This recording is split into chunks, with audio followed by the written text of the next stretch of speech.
Alrighty then. I think I've got everything working. My mic seems to be making noise. The game seems to be making noise. I think we're all good. Alright. Well, hello again, viewers. And greetings, fellow space travelers. This is Thorn of Night, and welcome to Explorer Tuesday. And today we're going to continue with the game of Star Explorers. Now that it has a day of the week it can live in, it belongs to Explorer Tuesday. I'm going to be having games like, well, this, Starbound, No Man's Sky, and even more down to earth kind of games like Salt and stuff like that, where you go from one place to another in a small mobile vessel and slowly get upgrades so you can explore more and find more and all that kind of stuff. It's it's exploring and explorers.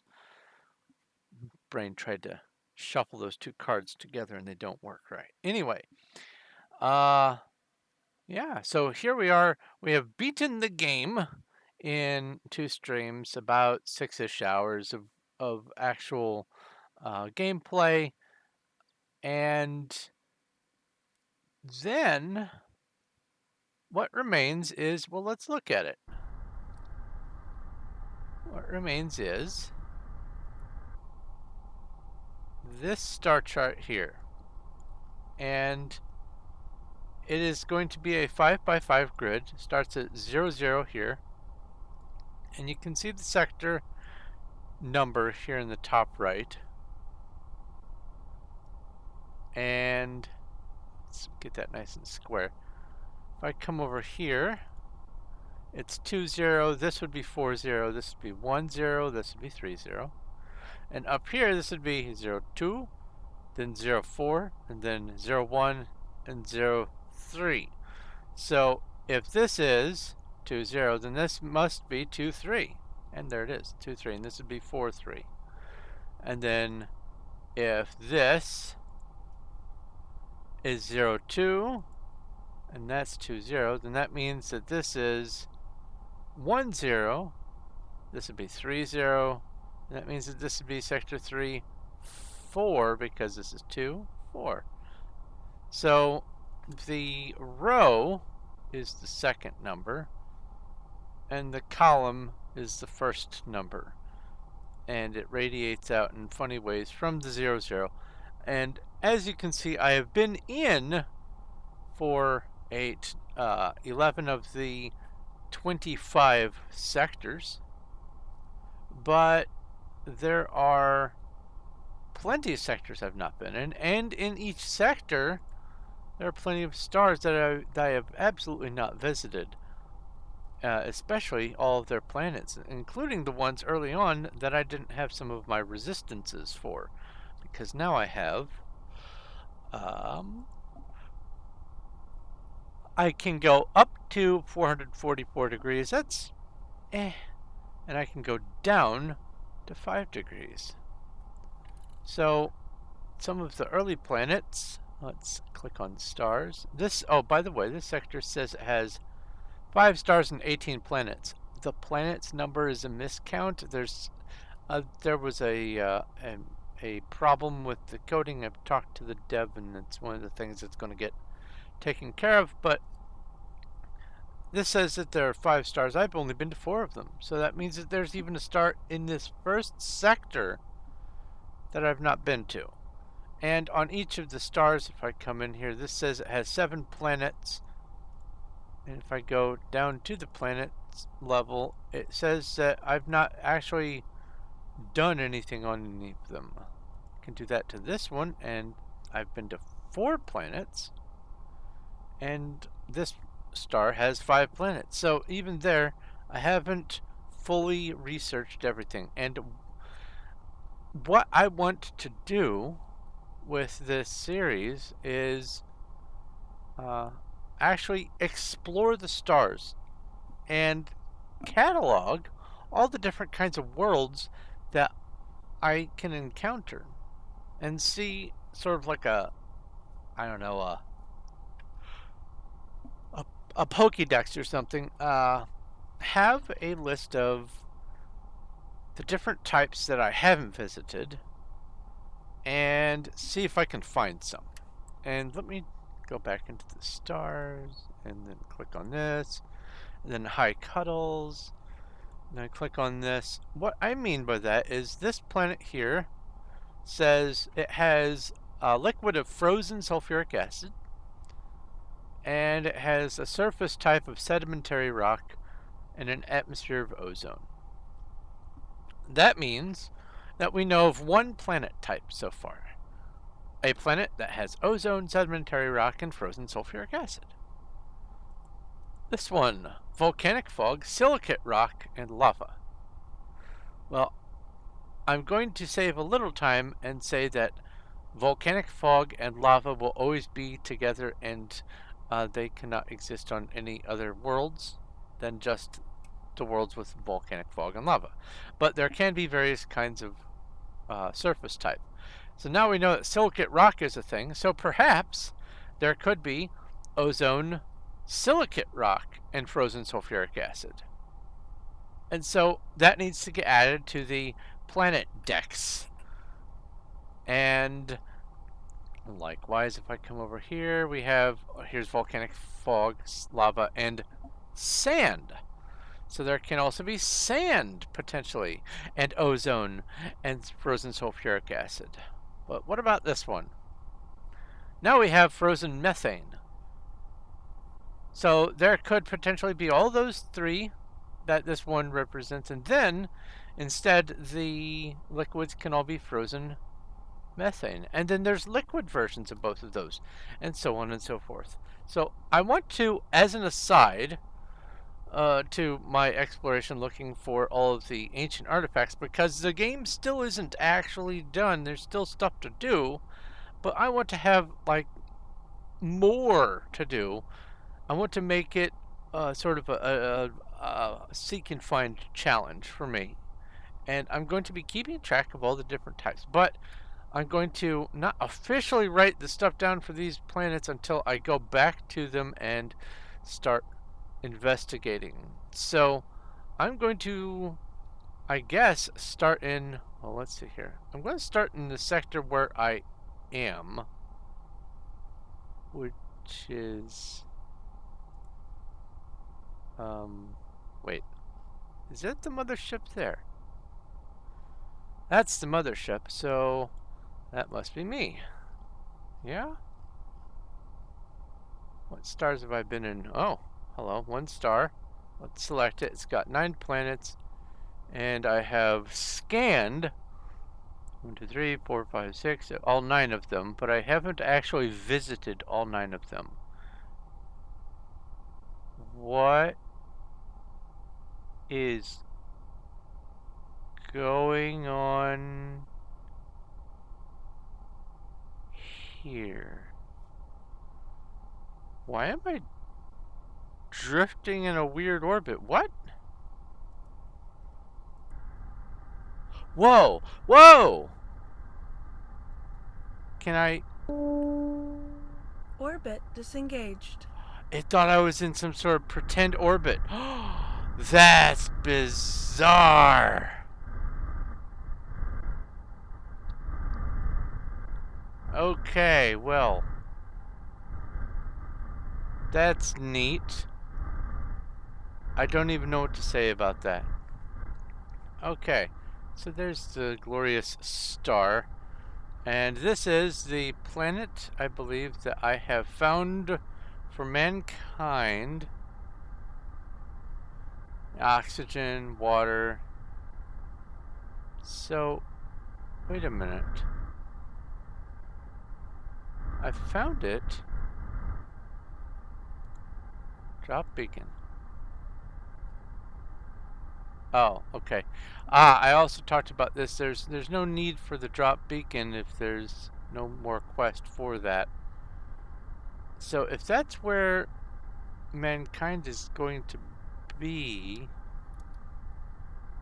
then why is the mothership way over there in a whole other sector?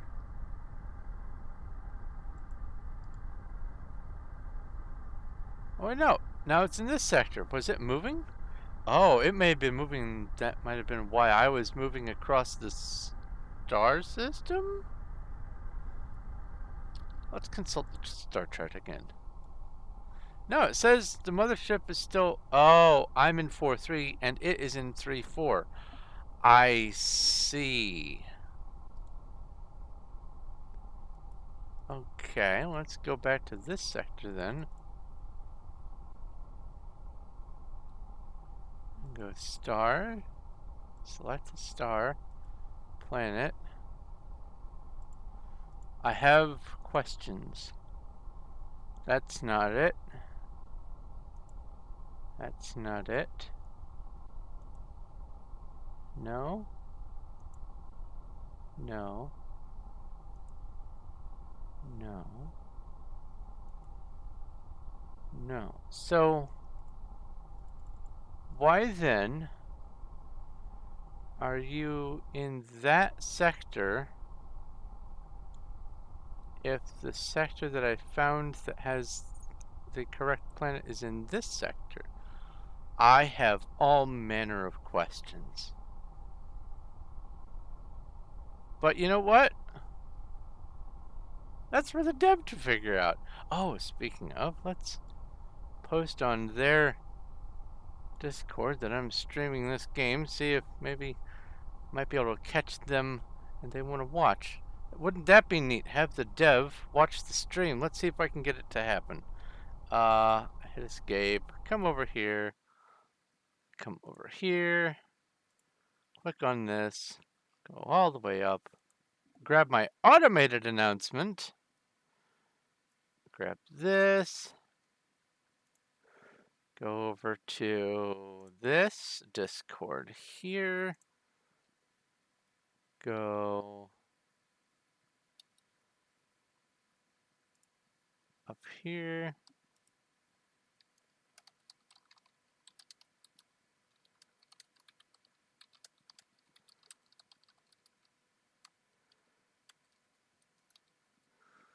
And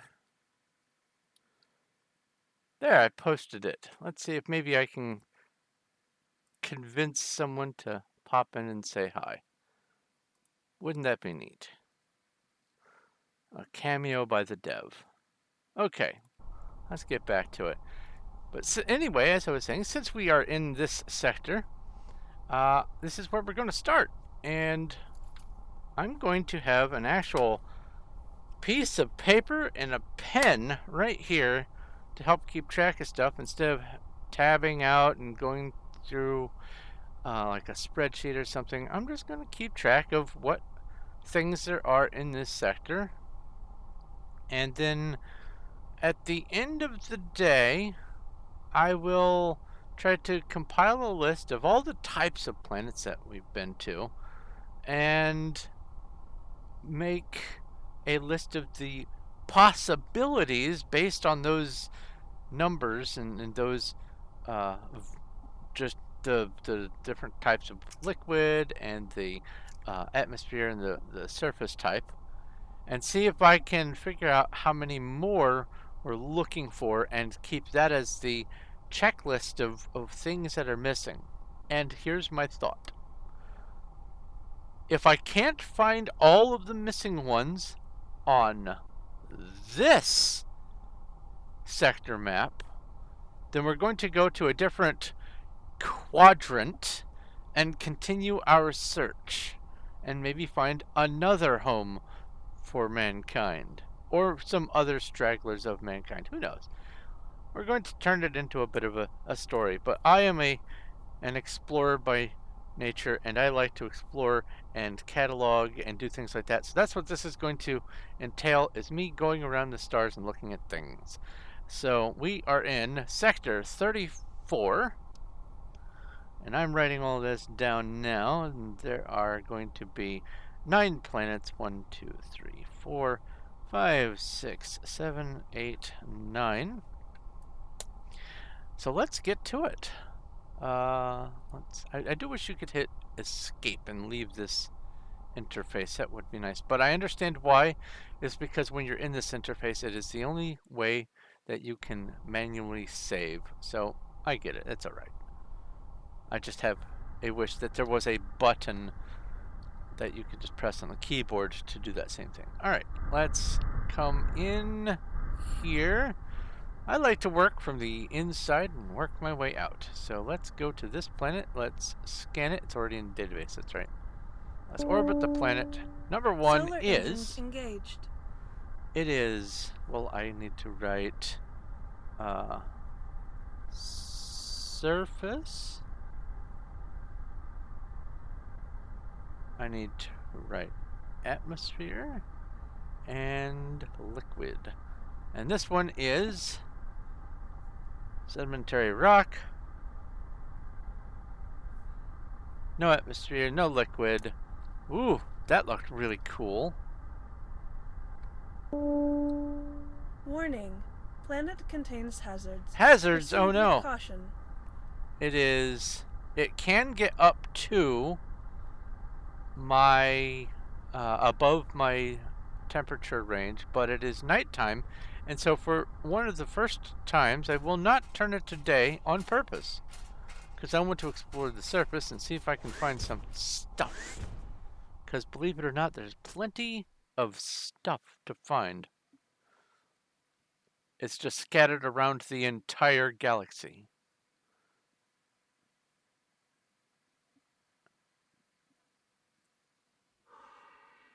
Okay, let's turn the beacon on and let's go looking. Use my standard search pattern. I have lots of gems that I want to find. There's lots of upgrades and gear and all kinds of stuff that I have not found even an inkling of yet. And I need to.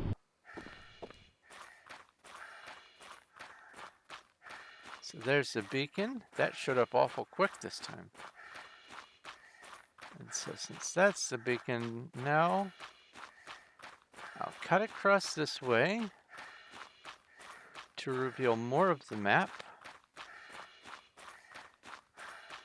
And there has so far been no cave. Although, this looks potentially cave-like. No, it's just dark. And so then from here, I will orient myself this way and go here. There's one cave.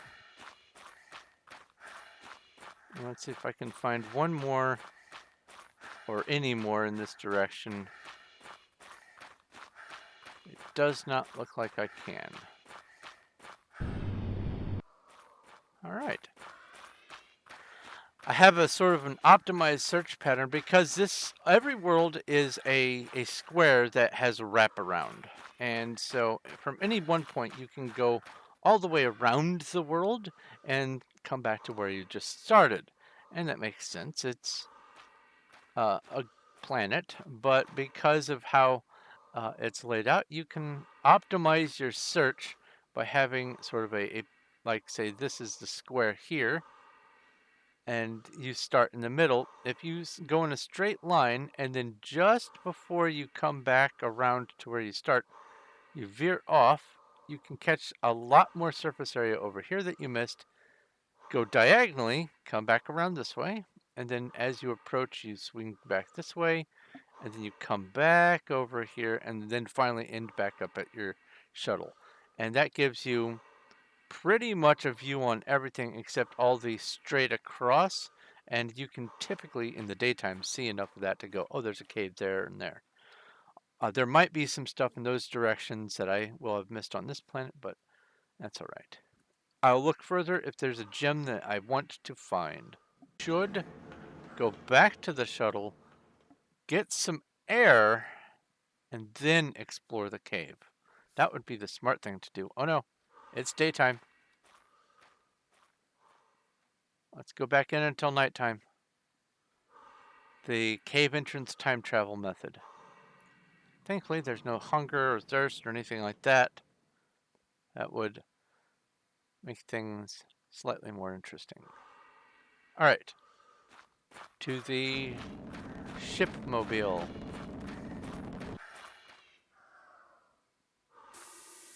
And you have to be looking at this and be at such an angle where you can have your hand. Because if you get too close, hand goes away. You can't breathe. Hitbox issue. I'm sure of it. Alright, now let's go look in the cave. Don't blow up the ground under my feet, please. Thank you.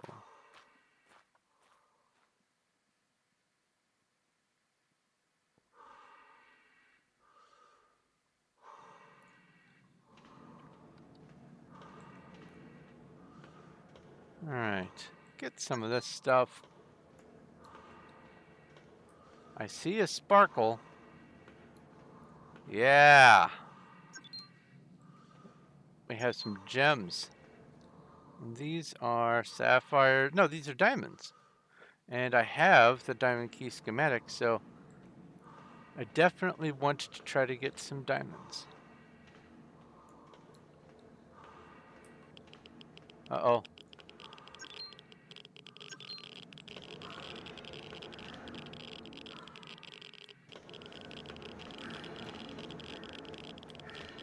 In some neighboring cave, there's a radiation monster, I believe.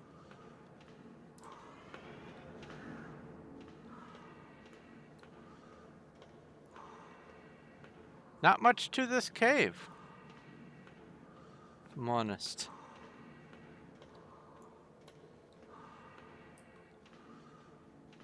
Is it gonna be? Yeah, I see some right there, and I need some. Make some minerals happen. Give me that. Oh, is this gonna take me down underwater? Oh, it's one of those.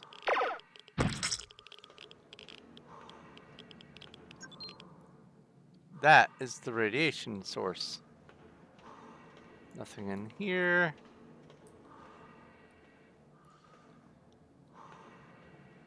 I don't need to blow that up. Not too many diamonds, but because this is a diamond world, that means I do need to actually make that extra little strip across the map to see if I can reveal anything more. Hello. Thank you.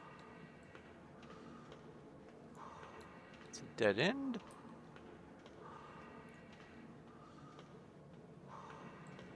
And again, I mentioned this in the past. It would be lovely if this actually showed clearly the tunnels and stuff. It does on the volcano planets because the terrain has the red, and then the tunnels are black, so it sticks out like a sore thumb.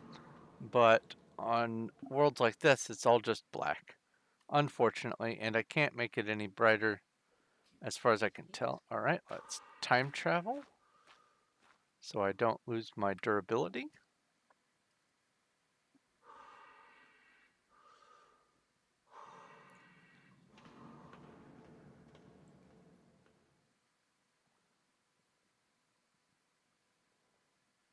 And also, hello, third viewer.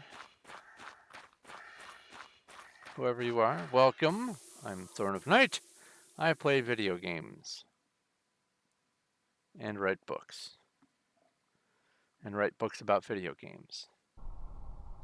And play games about writing books. It's very meta.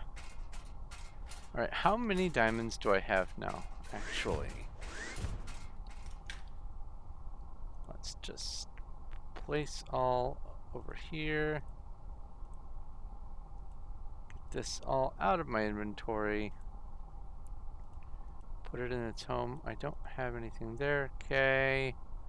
I have 138, which is not nearly enough. I need about a 350 to 400, something like that. So that's going to be the target number.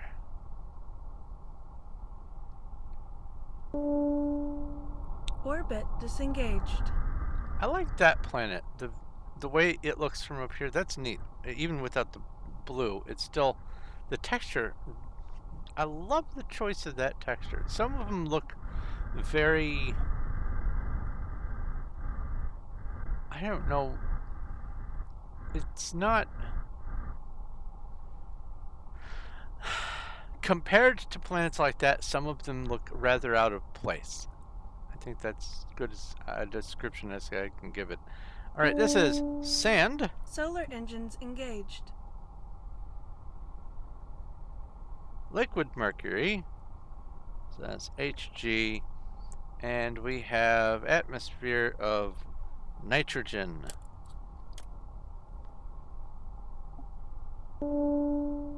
Warning.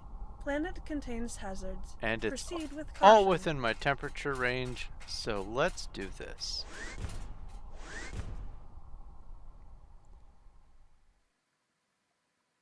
One of the other reasons why I'm doing this is I want to sort of catalog how long it takes for some of the other issues that can crop up to do so, or try to maybe identify a trigger point for when they do. There's ruins, and where there's ruins, there's loot. There's also going to be caves on this planet, probably, but right now... Oh no! You're dangerous! You're dangerous, go away!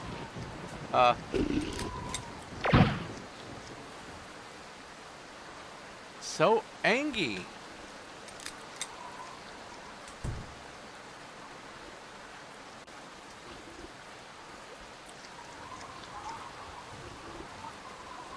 Come on.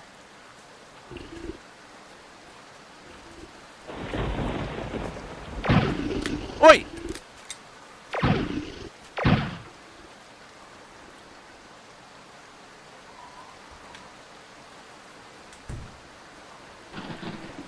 Give me your parts. I need your parts for things. Ambient sounds are so weird sometimes.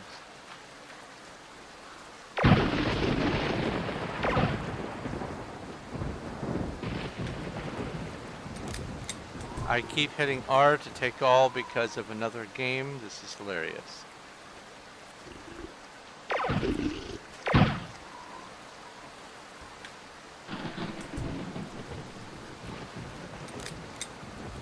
Alright. This one actually has the key. I wonder why you can't access the lid or the box except at certain angles. So we have diamond key again. I can just sell this schematic. I do not have a diamond key. I need some amount of diamond as well as a few other materials in order to make a diamond key. Let's reload everything, shall I? Alright. I see a chest over here.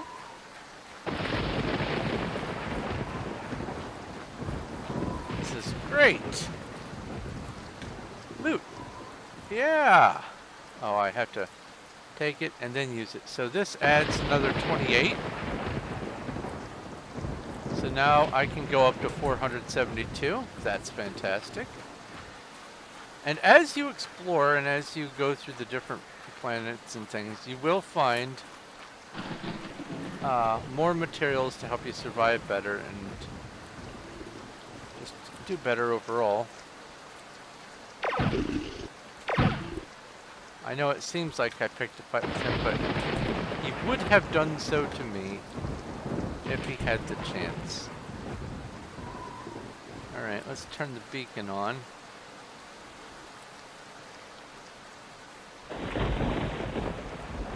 I'm far enough away that it won't register. Okay.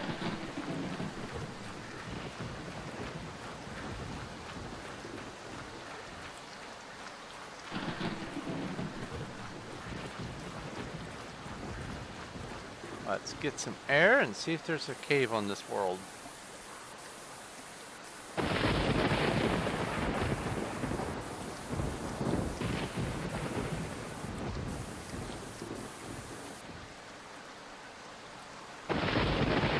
Alright, let's do my normal search. Avoiding the awful mercury. Can I look in here? Yes.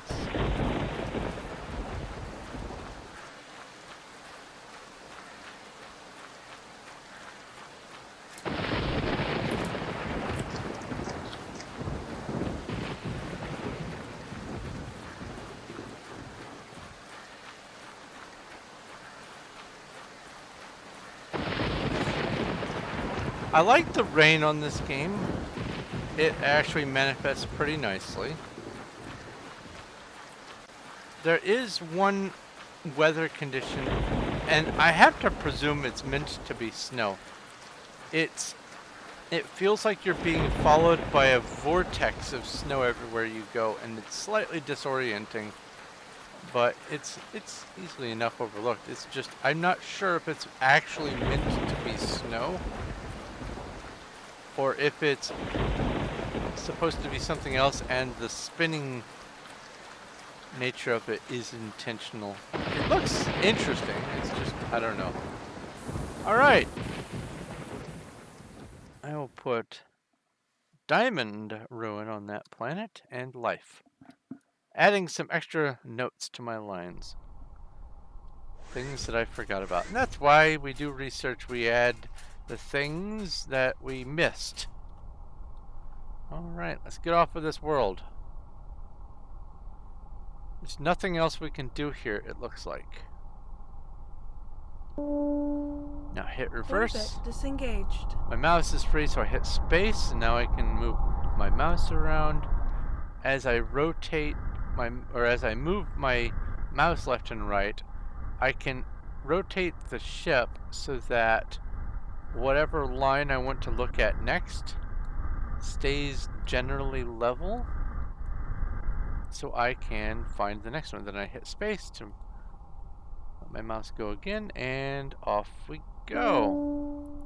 Solar engines engaged. Also in range, and this is sulfur, so S, oxygen, so O2, and water.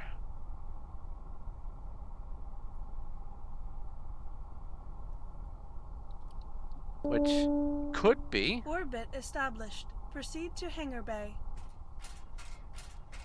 a world for mankind.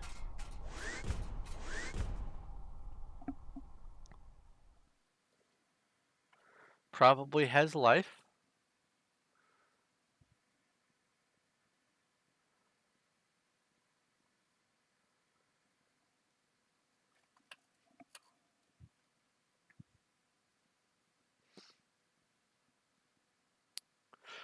Hopefully by the time I'm done with just the star system, I will have most of the surface types, atmosphere types, and liquid types so that I can start looking for specific ones, but the oxygen and water combination, rare. Alright. I don't have to worry about running out of air while I sprint, so that's nice. Gravity is, quote, normal. They all hate me. Let's get in the clearing.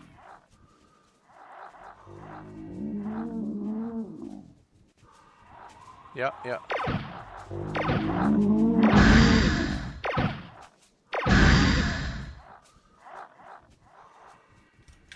Activated your almonds, huh?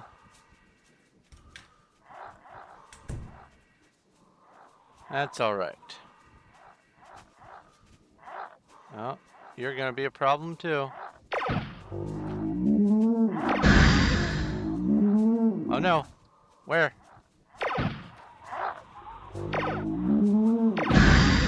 Ow.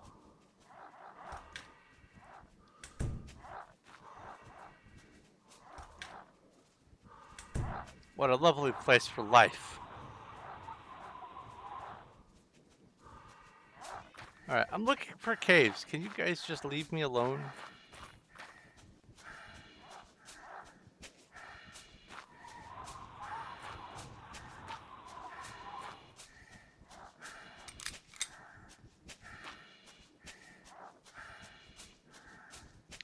Typically, the more hilly a world is, the more chance there is for caves. So there's that one.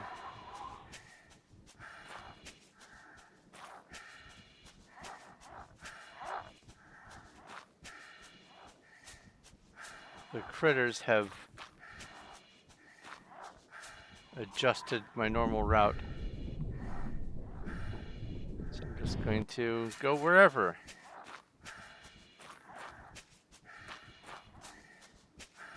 However, I think that is the only cave on this planet. And that's alright. Let's see if it has diamonds. Wouldn't that be nice?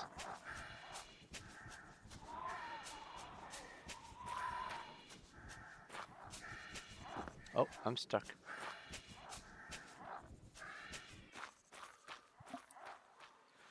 Okay.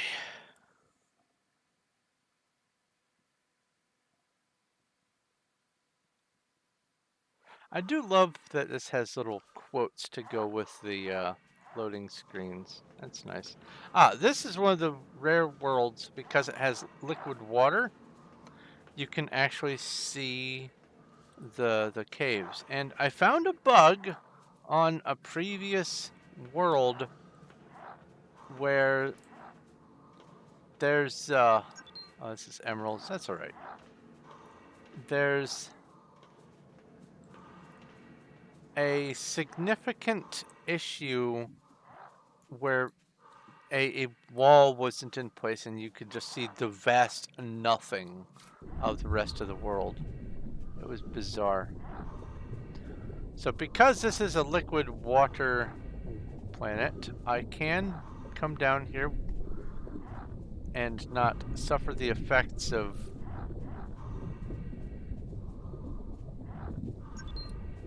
like acid or ammonia or mercury or whatever. Eventually I will be able to do this on other planets, but this is one of the cave variations that I was hoping would show up eventually, to show that there are some parts of some caves where you can actually go under the surface and find the rest of the cave. Found one once where it was just a tiny little couple of little chambers and then one little underwater area, but it wasn't water, it was acid, and I couldn't survive. And so I went back to it after I got some resistance, and the cave turned out to be absolutely gigantic.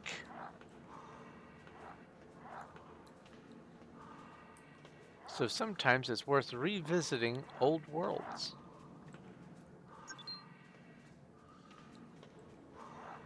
And again, when I go cave exploring, I hug the left. Because unless for some reason this becomes some non-Euclidean shape, like I'm exploring a planetary Klein bottle or something, or a Mobius strip, if you hug the left, you're eventually going to work your way back to here. Now, if it's donut shaped, you won't necessarily find any interior things, but most of these aren't going to be like that anyway. So that was hardly any emeralds. My target for the emerald, for all the different gems, is about 350 to 400. That way I have enough for the keys, and then once I make a key, I can sell the excess. Man, this is lovely. Look at this. Let's see here. I can do this. Come over here. If I could get the huge object off my screen. Oh, there we go. That's better. I could take a nice little screenshot. It's getting night. Sunset on a lovely world.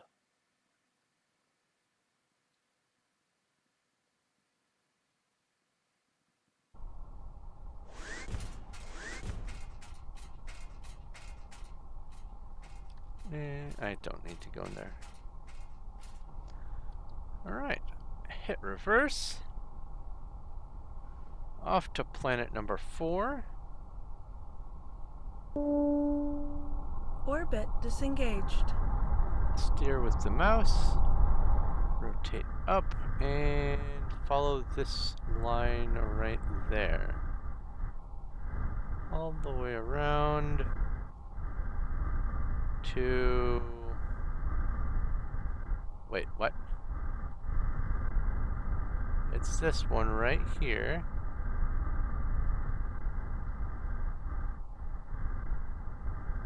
Oh, it's a tiny planet.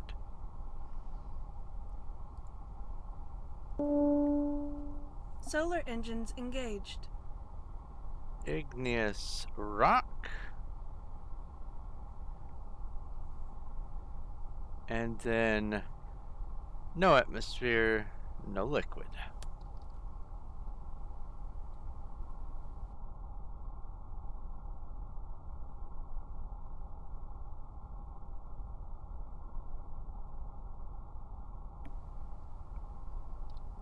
It is daytime, but as far as temperature Orbit is concerned, established. Proceed to hangar bay. that doesn't really matter for me because I can go down to 5 and this only goes down to 14, so the whole planet's in range. And that's one of the more cool things about exploring further is as you find more of those resistances or can craft more resistances, it makes it so you can survive long enough on some of the more dangerous worlds to be able to find more things. Very nice. Alright, turn on the beacon, and off we go. I shouldn't need any firearms. Now, this says no liquid, but I promise you, I was just walking on some frozen something.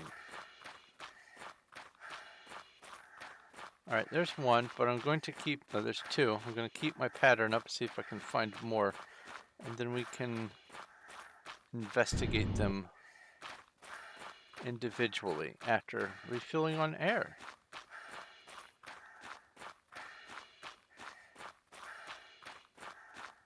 Very lunar vibe from this. Oh, there's the 3rd cave. That's why I explore. Yeah. This doesn't feel like no liquid to me. Maybe I'm funny.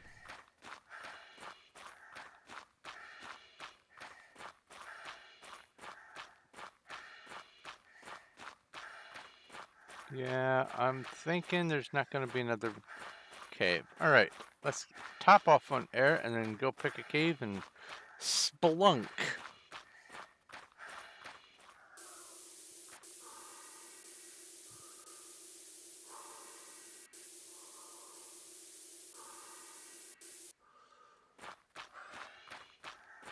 And also, I suppose I should mention before I forget, and since we're approaching about 45-ish minutes into the stream, if anyone who is watching this either in stream or in video format wishes to have a planet or a star named after them in here just to commemorate their visit, I am more than happy to do so. And if you do the tip during time when I'm not streaming, it'll be applied to the first one I encounter on the next time I stream. And this is probably going to be, ooh, rubies.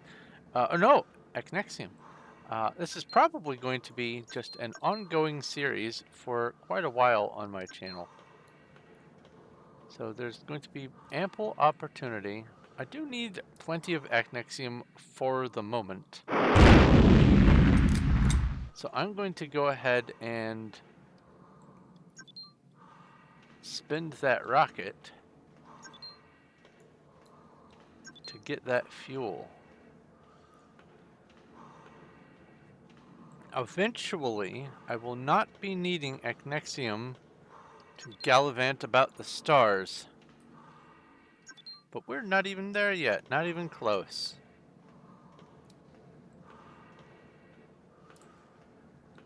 Yeah, I have to blow that one up.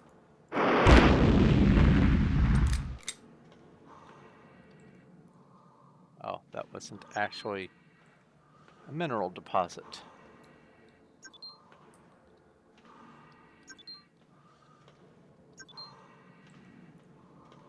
There we go.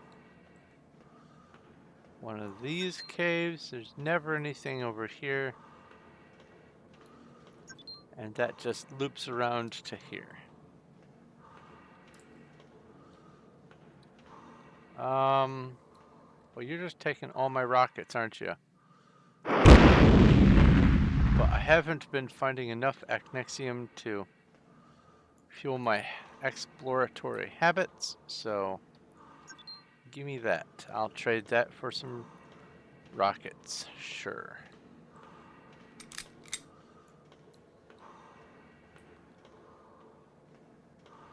Everything is reloaded. Excellent.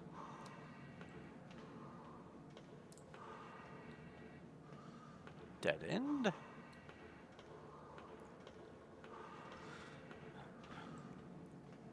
So if you are a regular watcher on my videos, or if you are new to the channel and just popping in to see what's going on, I am an avid gamer. I don't do games like Call of Duty and all that kind of stuff. I do more adventure style games typically. And I also do like Minecraft and survival games and things like that. But there's a large variety of games that I play, and I am beginning to branch out into streaming pretty much any time I play because I've realized that if I'm going to be playing and I have a YouTube channel and my internet is cooperating right now, there's no reason for me not to stream. So maybe I'll be streaming something that you've wanted to see played, something that you may need pointers in playing, or something that is just interesting to watch and all that. I am going to... Uh-oh.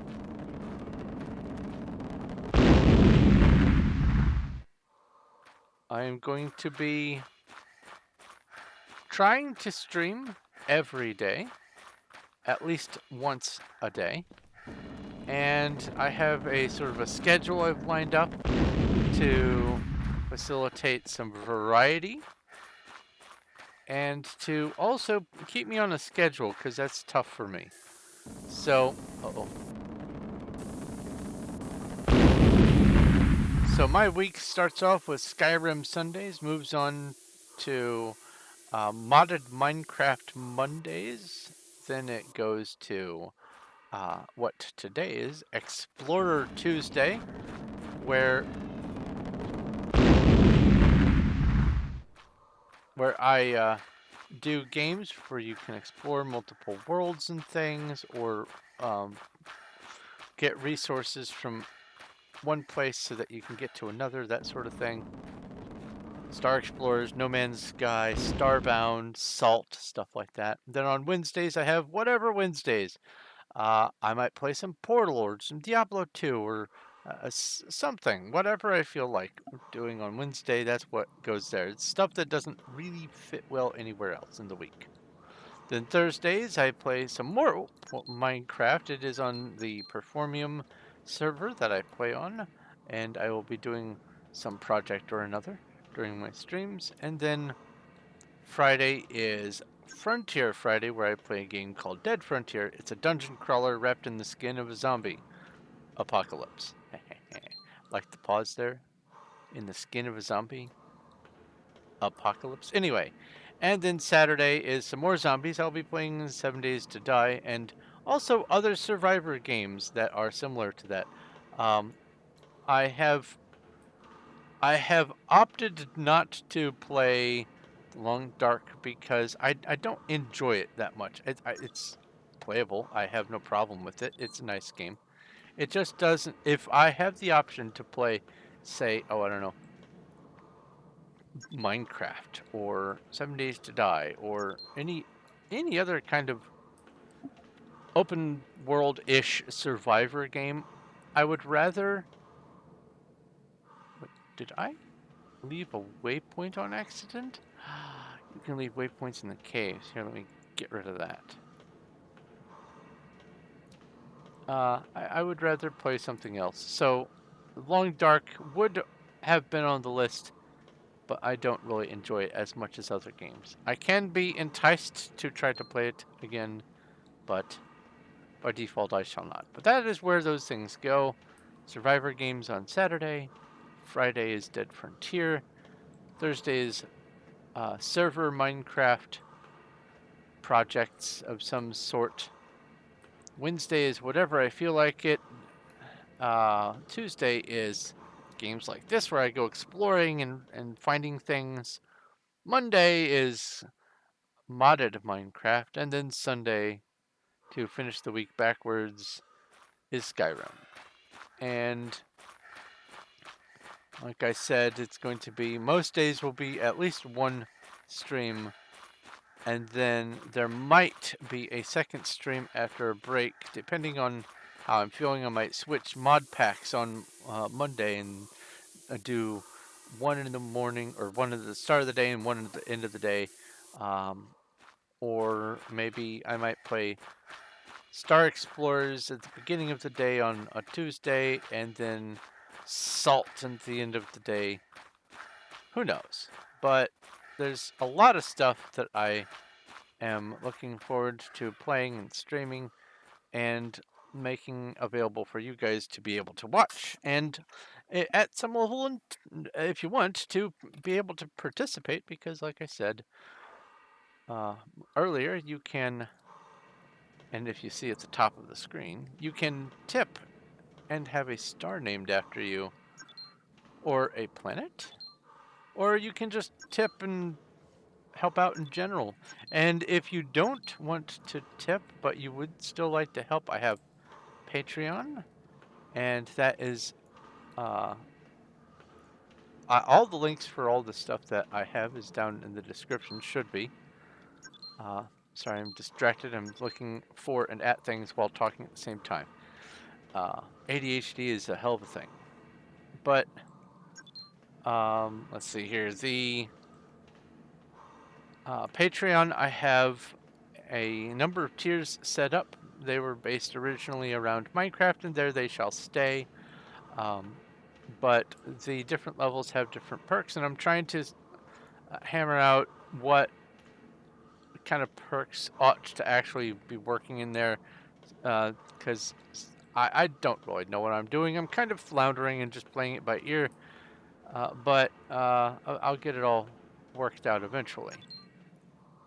I have the $10 tier, which is called Lapis Rank, available for people who wish to not only support me at the $10 a month, which thank you ever so much to everyone who is doing that at this point.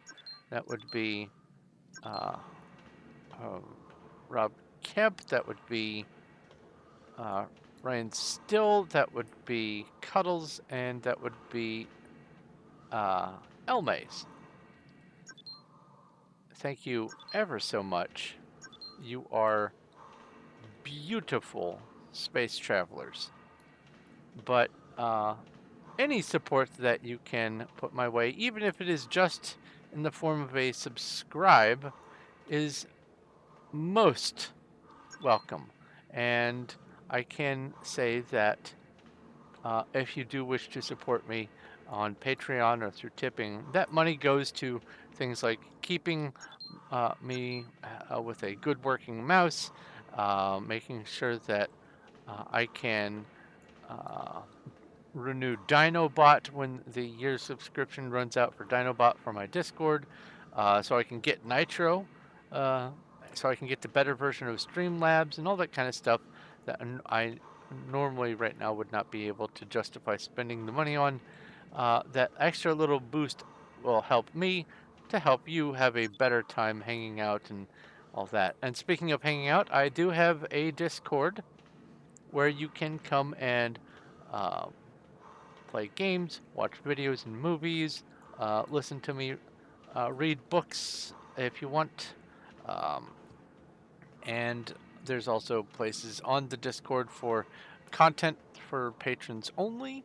So there's a lot going on over there, and I'm trying to make as much available to as many different people as I can, and just make it as an enjoyable place to be without the obligation of having to participate if you don't want. You don't have to chat and talk and hang out. You can just lurk and go, "Ooh, that's a funny meme." But you are welcome to that. The description, or the in the description of this video, is a link to the Discord and all the other stuff, the Patreon, the Streamlab tips, and everything else. Please don't land on my head. I don't want to repair my suit any more than necessary.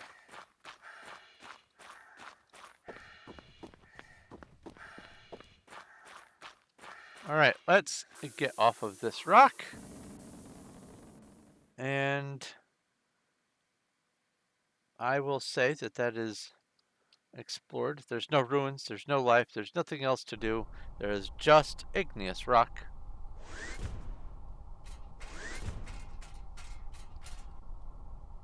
And a relatively cramped inventory. Let's get rid of some of these things that I'm less likely to pick up immediately.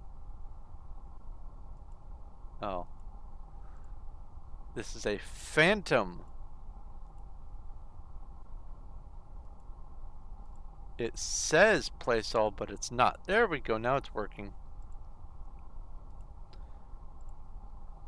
Place item. Use item.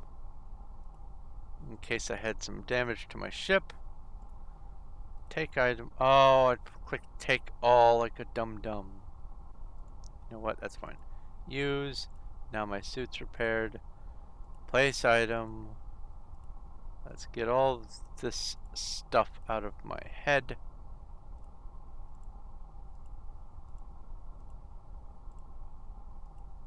Let's use this to top off the tank. Put that in storage. Place that. Place that. Place that. Go back to page 1. Take... Oh. Ah. You must have gone there. I'll just leave these on me. Off to the next planet. Look at that lovely star. See, I don't remember being on a star system that Orbit had disengaged. water out in this sector. I thought it was in sector 34, not 43. Or am I saying that backwards? Yeah, I was right. It's in sector 34, and I thought I was in sector 43. Or something like that. Wait, no. Hold on.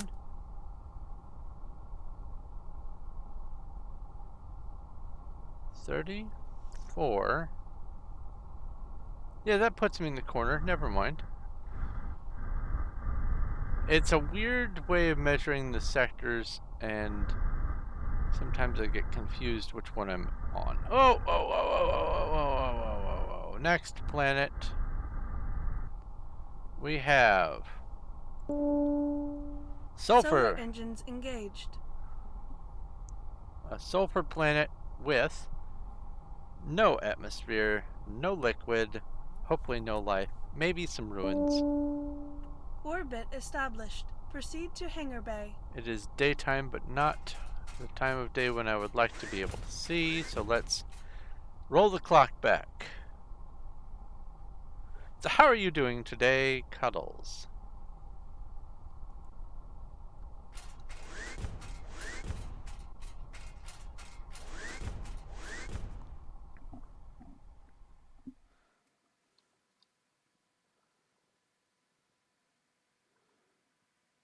Hopefully things are going okay.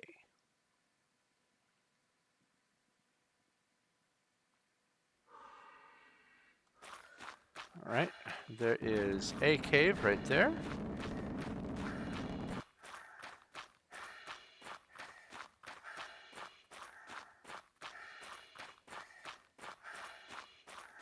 Oh, that's a chest. I can't just ignore you.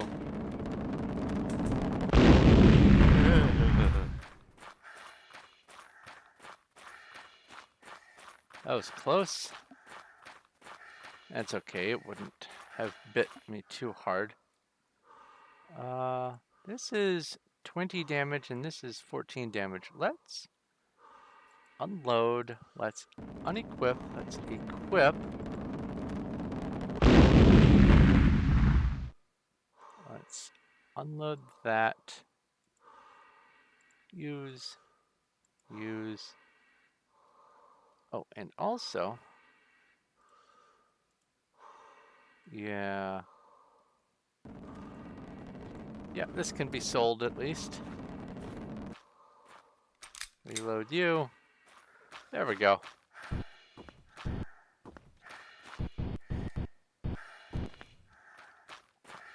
High gravity. Now I go this way. Turn the beacon on.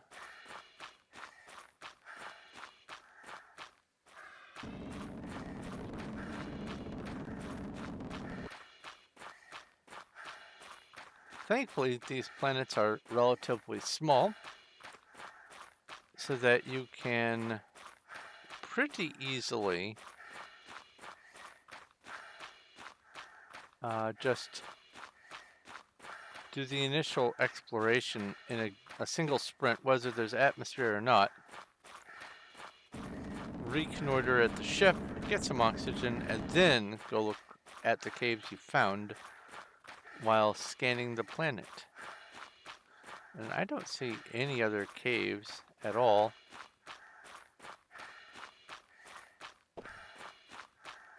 Beyond the first one. So let's get some air. Go see what's in the cave.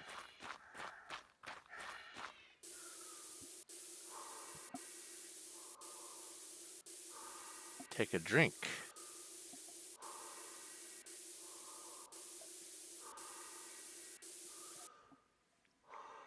Got some green tea today.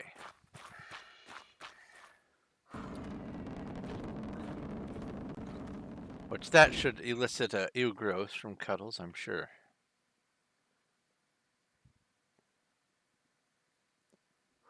Oh, good. Good on the getting the paperwork. That's nice.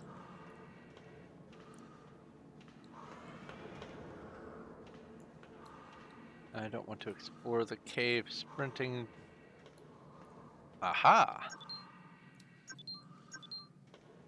I need to keep track of which gem types I'm actually going to get full on. Yeah, there's the response. Cuddles does not like green tea. This is not promising enough to cause me to want to use a rocket just yet.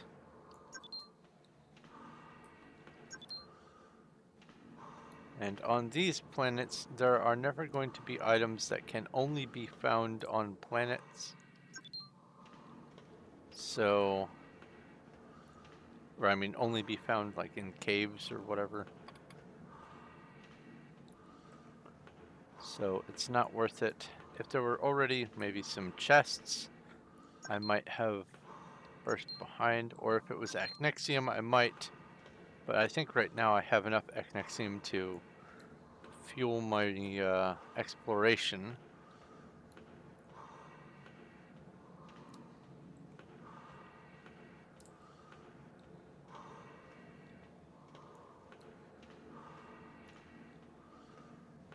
It's tempting to sprint, because my hand still remembers that on my first character in this game, I have some fancy gear.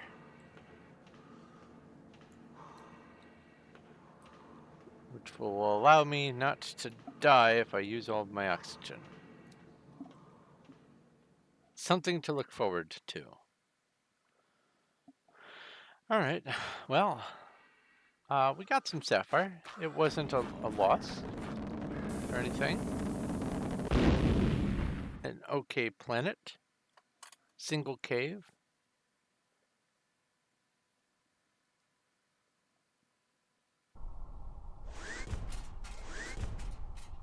I am going to get a tally of what gems I have / need. Let's place that. Place this. Place that. Put this in there. That can stay for now. Alright, I have 172 sapphire.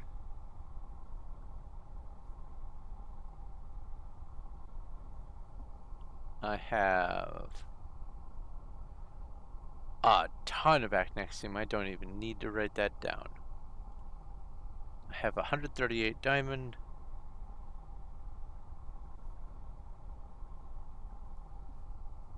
I have plenty of emerald.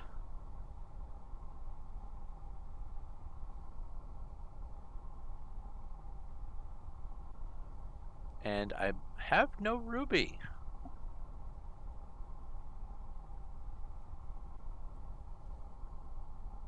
Okay. Kind of interesting not to have any rubies after all this exploration. I'm sure they will show up. On to planet number 6.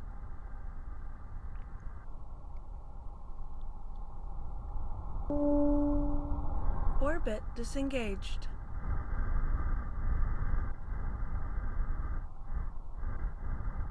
Which is this tiny guy here. Solar engines engaged. Metamorphic rock, and we have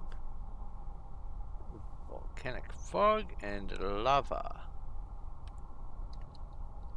This should have no life, but it could have ruins. I have found ruins. Warning. Planet contains hazards. No kidding. Proceed with caution. Alright, let's make this a little earlier in the day.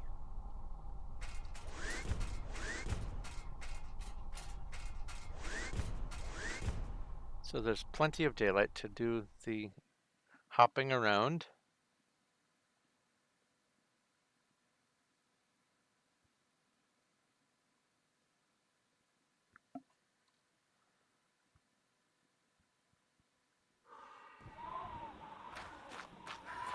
Beacon on.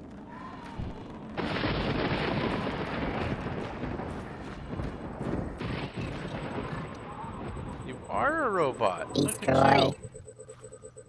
Oh, I wonder if these guys are actually supposed to do anything. Alert. Intruder alert.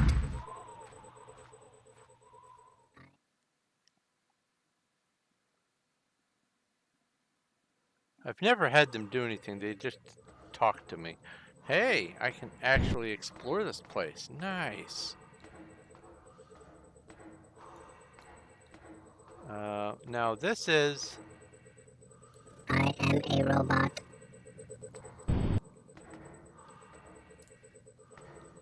I am a robot.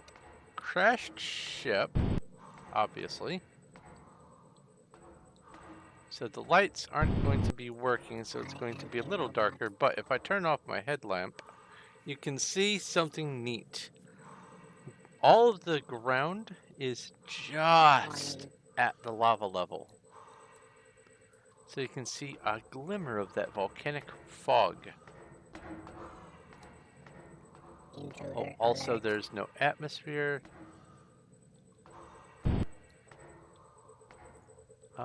Warning. Alert.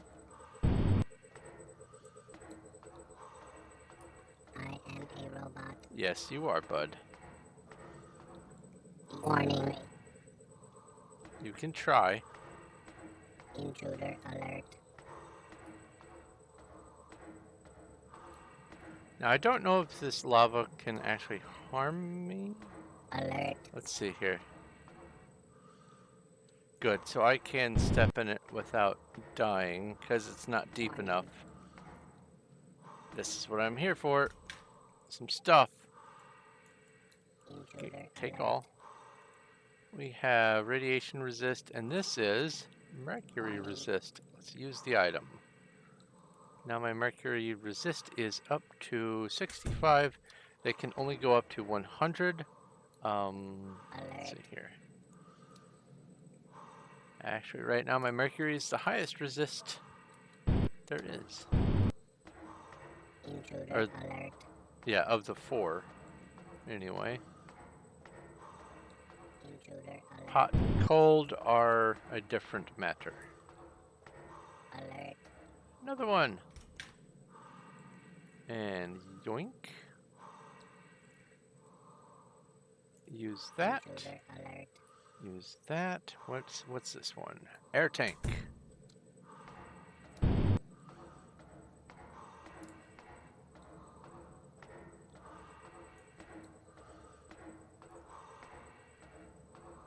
Which, if I'm not careful, I might actually Warning. need. Warning. Alert.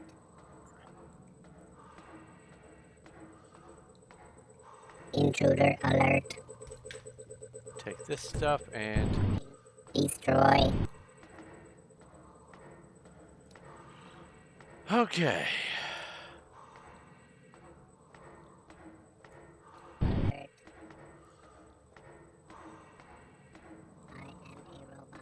This is actually a big one. I wasn't expecting it to be this grand. One on the ramp or on the walkway. Destroy.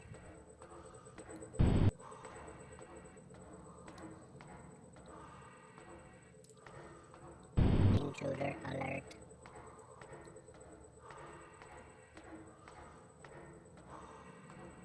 Nothing in there. Destroy. Hopefully I'm past the halfway point of the examination of this ship. Hi, Warning. bud. I am a robot. Yep. Yes, you are. Good job coming all the way up here.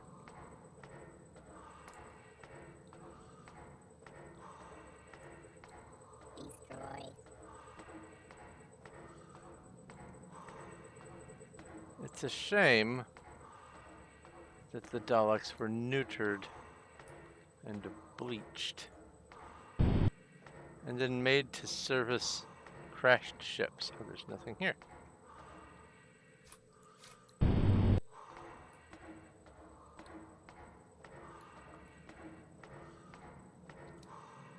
Take you. Use and use. Get my jetpack back. Air tank is concerning, but I can't afford to sprint. However, I think that since I came in over here that I am very nearly done. So I'm just going to keep the same pattern as I always do. Search using the diagonal strafing.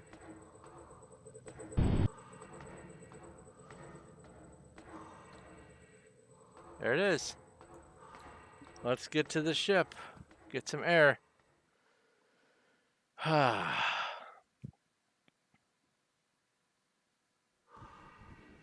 We have beacon this way.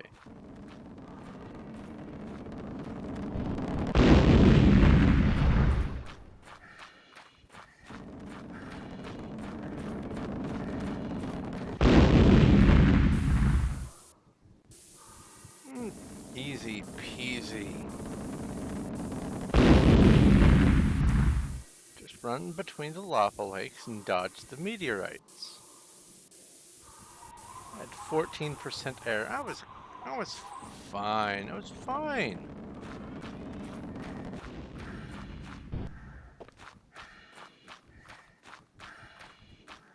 It's actually kind of rare for me to find a lava planet that has something to do outside of the lava.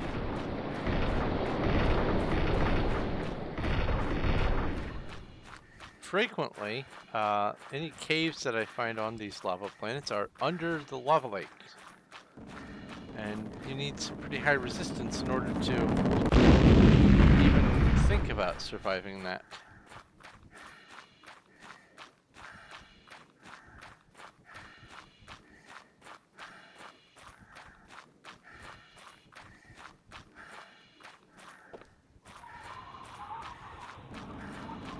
So it's a breath of fresh air, so to speak, to have found something on the surface.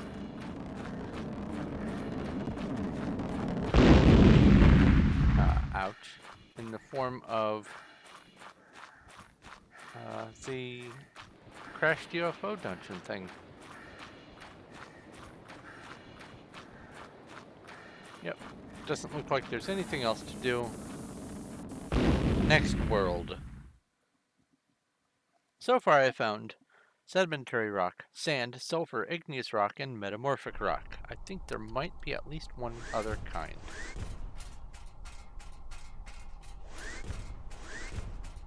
Did I pick up anything interesting? Yes, I did.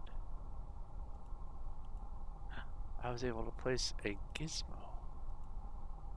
Magical. Place and place.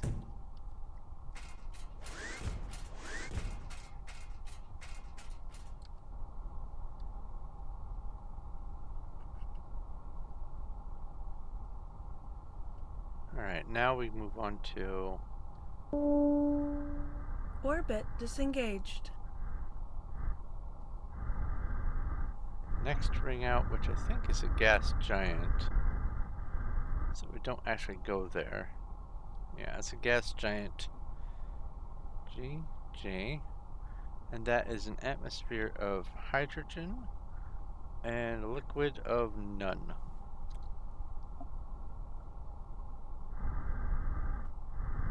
So next orbit.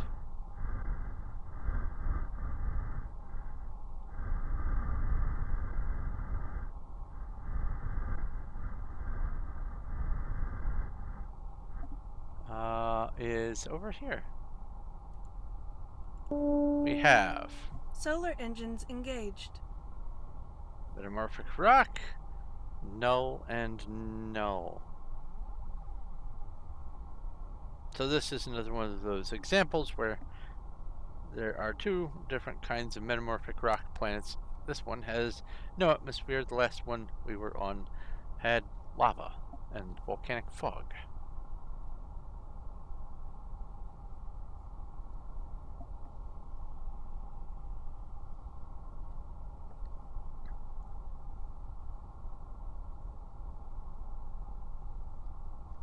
It is my hope that I can find a planet with the... Warning. Planet contains hazards. Proceed with caution. with the emerald key.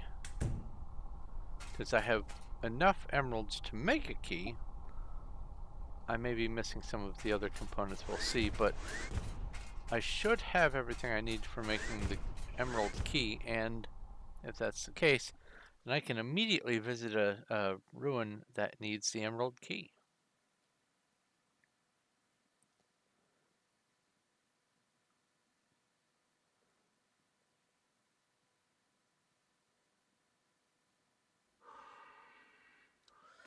Turn on the beacon, do my thing.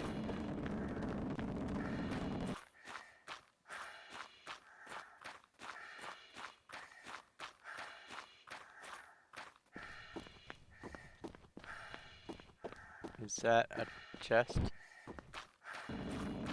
No.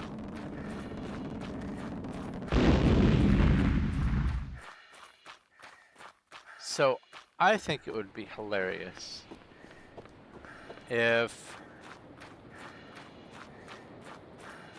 depending on how the loading in of textures works, level of detail and all that, I think it would be hilarious if the dev made it so that when something first loads in, it looks like the edge of the terrain has maybe a TARDIS or something, like on the horizon. Don't know if you heard that. On the horizon or whatever. So that as you got closer, it would fade out of existence because the level of detail would increase. But you could have sworn I just saw a TARDIS. I think that would be great. Or something like that, anyway. Alright.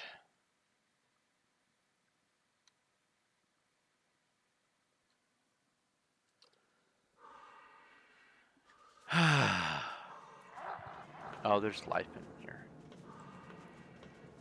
I hope it is not explosive life.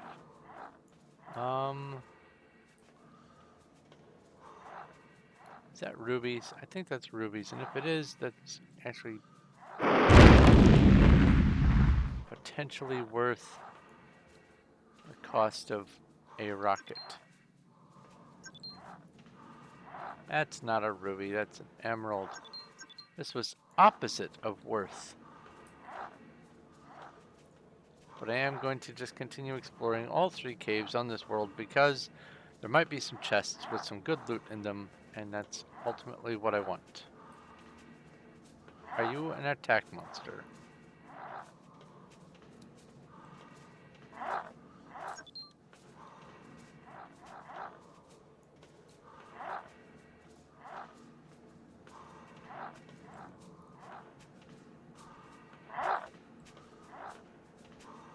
So far you seem friendly enough. I won't obliviate you. But you're kind of in the way. Are you going to attack me? I can't get through.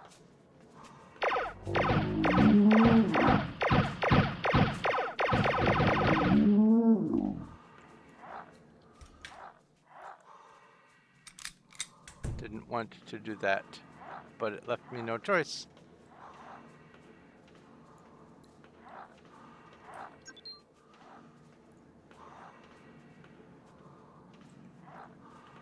Sadly, I don't know how many of those shots actually landed on it.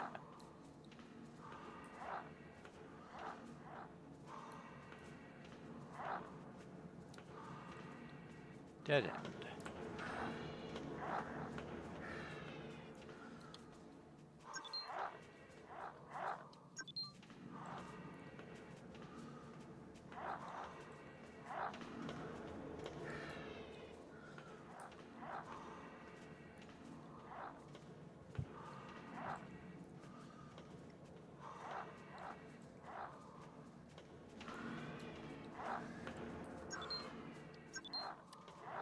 I guess technically there's life.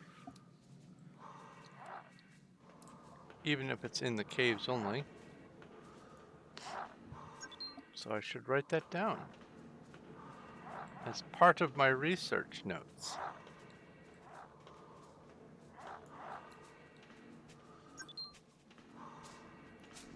Oh yeah, you're going to just attack.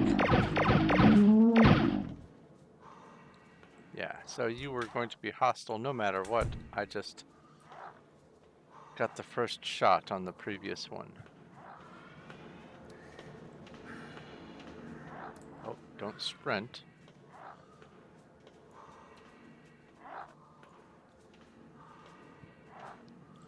Now, this game, I don't think Oh, there is music. I just don't have it playing. Because I have had problems unending with game music and YouTube.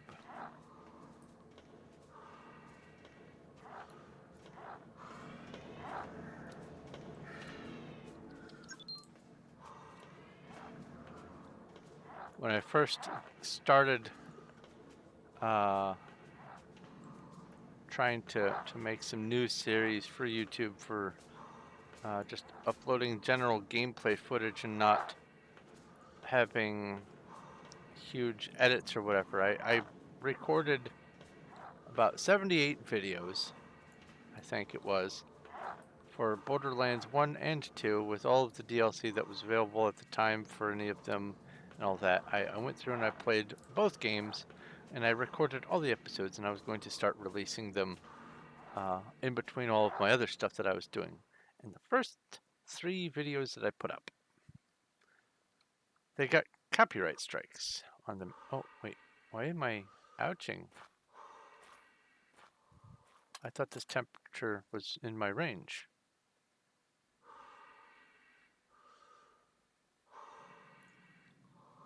So I have since tried to have a number of games where the music of the game only is being played, and I'm still having those sorts of issues. So I'm reticent to include the game music with my footage. Said that I have to do that.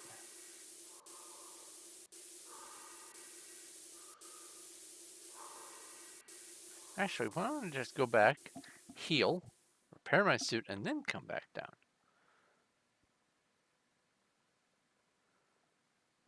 Because I would like to find some chests, maybe in one of these 3 caves.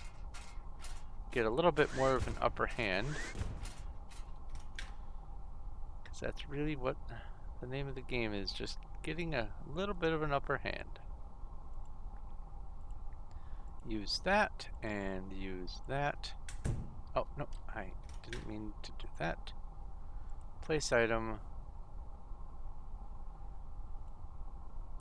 I guess I didn't need to use the health kit, considering I could have just left in the bed. What is the range on this planet? Oh, I misread that. It goes down to 3 degrees colder than my suit can handle. Oh no, oh.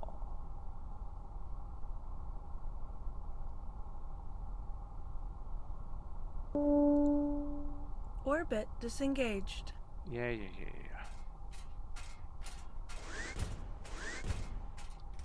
Now, what does it take to make the cold resist? Warning. Planet contains hazards.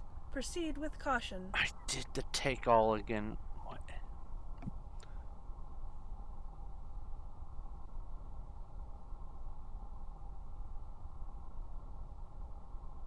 My brain sees the take all and it thinks it means take all of that stack.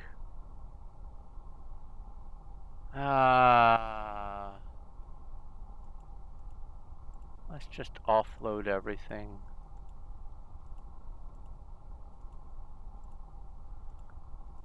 Oops.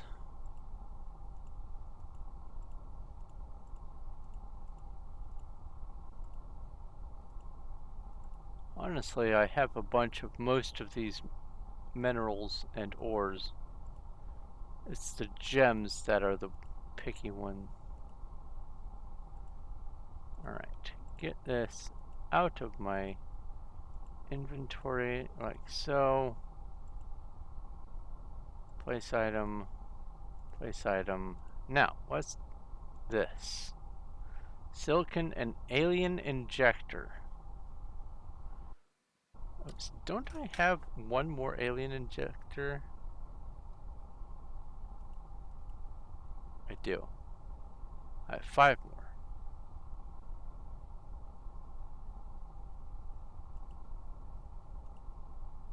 Carbon, silicon,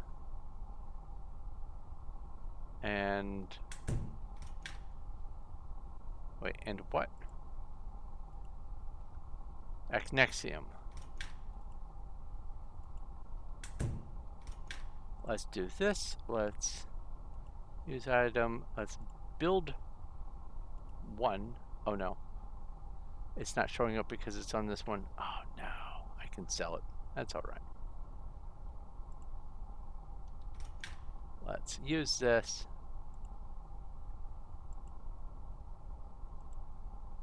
Now I can go all the way down to 0 degrees and be happy.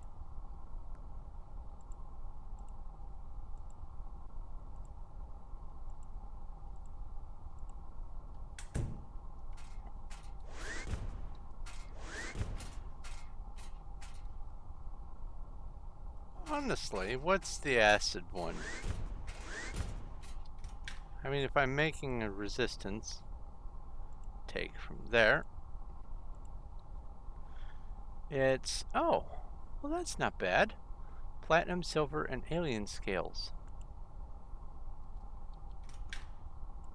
There's the silver. There's the platinum. There's the alien scales. Let's use this and go build, build, build, build. And then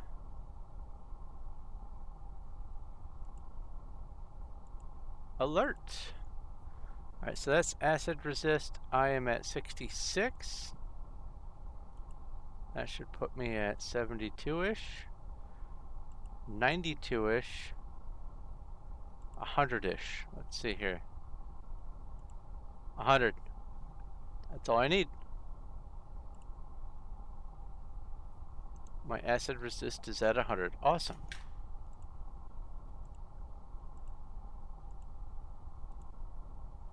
And all it cost me was stuff I already had anyway. Alright, what time is it on this planet? Oh, it doesn't matter. It does not matter because now I can go when it's absolute 0. Even when no molecule is able to move, I can push ahead. I have the technology. Oh, don't sprint. Conserve the oxygen. Hold your breath. Oops.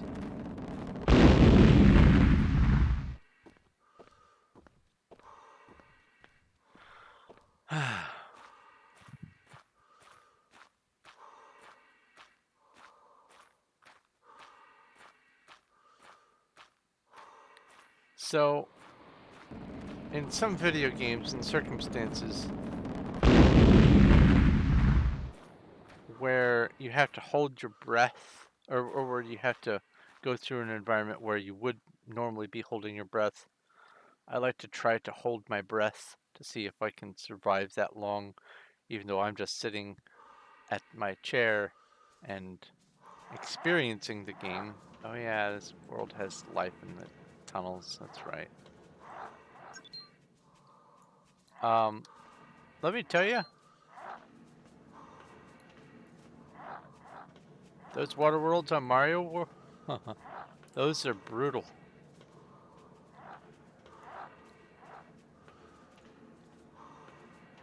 And don't even get me started on things like Subnautica. But then there's the games like the Flipper, the Dolphin.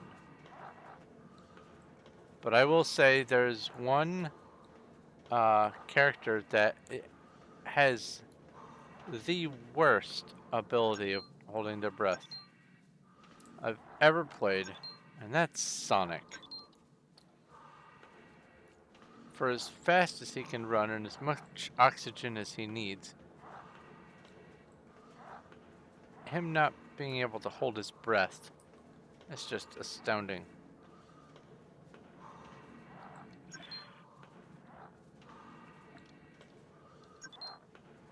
Someone as superpowered as him ought to have sort of like an accordion, or not an accordion, bagpipes. Should have a lung reserve so that he's not having to get new oxygen when he's running so fast that he can't even breathe. He's just got this internal reserve of air. I think that that would probably be the best solution.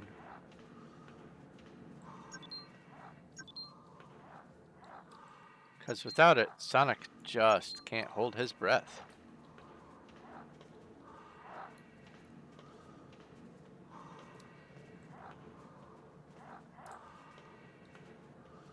Okay.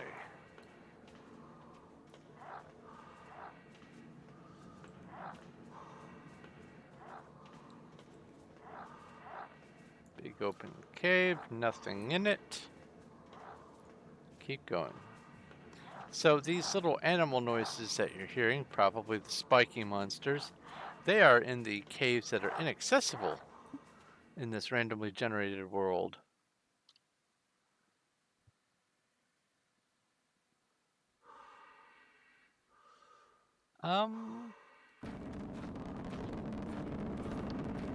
I'll get air first.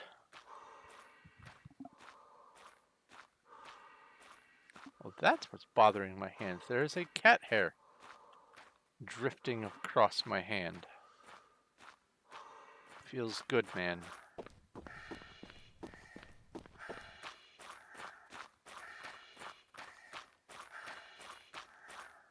Oxygen. Murder from the sky.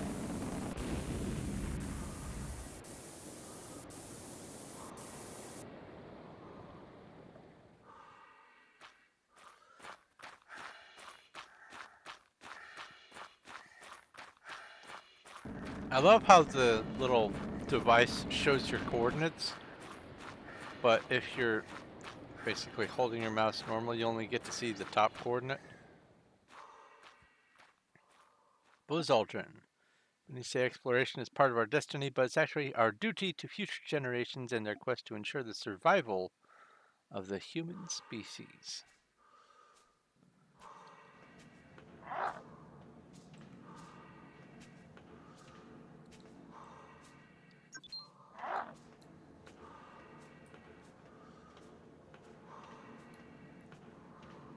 So that tentacle monster that I encountered that was giving me the radiation, I need to find a planet that has that thing and the planet is too hot.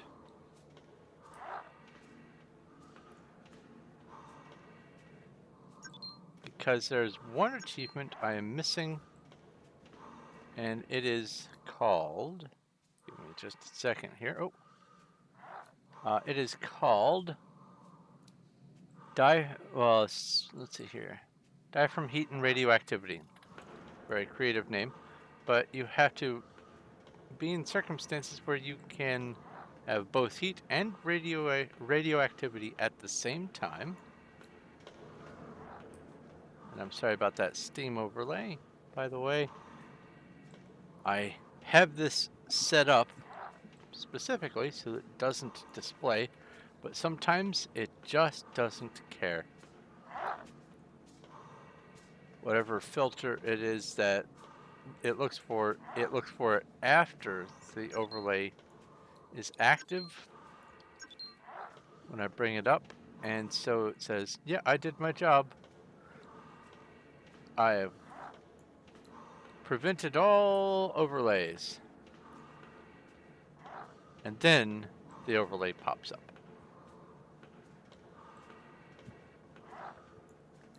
So I'm sorry, you got to see stuff. I don't know.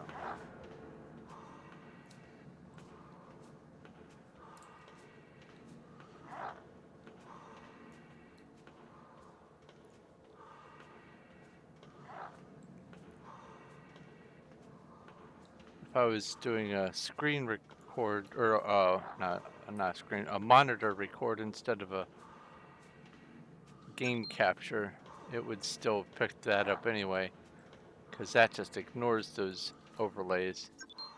It says they're just part of the image on the screen, which they are.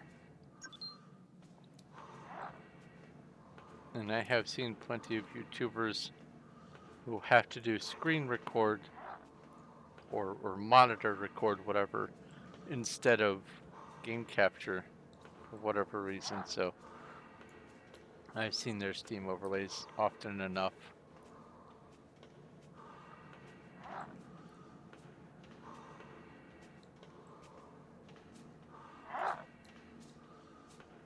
Thankfully, I'm not a big famous YouTuber, so I don't have to worry about people pestering my people in my friends list.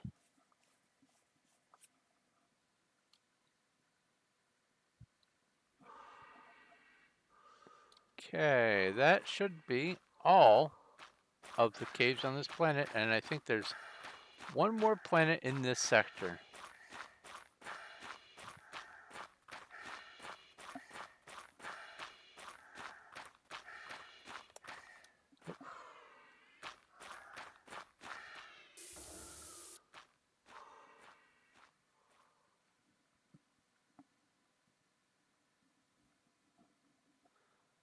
Okay.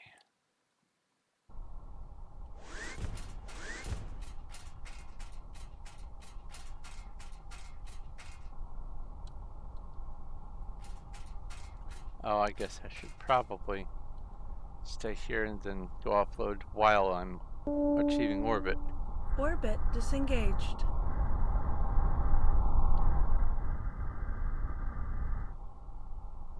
Around this guy here. Solar engines engaged. This is metamorphic rock, no liquid, no atmosphere, and we have just been to a planet that fits that same description.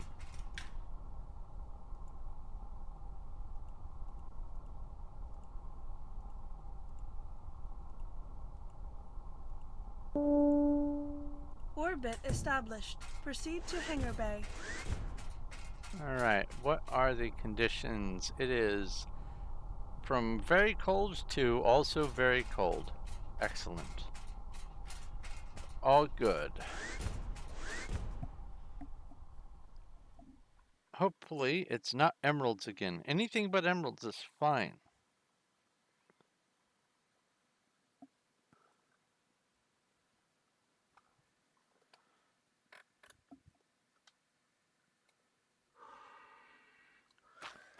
Turn on the beacon, run away in a straight line. That is so glowingly bright.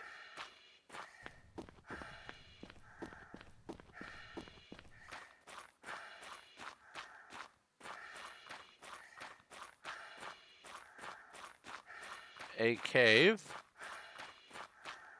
So cave numero uno.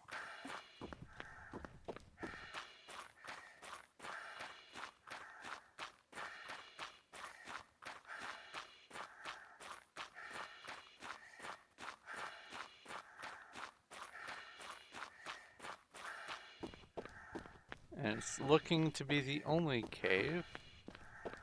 Oh, that is hard on the eyes. Now I go this way.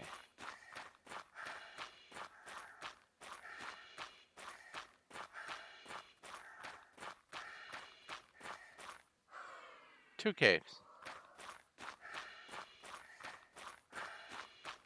So let's get some air, go in the caves, hope for not emeralds.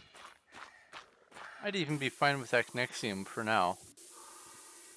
Until I can manage to get a specific upgrade. I need all the Acnexium I can get.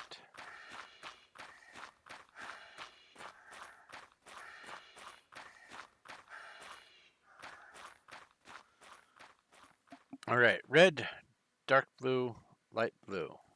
Those are the three gem colors I'm looking for.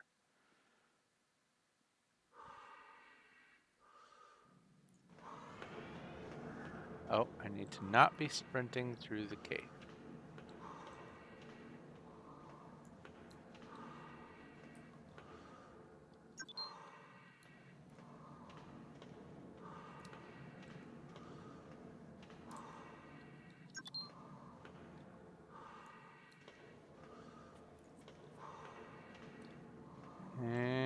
have to remember that's there if this turns out to be an okay cave.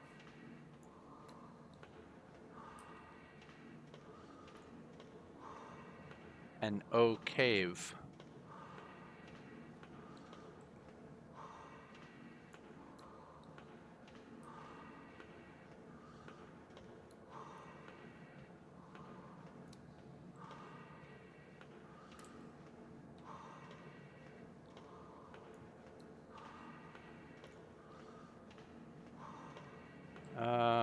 Nothing.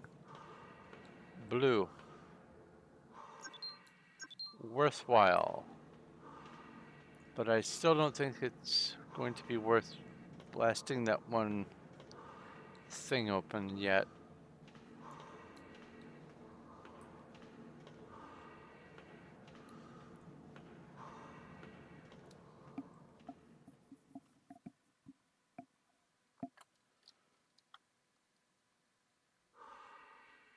Okay.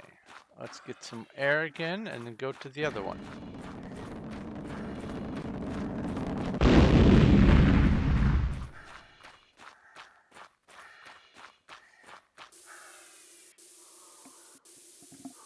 So today is likely to be another one of the single stream days. I have some projects that I need doing.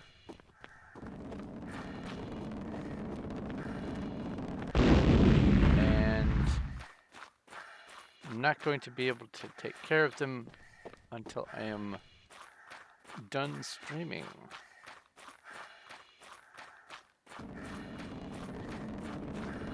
Oh, why am I sprinting?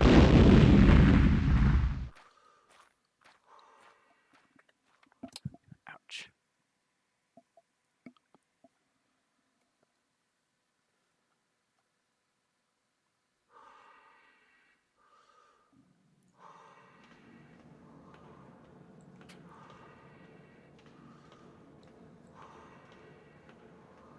Already a wonderful cave. There is a chest with air tank again. I should probably consider carrying a few air tanks on me. But this is good, getting plenty of sapphire.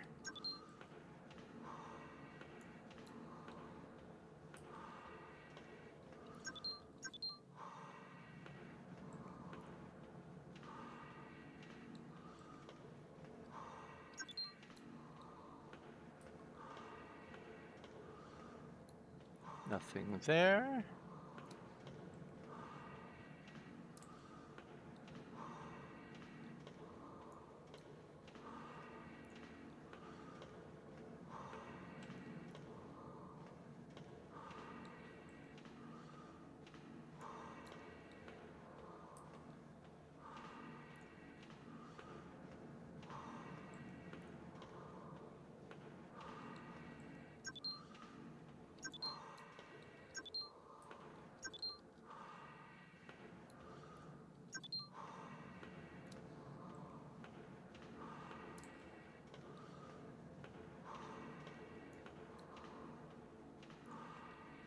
Now this cave had a chest and it's got sapphires, so I'm going to say that this is justified.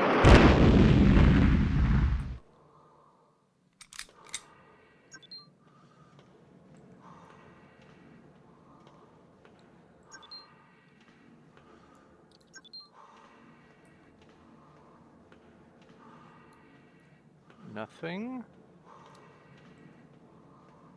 Okay, okay. Still more sapphires. So far, it's justified. Another chest, so that makes it even better. An air tank, that's good. Heat resist. What does heat resist take? Diamond silicon and alien capacitor.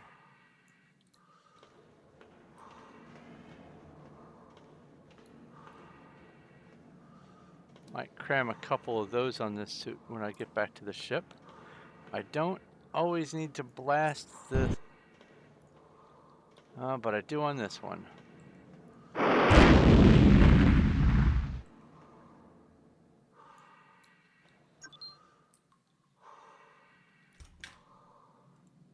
Okay, we have some more defense. That gives me 2 more defense. Let's see here. My deflect is at 16. I think it only goes up to 50. Might go higher than that. I definitely ought to buy a few more rockets next time I go to the mothership, which should be after this planet, in fact.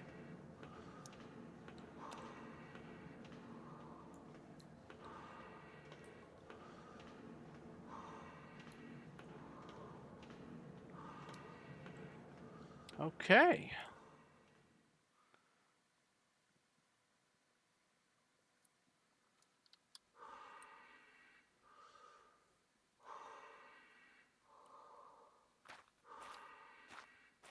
Let's get back to the back to the shuttle, back to the ship, back to the mothership, offload some things, and then continue. I need to get a few more rockets because I'm low. I want to see if any shops have anything useful for me. Get little transactions going. The moon is the first milestone on the road to the stars. Arthur C. Clarke.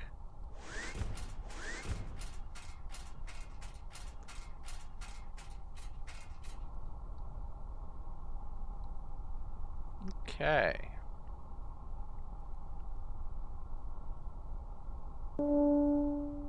Now, Orbit disengaged. this is around, well, star number 1.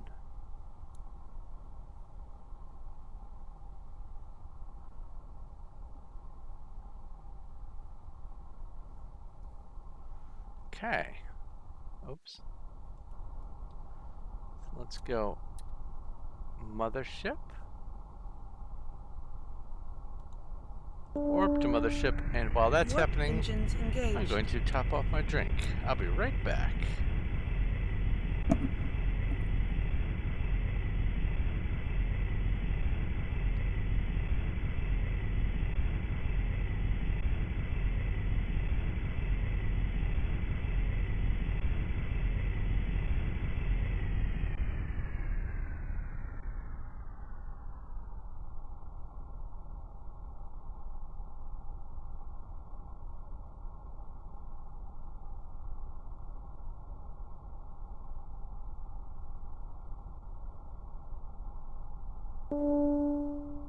Mothership successfully approached.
Ah, I have returned. What a time to own a cat. Which is to say, every time I go out that door, there's often a surprise. Today's surprise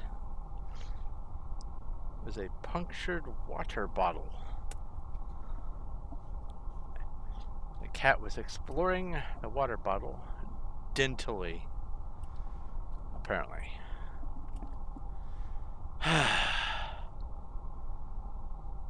At any rate, coffee's going. Oh, I can just go ahead and grab this stuff. Let's sell garbage. Oh, how much? Sapphire. I have 261 sapphire now. That's an improvement.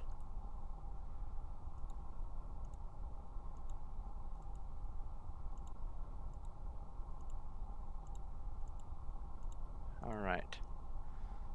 Air tank, heat resist, acid resist, diamond key. I'll hold on to this for later because I will need it.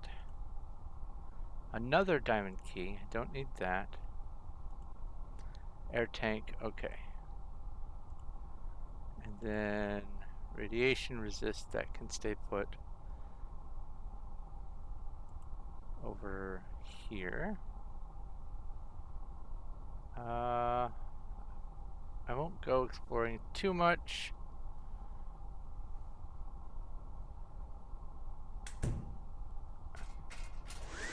Or go not exploring, crafting too much right now. I just want to get rid of some junk.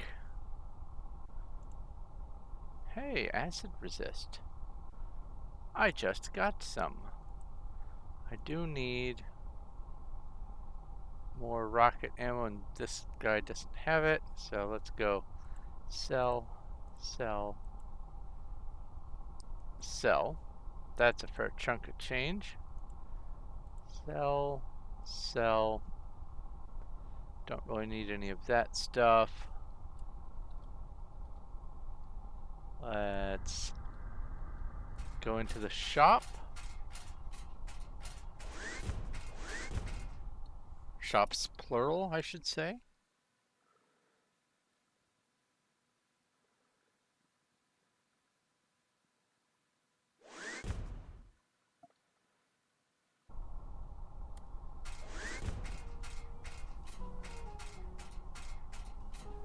Now, after trading with any of these guys or doing quests for them, if I buy everything this guy owns, that's it. He never will get new stuff.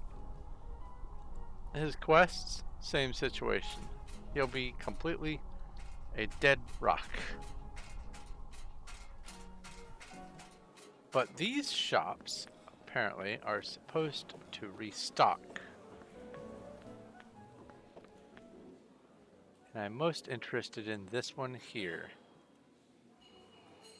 Radiation resist.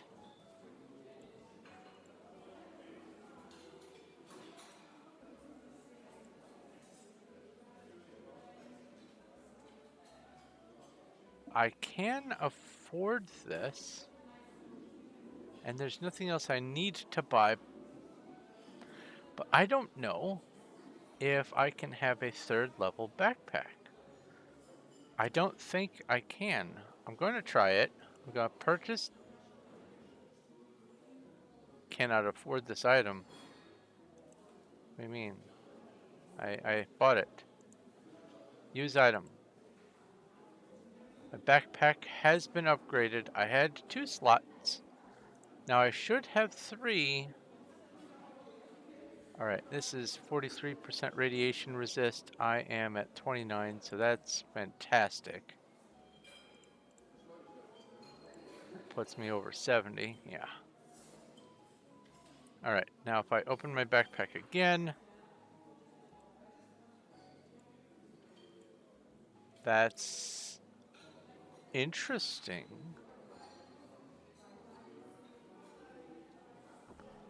Hello, Brianna.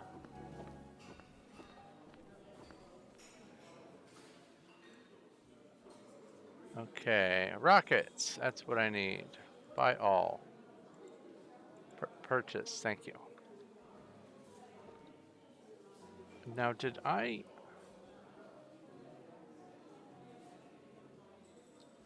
Well, for one thing, I need to take a screenshot of that. Did I have a duplicate cold resist? I don't remember. If that was one of the ones, or if that just happens to be on the second tab for no good reason.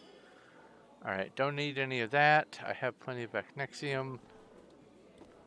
And I don't think there's anything good in trade in any of the people back in these two offices. Nope. And... Oh. I wonder if there's anything I can discern from that. I'm going to take a screenshot for later.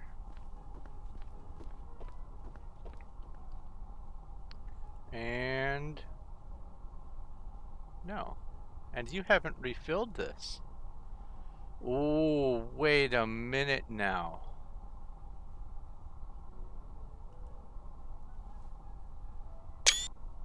That's an empty slot that has an item when I click on it. I click over here, it highlights that, do that, do that. But this, it highlights the empty slot and shows something. That's a problem.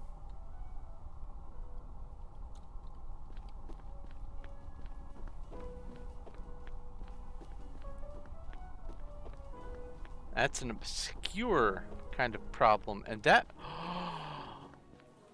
maybe the bug of the shopkeepers not restocking is false. Maybe they do restock and it just doesn't visually show up.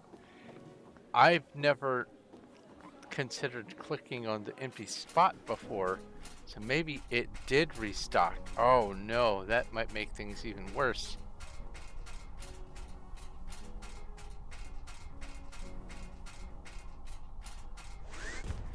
Took a couple screenshots up there to remind myself later to send some information to the dev, because he seems to appreciate my input and has pushed through a number of updates to fix some issues, which is just awesome. Orbit disengaged. Star size 500,000 kilometers. Oh. You are already near the mothership. Yeah. I hit M because instinctively I want to go to the map. Alright, so I have done that star.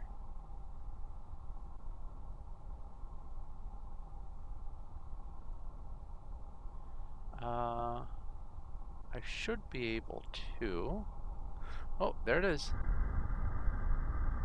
There's 1, 2, 3, 4, 5, 6, 7, 8 more planets. I've never encountered one with more than 9. Alright, we have a red dwarf with 1 planet. I guess we can just go there first and get this knocked out. Have 261 fuel. Was full to get here, so that means it took 39 fuel to get here. Even though this says it would take 82, because I just came from there. Let's see here, that's 9 planets there. That is 85 away, 67 away. I'll do this one. It's at the top. I'll just be able to look Warp down and engines find the engaged. next star I want to go to. It's 1 planet, no big deal. So we will call this star 34-2. 1 planet.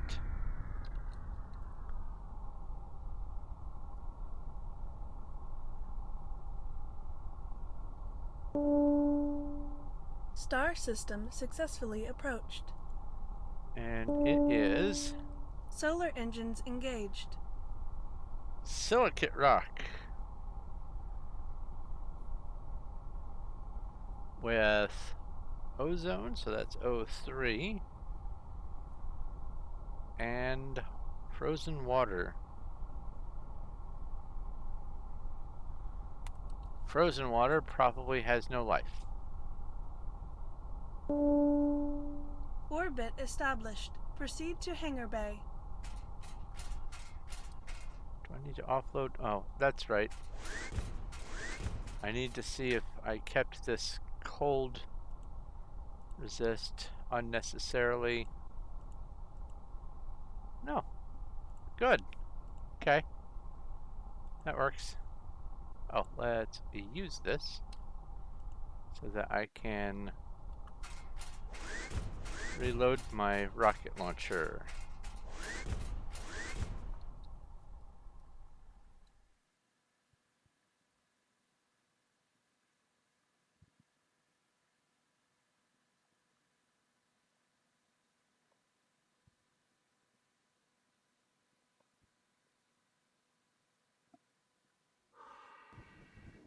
I love seeing the H.P. Lovecraft quotes.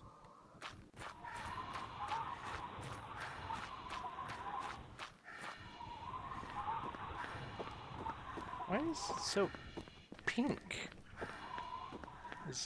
Are the ozone planets pink?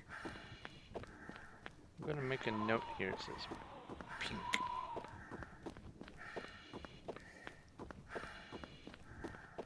I don't know if that's all ozone planets, if that's what makes them pink or not. It's a nice tone of pink, I suppose, but hey, there's a cave.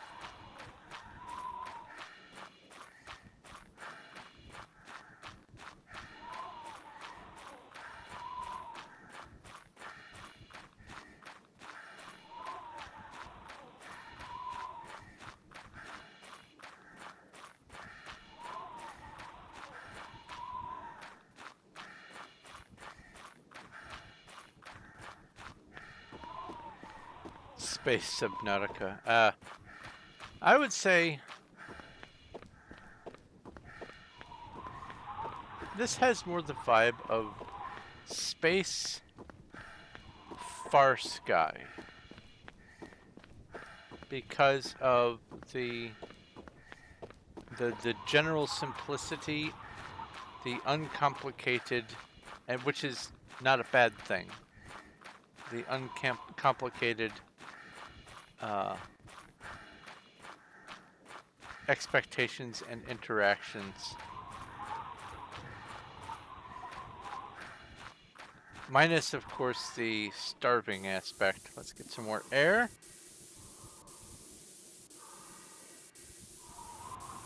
Check out yonder cave. Okay.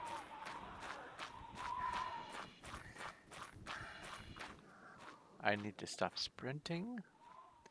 Pleasure to me is wonder, the unexplored, the unexpected, the thing that is hidden, and the changeless thing that lurks behind superficial mutability. H.P. Lovecraft. Aww. And this is an Acnexium cave, I do believe. Put that in the corner so I can see it better. Yeah, that's too pointy to be rubies, I think. Oh, wait, here's some. Yep. Hello. Hello, Acnexium. Get in my pocket.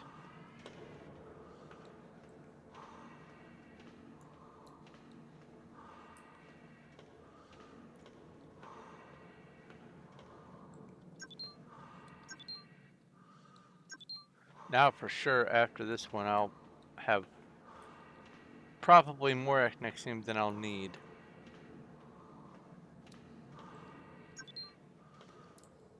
That doesn't mean I won't pick up more out of habit, but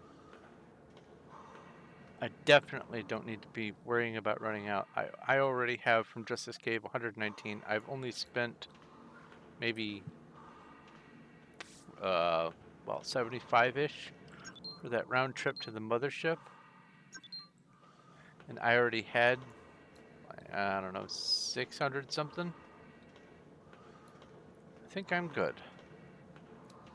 I will need about 350-ish for a key later.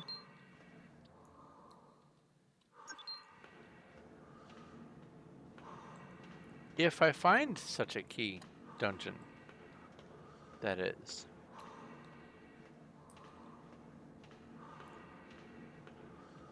My first playthrough of this game,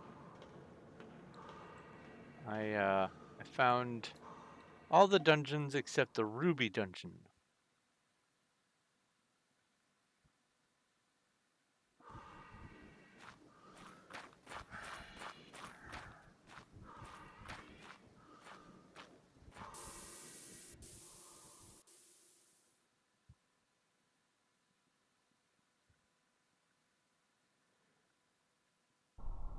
And Brianna, I seem to understand from previous conversations that we are in this stream here during your work shift. So don't get in trouble watching a stream at work, because it is definitely, yeah, it is definitely after 6. And that puts you well into your shift. Let's see here. We have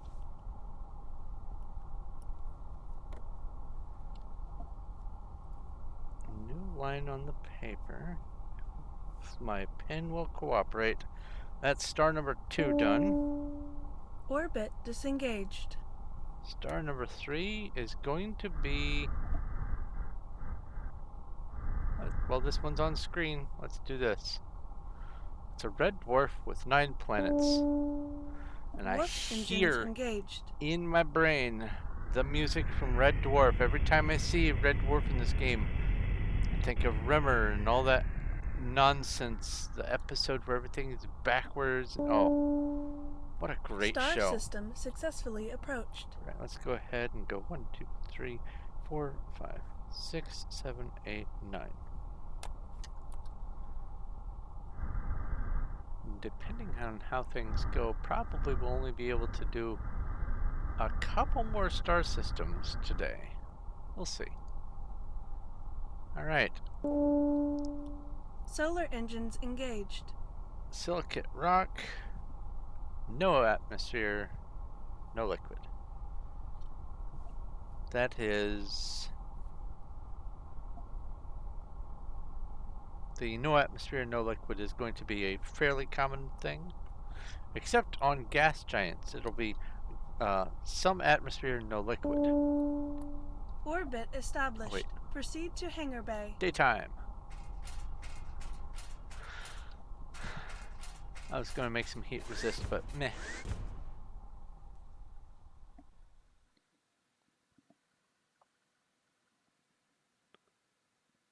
What new information can I find?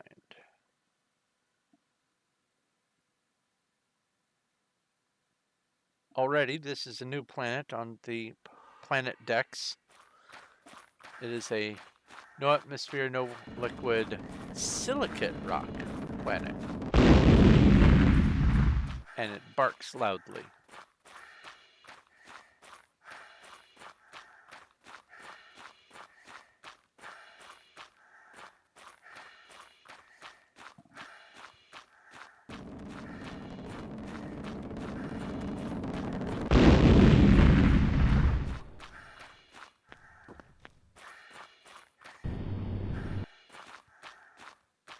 Alright, now I go this way. So far, no caves, but there is a chest. That's good.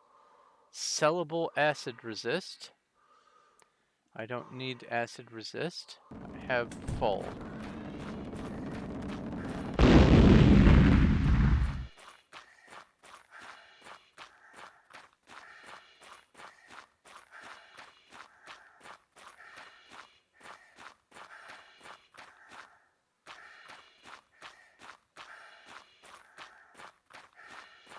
Align myself this way and there.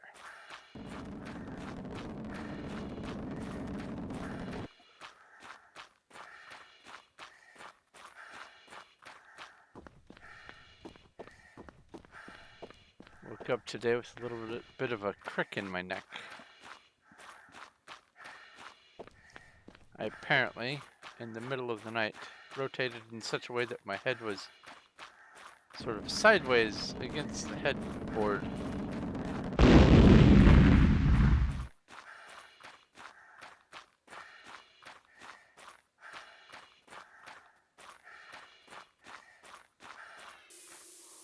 Okay. Nothing else on that rock.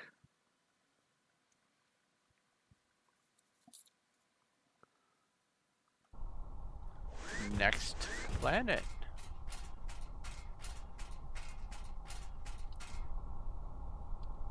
Uh-oh.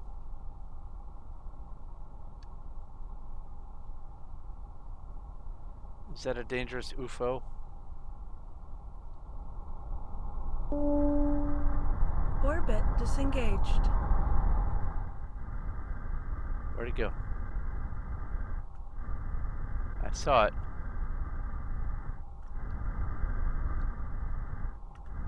It was nearby. There it is. Oh, that's friendly. I could potentially trade with someone on there, but they likely won't have anything that I want right now.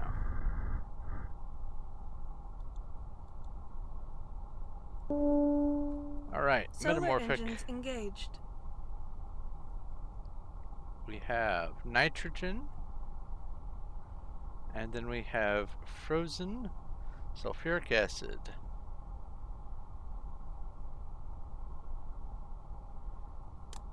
I could, if it was liquid sulfuric acid, actually survive. Orbit established. Proceed to hangar bay. It is daytime, it is coldish, but that's alright.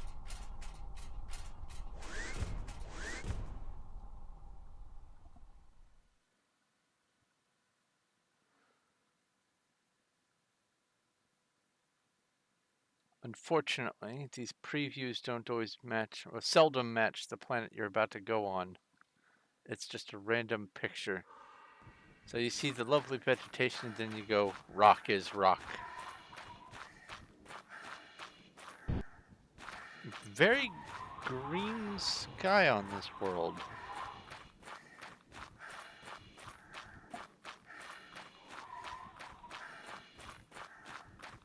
Make a note of that. See if I can find a pattern why it's green, why it's pink. Maybe ozone makes it pink and... Oh no. The other planet we were on with the nitrogen, that wasn't green enough for me to mention it.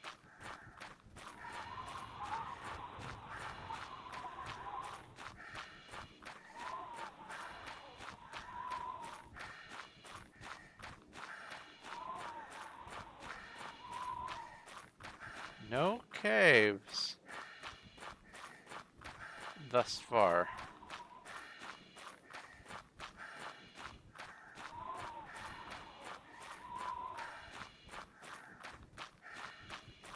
No caves and no chest, or at least I haven't seen it. And that's the thing about this. I don't know. I haven't heard back from the dev about whether or not there's guaranteed to be something on every planet.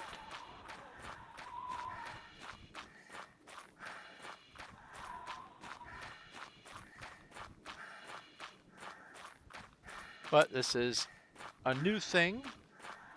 This planet has added new possibilities, frozen sulfuric acid, to the liquid category. Which means there's also most likely liquid sulfuric acid by that reasoning. I won't necessarily give a spoiler one way or the other. I'll just say that you have acid resistance on your suit for something. Oh, and I have, by the way, I have looked in, tried to find why the alert box thing isn't doing an animation or whatever. I can't figure it out. So I don't get to hear if someone Orbit subscribes disengaged. or tips or whatever. I just have to rely on being able to look over and at the time when it happens or near the time and see a message pop up. Oh, my phone has made a boop. There we go. Let's not chase after the UFO. We're not after it. I want to go to the third planet from the star. Haha, new gas. Solar engines engaged. Sedimentary rock. We have CO2. And then we have frozen methane.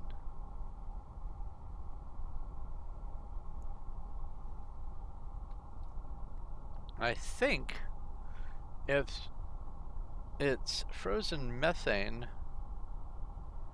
if memory serves, then that means the CO2 should have also frozen 1 degree sooner.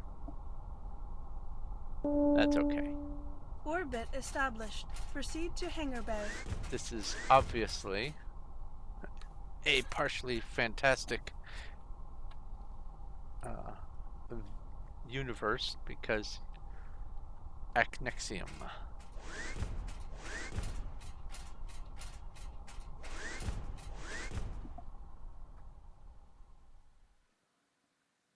And so I won't apply scientific inquiry to whether or not it is acceptable to have gaseous CO2 on a planet that has frozen methane.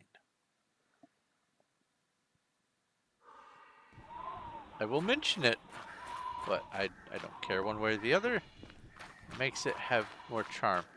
So this is not the swirling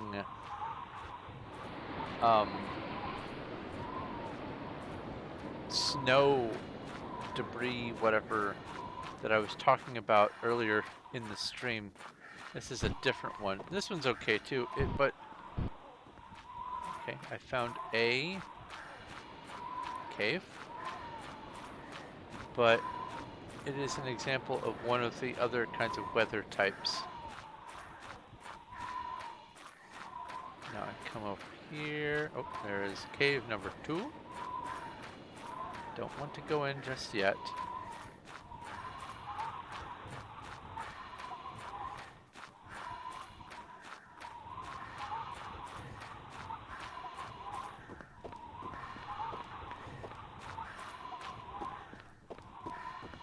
Green water. Well, green ice. Frozen methane.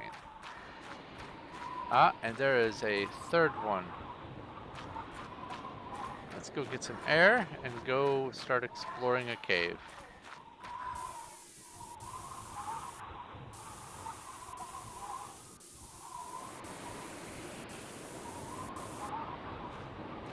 This one looks good. This looks like a 4th cave, in fact. Planet with 4 caves. Hopefully there's a gem that I want on this world, anyway. Good on Acnexium, good on emeralds. Need ruby, sapphire, diamond.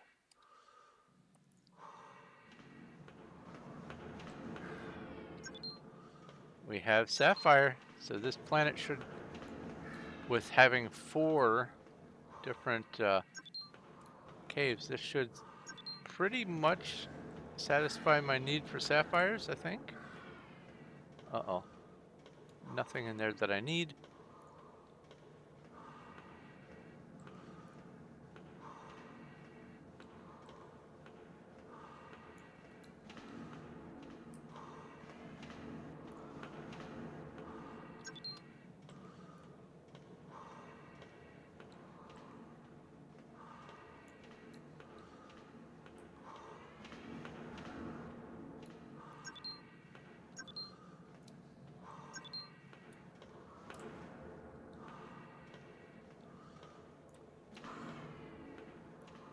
And likewise, at least I'm getting sapphires.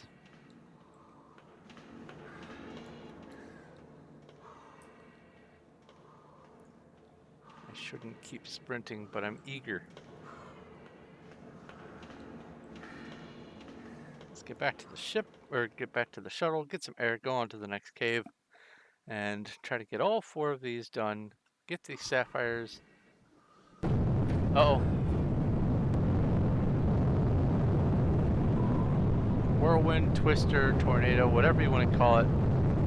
Any planet that has an atmosphere can have these dust devil things. They sound a lot angrier than they are. They are largely survivable.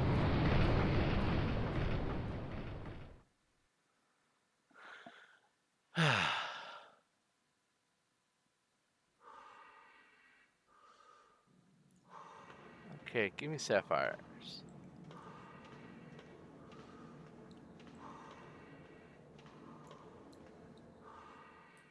I'll try to remember that for later. If there are chests, I will break that down. Nothing. Oh, that's one thing is, if you find a planet that has a certain gem on it, all the caves on that planet will have that gem if they are going to produce gems.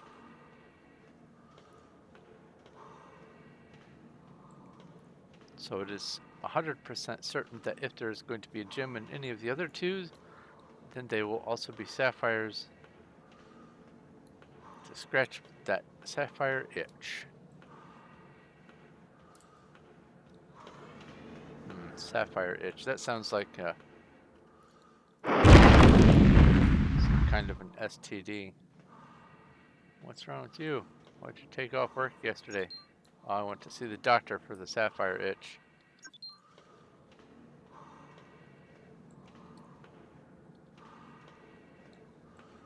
Oh, waste of a rocket.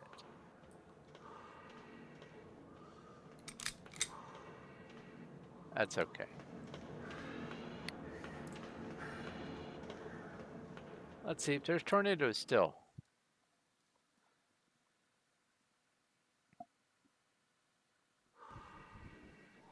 There are not.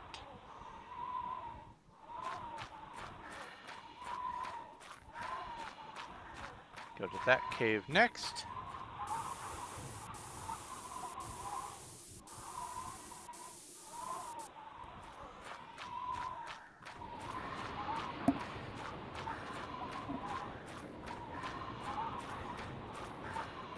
In we go.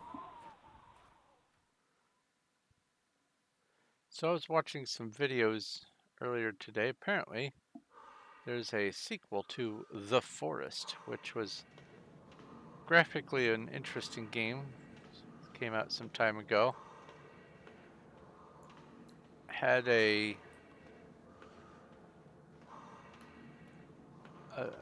few interesting mechanics introduced by it. But one of the things that was very problematic for when you got the game right off the bat was you could be overwhelmed and just obliterated in the first few moments of the game by random chance of the enemies spawning, and they just would spawn basically right on top of your crashed plane or whatever, making it impossible for you to even think about surviving the attack. And it just made the whole game unplayable because you would respawn at the plane and they would immediately attack you again, and you can see hopefully how much of a problem that would end up being. Now this game has its own issues. It's already been found out that you can, if you open your notepad, you become basically, if you're standing on any sort of slope, you just slide down the slope. But more importantly, you take no damage while holding this notepad open. So you can go, I need to get down there from up here.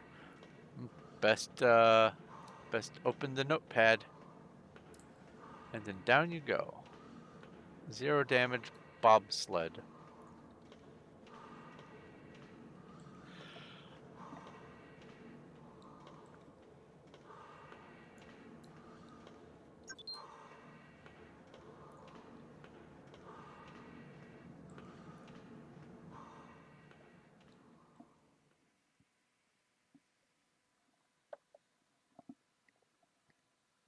Also, you can basically beat the game in less than an hour. Apparently. It is still an alpha, so that's forgivable.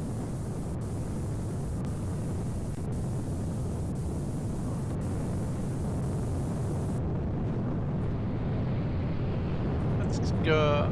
Nah, I don't want to stand in. I've got things to do. Important science to do. Ah! This is that vortex snow that I was talking about. Looks interesting.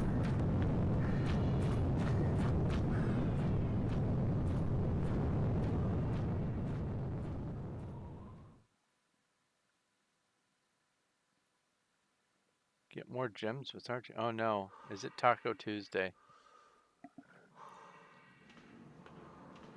He's doing Simon Says or whatever.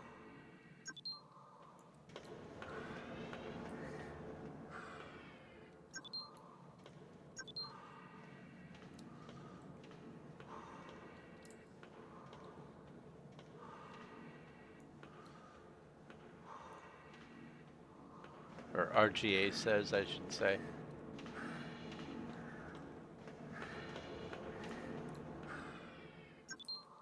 That. Largely, you don't really need to pick up, well, hardly anything after a certain point. It is a little something that I'm going to try to get some numbers crunched on, is how much of the different stuff is actually needed to do everything or virtually everything in the game.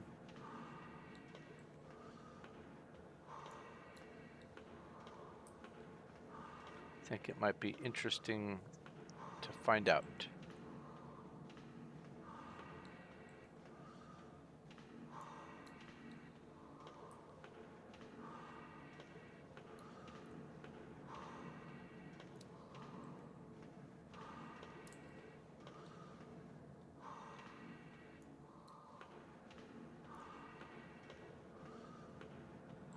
I commented on it.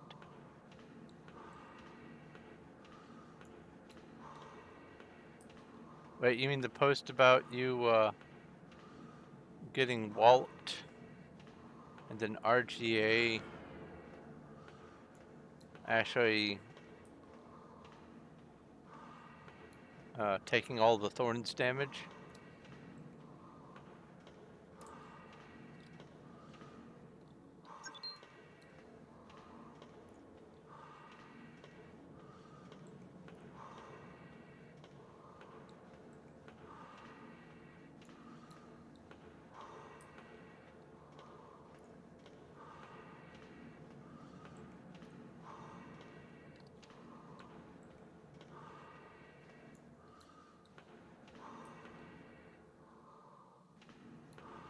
That's... Why would they do that? I mean, it's not like they would be trying to have this image of RGA can do no wrong, because everyone knows RGA is a doofus. Oh well.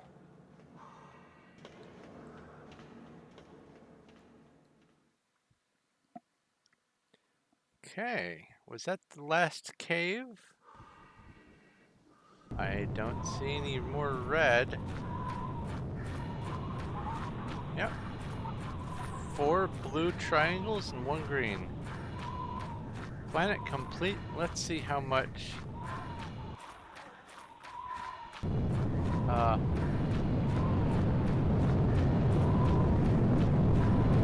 How much sapphire I've got. Man, that's loud.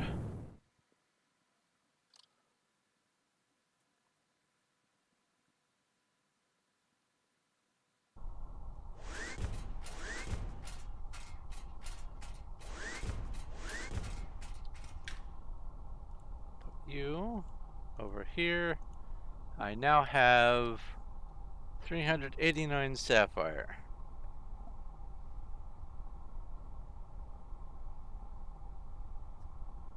That should be good, but I'm going to get over 400, so for sure I'm going to loot whatever the next cave is that has it. Alright, planet 4. Next.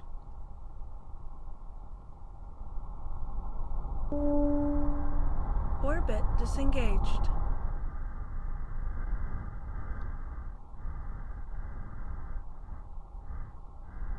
Is this a gas giant? It is. Carbon dioxide, no liquid. So...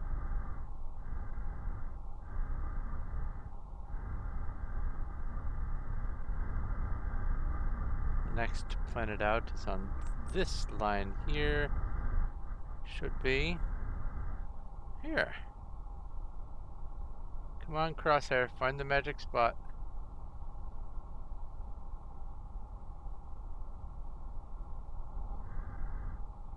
Are you not the planet? Are you just maybe an asteroid? Oh no, it got it that time. Sand. Solar engines engaged. Volcano. Lava.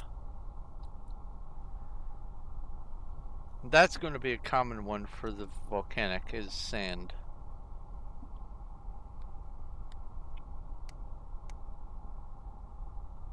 I predict. Middle of the day. Warning. Planet contains hazards. Yep, let's Proceed sleep with until morning. caution.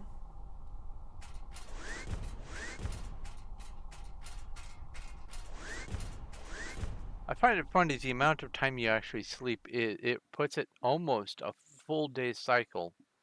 Minus 70 out of 360.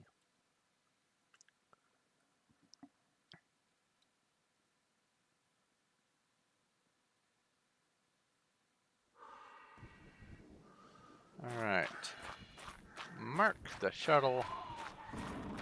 This sand is nice. Meteorite is not.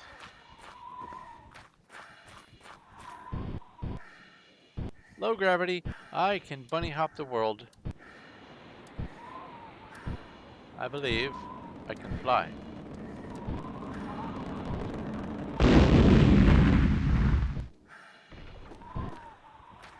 That's fun. I enjoy doing that.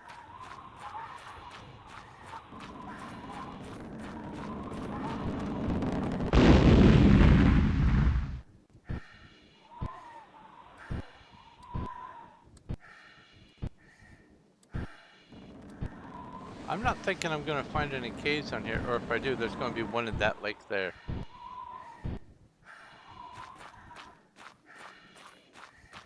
And I will not be able to access it yet.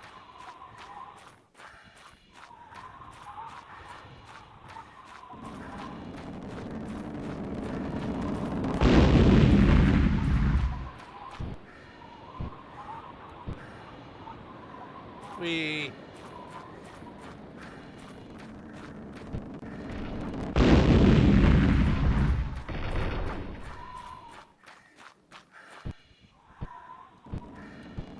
Sky hopping is really way too much fun.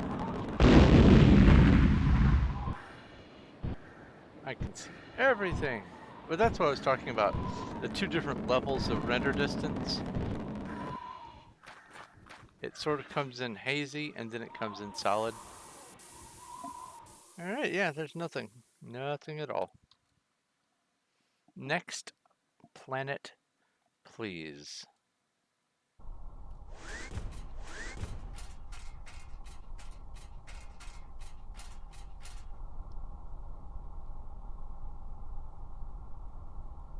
Planet number 6. Based on that arc, I need to go Orbit disengaged. like this.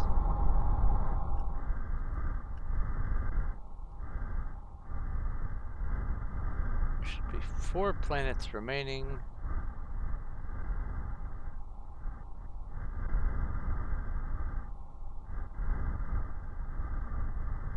There we go. Silicate, nothing, Solar nothing. engines engaged.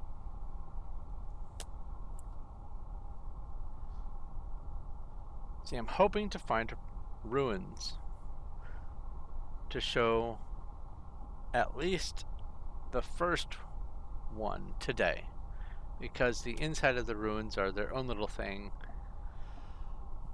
The first chest you encounter has ancient blueprints that are used for making some pretty fantastic stuff that just changed the whole gameplay Orbit around. established. Proceed to hangar bay.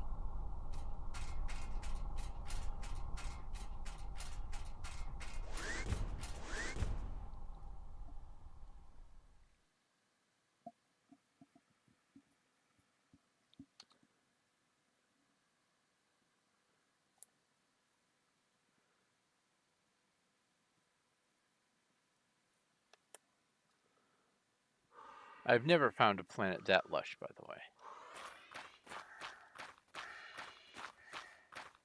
Does not look like there are any ruins on this world. Aw, normal gravity.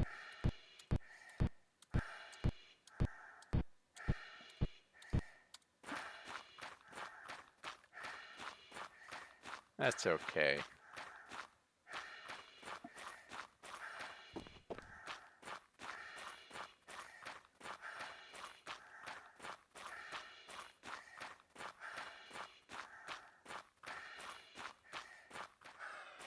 So apparently, even though I have fully explored a couple of maps of this game, there is one item that I have yet to discover. That's a cave.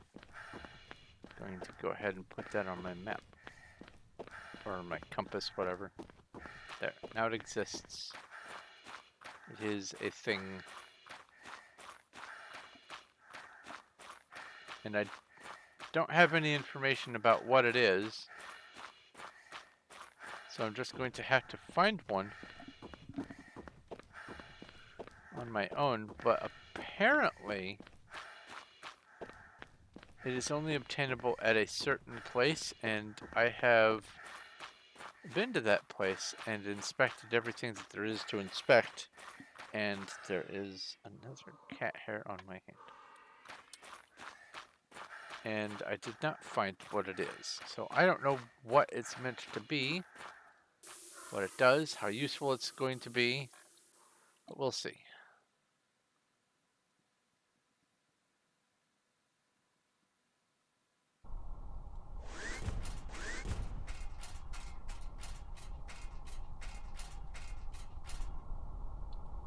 So nothing on that world. Next planet, please. Orbit disengaged. Yeah, it is my hope to try to at least get into one dungeon today. One ancient ruins thingy today. Are you a gas giant? You are not. Solar engines engaged. We have igneous volcanic planet.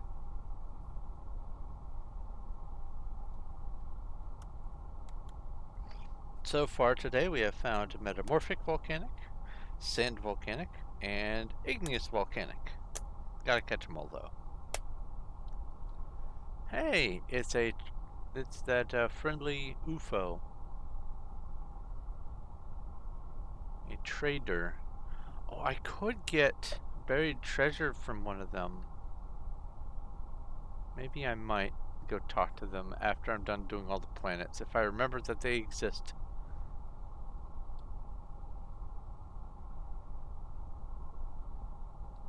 Daytime. Warning. Planet contains hazards. Proceed with caution.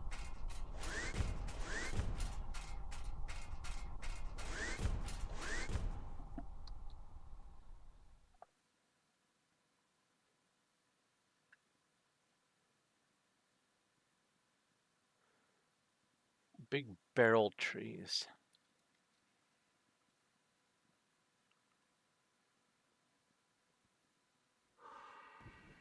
Okay. Normal gravity on this one. I can't bunny hop the lava. Ooh. And I can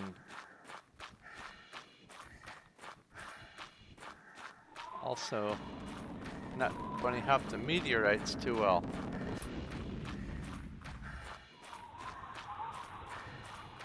Alright, this is not looking like there are ruins, but there's a cave that is, there are two caves that are not in lava. But I don't want to go in just yet. Actually, yes. Yes, I do. I'll stop sprinting. I'll go into one of them.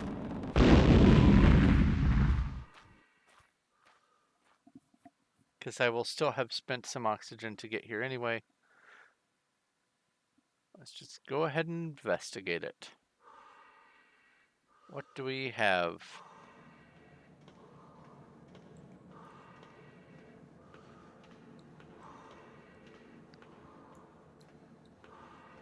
Emeralds. And this is that same thing, only it's lava, so I can't really go into that yet.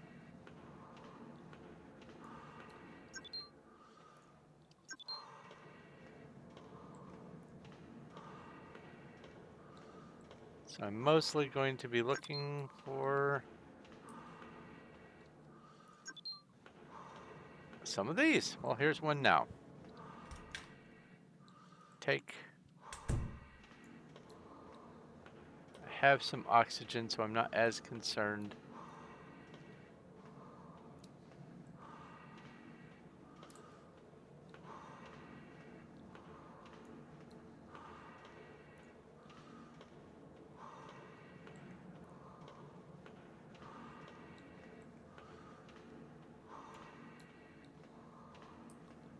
So, Cuddles, about the screenshot that you took, do you actually have it saved somewhere?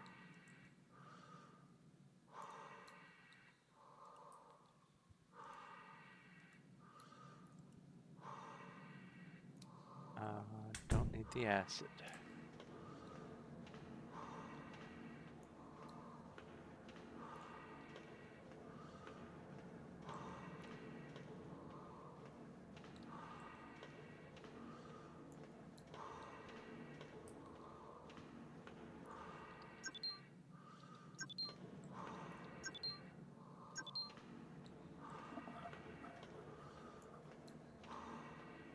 Oh, okay, cool.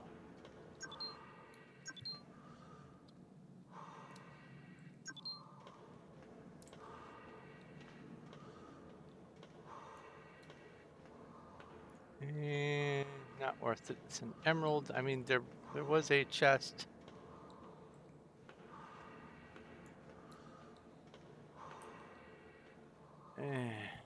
Fine.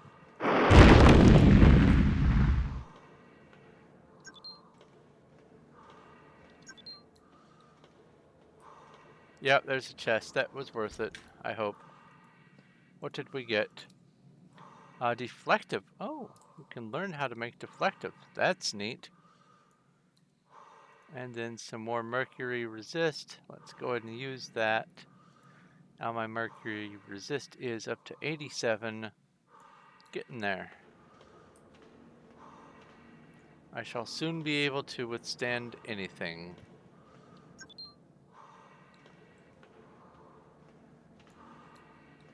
Nothing's there. So this was worth it.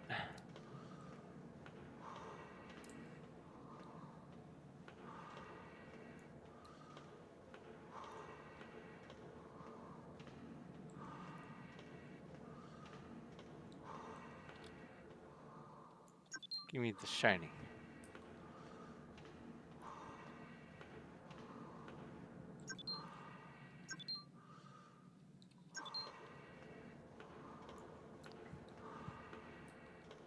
So, Cuddles. When I was streaming Dead Frontier on Frontier Friday, I asked what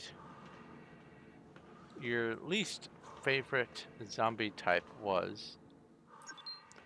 And either jokingly or maybe realistically, you said the zombies from Dead Frontier 2. I have a different sort of question for you.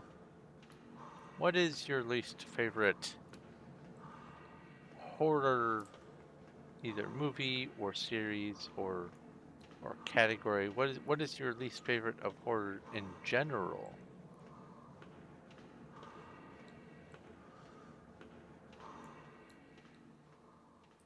Well, I know you were joking about it, but I am curious what your least favorite is. Very often, people have a favorite, and they laud the benefits of that favorite to everyone that will hear their voice.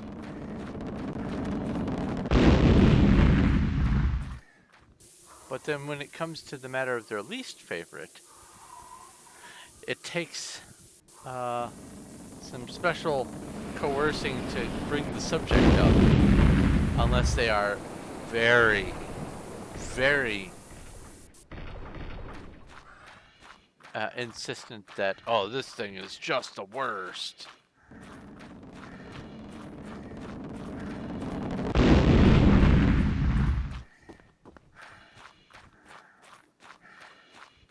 Ah, see, there we go. This whole cave will be flooded with lava.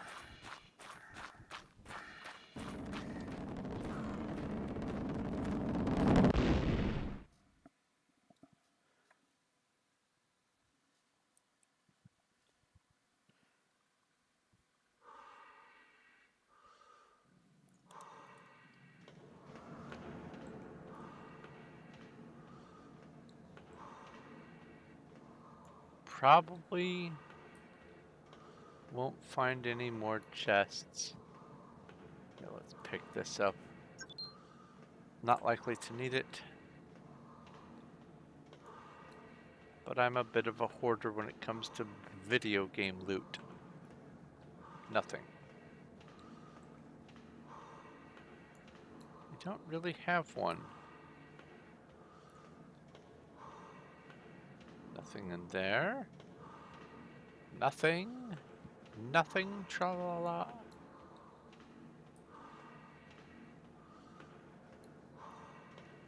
I haven't seen the labyrinth in a very long time.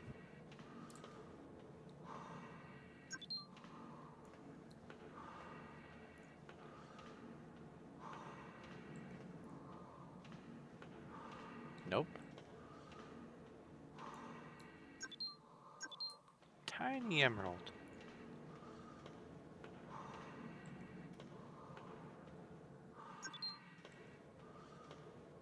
Okay, well, that's this planet sorted.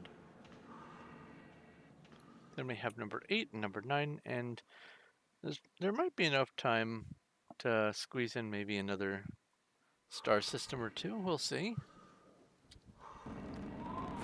I have marked that there is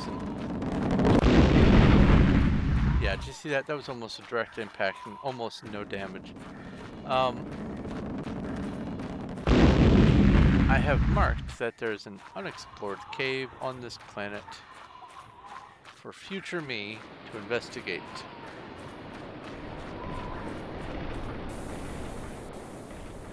can say lava cave. Probably won't be worth it by the time I can explore it, but it helps to be thorough.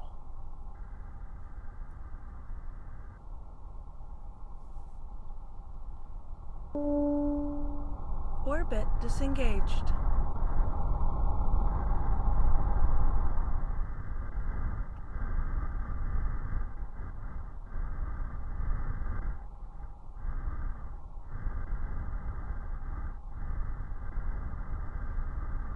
I think my least favorite, if I had to pick a category, my least favorite of the horror genre would be Solar engines engaged. any of the ones where they put so much focus on the origin of the disaster and so much detail on it that they are trying to maybe demonstrate how to prevent it or whatever, that it takes time and actual exploratory portions of the rest of the experience Orbit away established. Proceed to hangar bay. from the movie. So like, say they're trying to make a movie and get it all crammed in an hour and a half or whatever. They spend the first 45 minutes talking about in too much detail uh, how it started, how it could be avoided, and all that kind of stuff. And so the actual only part of the movie is the remaining 45 minutes. So they have to fit the actual storyline, what happens, the action and everything, into the second 45 minutes of the movie.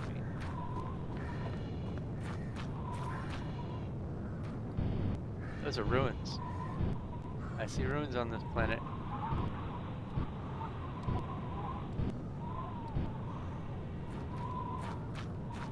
I also hear a tornado.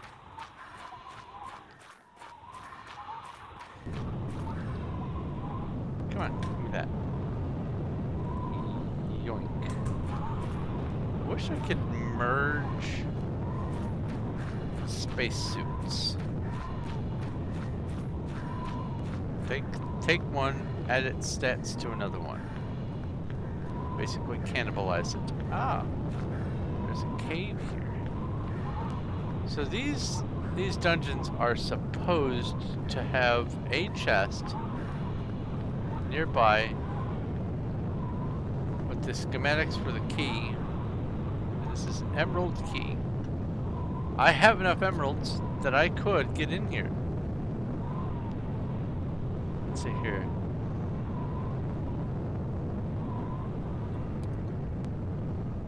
Emerald key, but unfortunately, there's no schematics.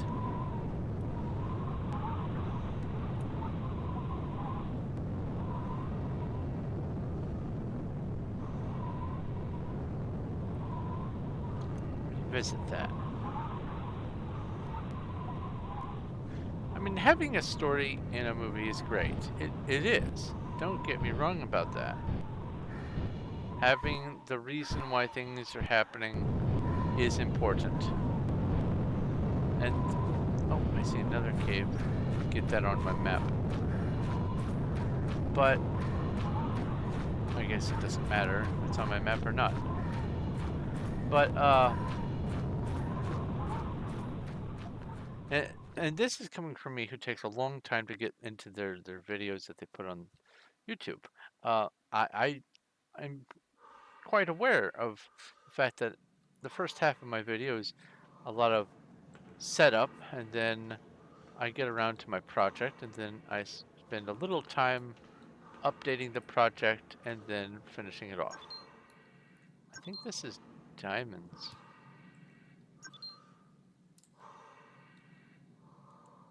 Yeah, that's diamonds.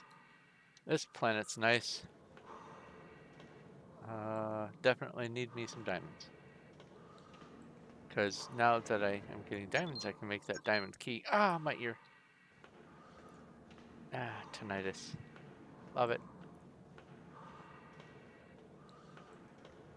But when a movie does it, the parts of that intro that they are spending all that time on had better be vitally important. It's much in the same way as Chekhov's gun is important. You're mentioning all this intro, and so if you say it's only like the plague or whatever is only spread by this route or whatever, then in that movie it had better be a significant moment where that route is being used to spread or maybe not spread the plague. If it's never revisited, then what is the point of including it in the movie?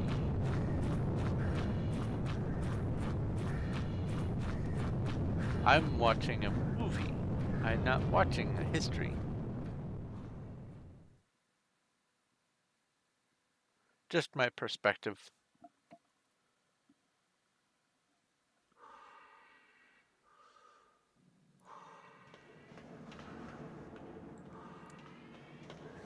Oh yeah, this planet has oxygen, so I can just sprint everywhere. I forgot. This is great. Diamond.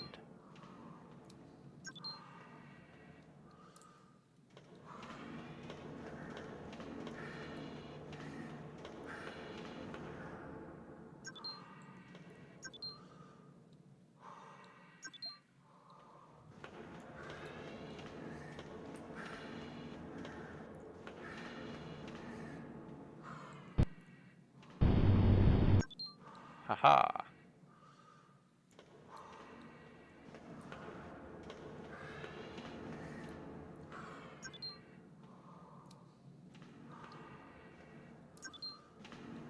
Some of the best movies, for the sake of movies that I've seen, are ones that just get right into things. Leave a lot to the imagination. Cause I can, uh-oh. What are you? Oh no, I don't like.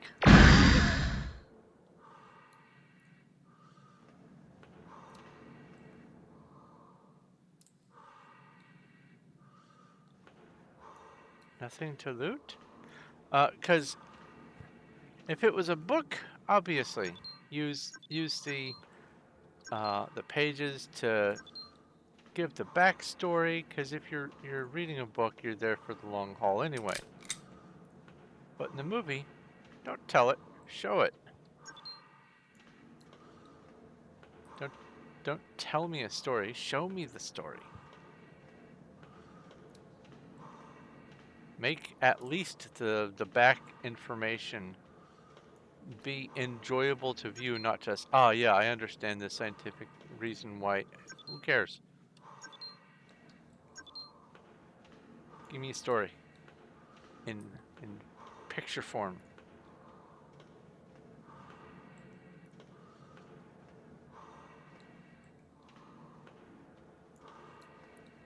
Oh, I have my that one axolotl that you threw at me. It's in my one of my player vaults. I am going to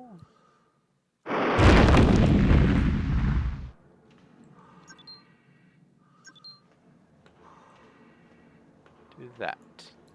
I can no longer reload.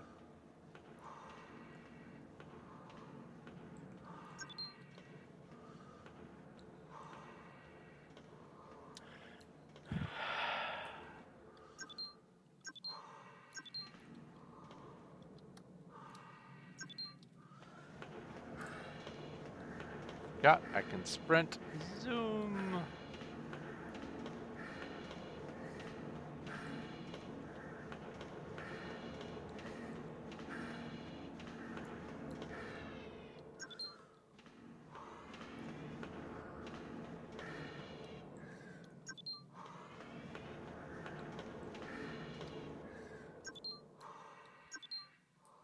Big clusters, big clusters. Give me that diamond key.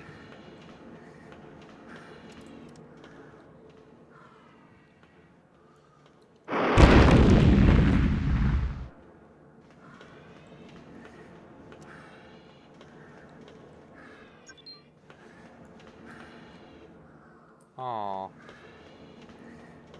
that wasn't worth the rocket.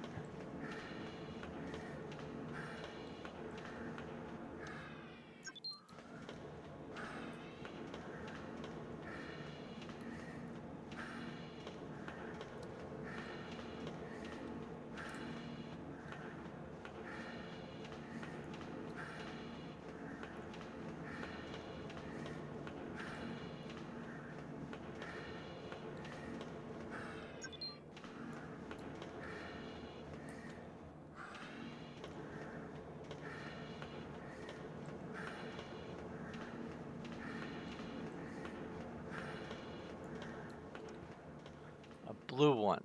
Okay, so there might be 5 axolotls. Neat.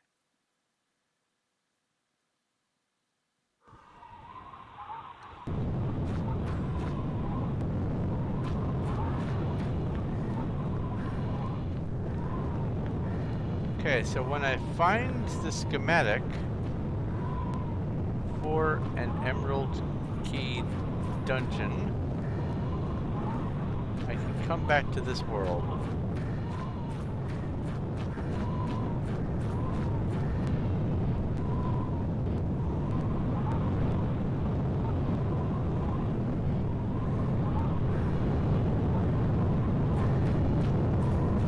Looking for more chests.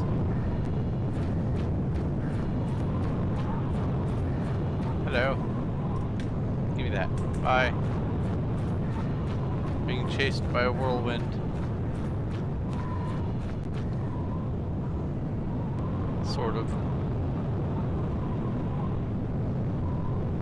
Alright, what's this? Cold resist. Use that. Use mercury resist.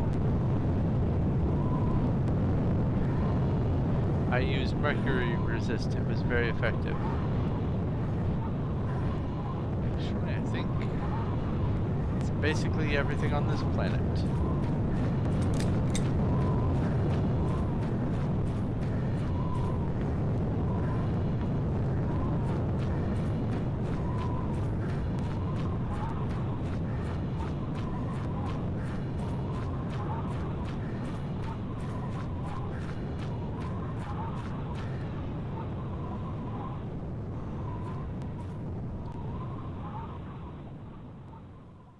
Okay.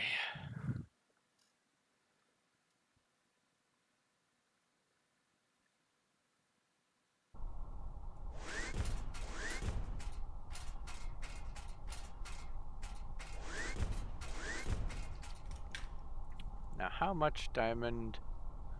That's 200 something. Let's take that. Let's try to craft ourselves a diamond key, shall we? Take cold resist. I know that I have gotten one now. I think. I'm wrong.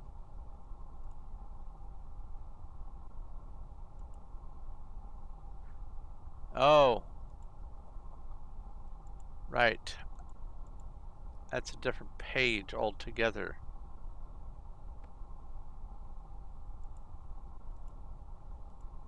Let's place that and place this.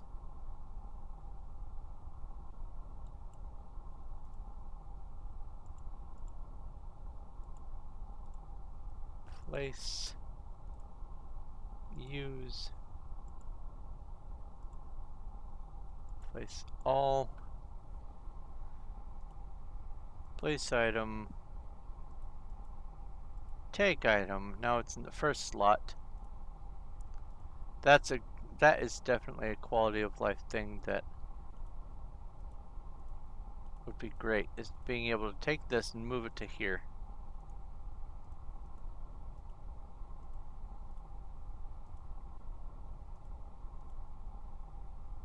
Okay, we have gold ore and silicon.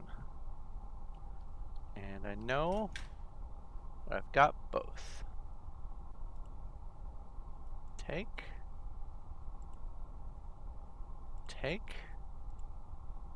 Use.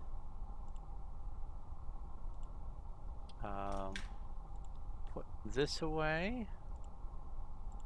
And that. And that. Let's see here. Put that there. And, well, I guess it doesn't largely matter, but I'll just keep the key on me so that if I find a diamond key dungeon, I don't have to come back to the ship. Okay. Next and final planet in this system.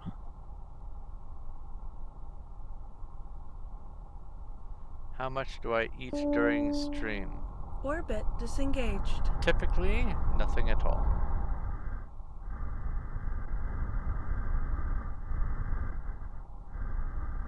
Unless you're talking to someone else in the chat. Okay. Turn. Orbit the planet. Sand. Solar engines engaged. Oxygen. Again. And frozen mercury.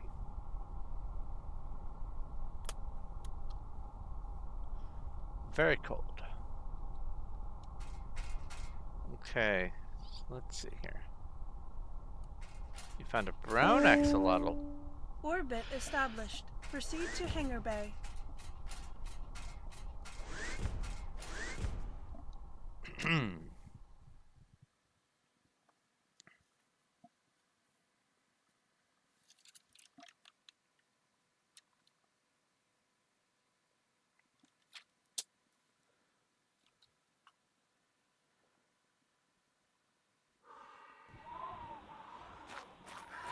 Oh, it's nighttime. I think.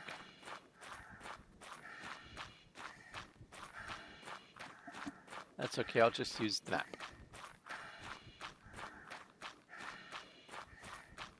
There are 37 kinds of axolotl. Probably 16.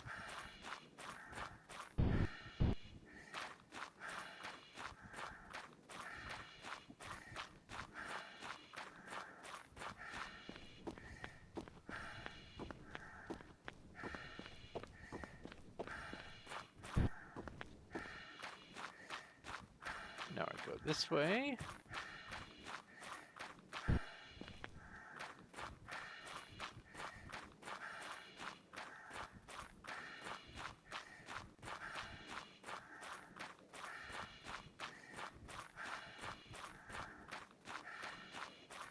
Okay.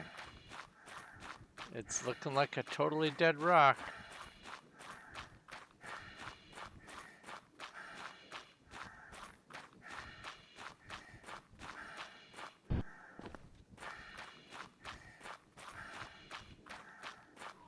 Oh, okay. Maybe you can trade someone. One of your spares for blue.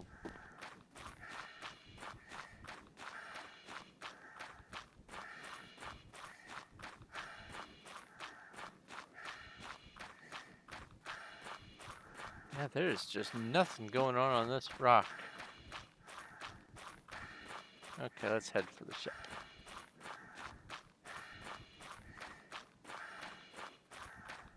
That is weird.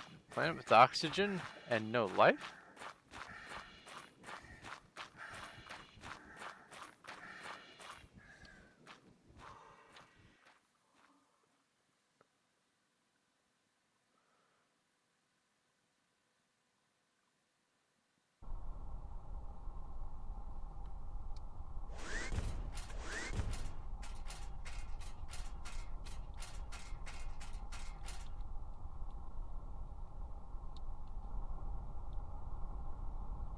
Okay.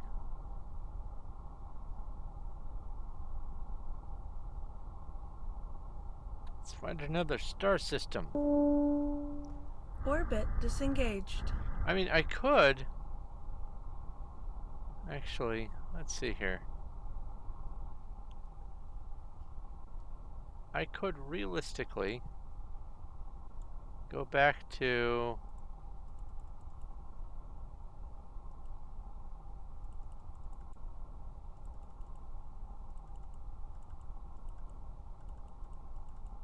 I don't understand where I have to click to get this to select. There was something in one of these sectors. There was a star no, that had diamonds on it. Or diamond key. Not that one. Not that one.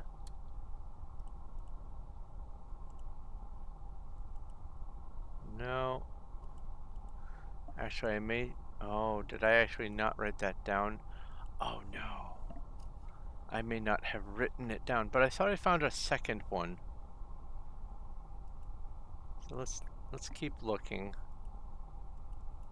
No stars there.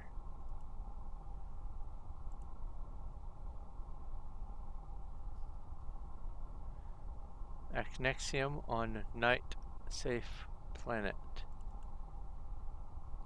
Okay. Oh, Acnexium behind wall. Okay, I don't really need that anymore.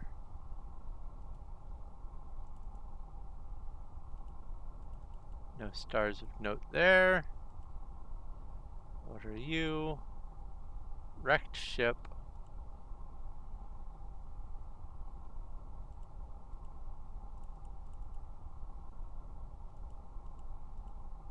Nope.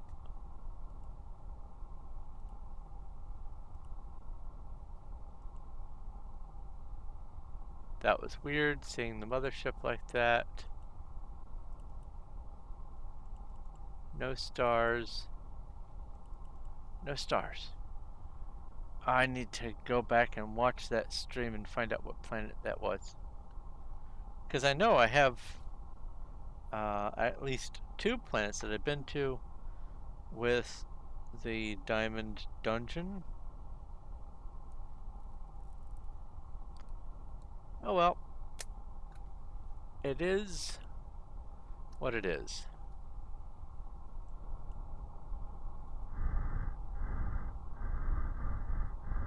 Oh, I have the wrong sector selected.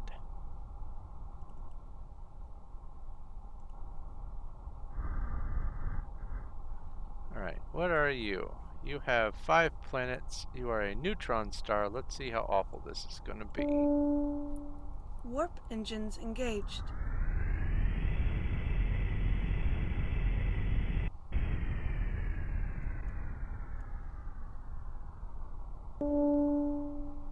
Star system successfully approached.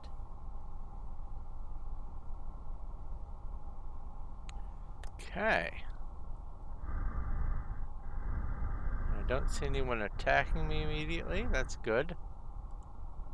The first planet. Solar engines engaged. Sedimentary rock with nothing.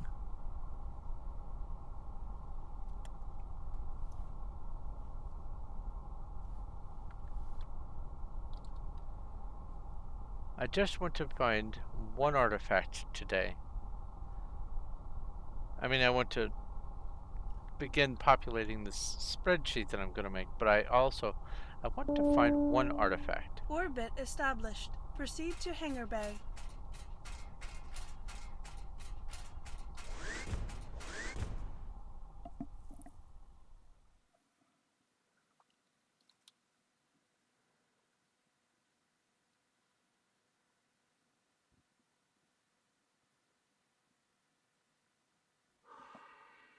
Okay.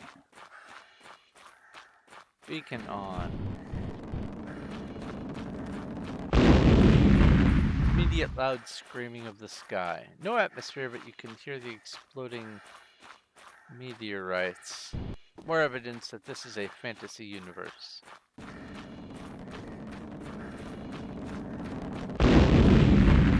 Ow.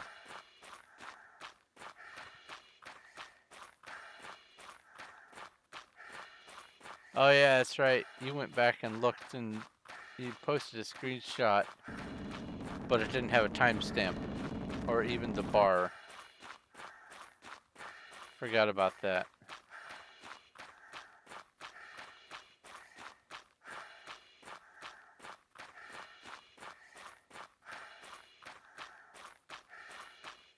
Empty planet.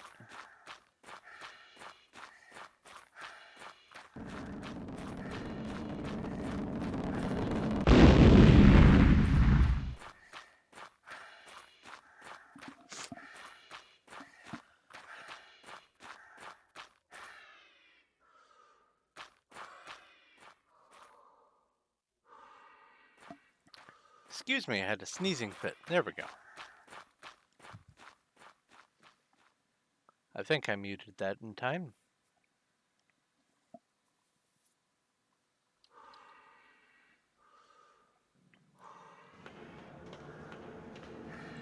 Okay.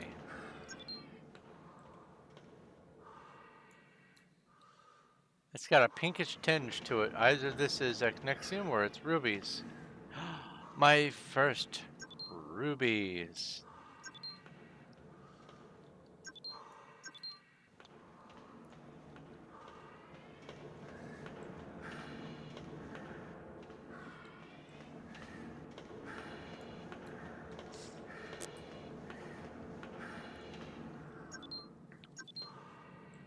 Oh, I know why I sneezed too.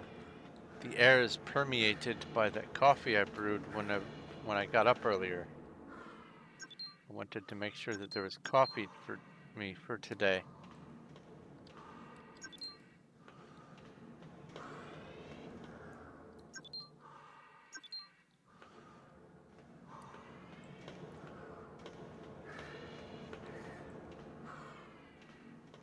$21, 1, 2. Okay. Well, then I will go visit that after I'm done with this star system.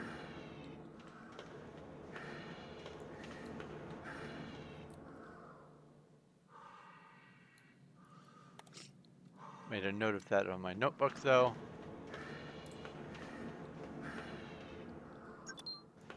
Always good to write things down. Ugh!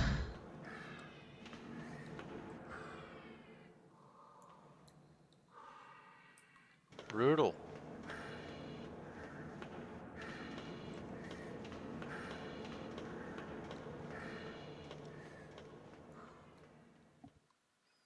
Huh. Well, that was exciting. I need to use an air tank so that I can continue exploring this world, because I don't want to go back to the ship and perish on the way to it, and I was very close. Now I'll stop sprinting through the cave like a dum-dum.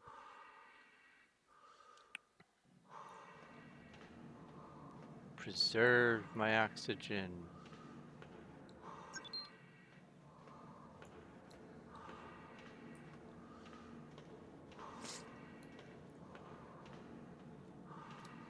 Apparently the first incarnation, these standalone stalactites and stalagmites were collision.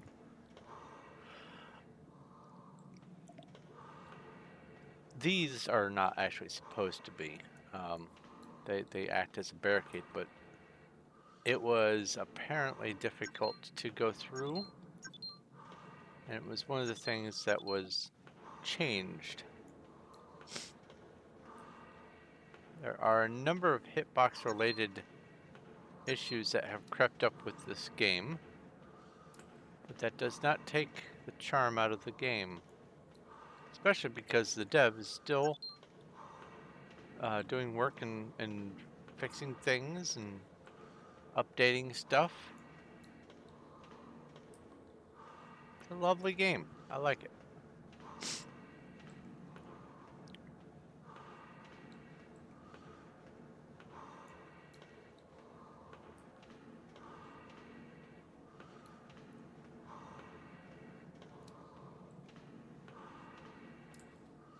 Dead end.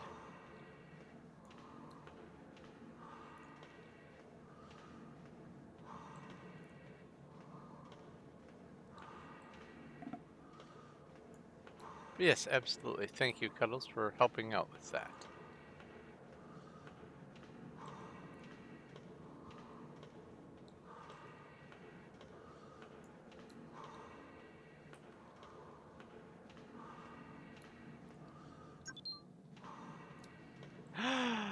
A box.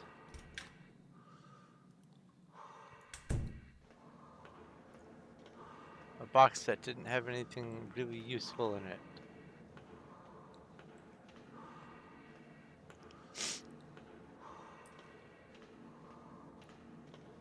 Oh, that's not a doorway. This is a doorway. I almost always do that.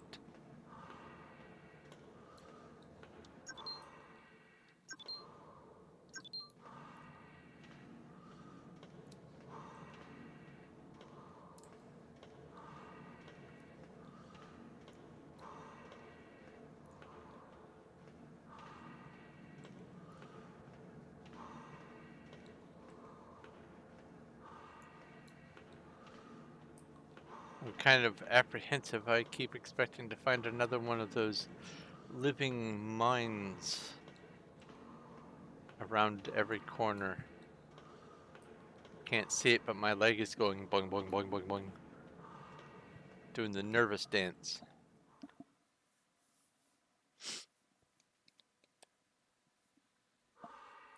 Okay.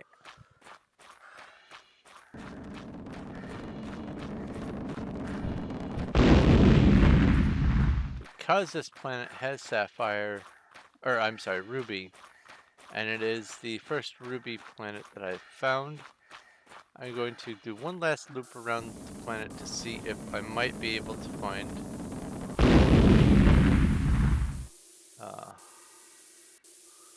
some more rubies, because that's 132.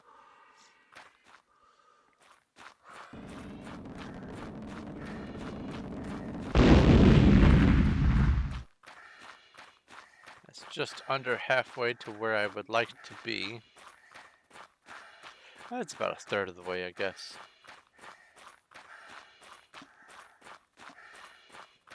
Let's see if I can squeeze a few more rubies out of this planet.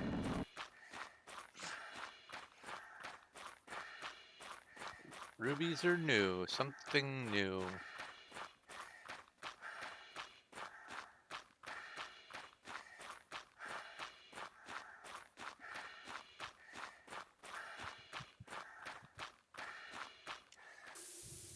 No, no, this is not the potty dance. This is the, that thing that scared the phooey out of me, and,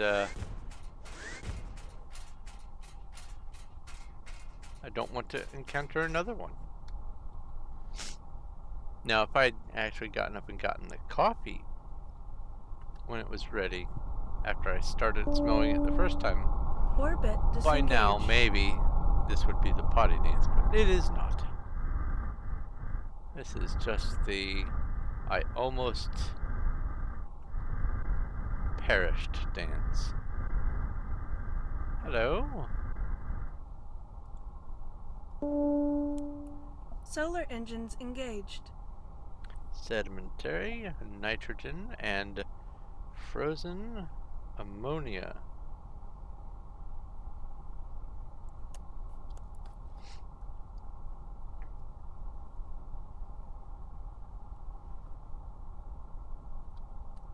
Let's go. Orbit established. Proceed to hangar bay.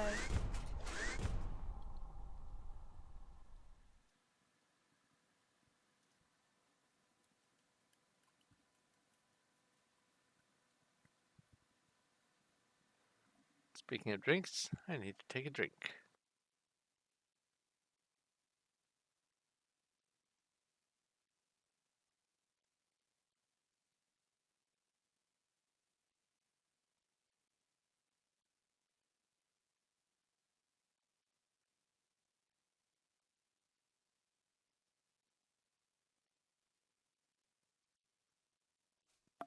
I was concerned. It looked like it was stuck on the placing trees and plants thing.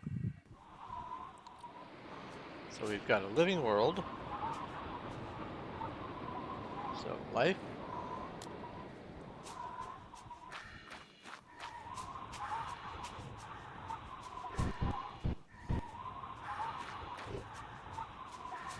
Well, it isn't attacking me.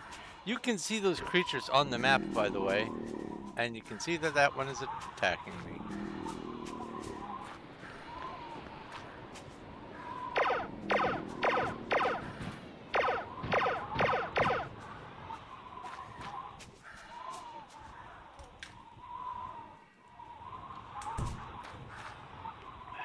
Ay, ay, ay.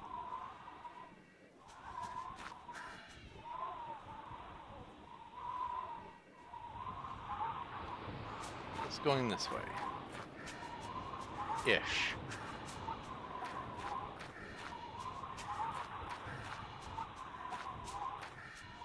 Two caves.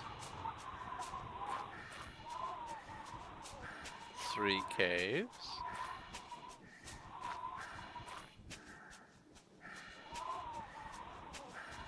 A chest.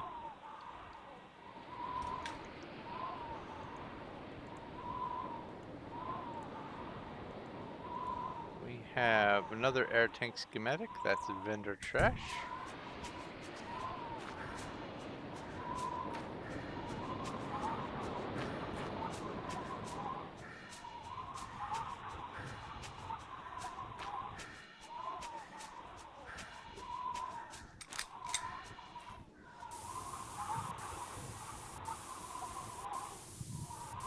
Don't forget to eat and drink. Oh no. What if I forget to eat and drink?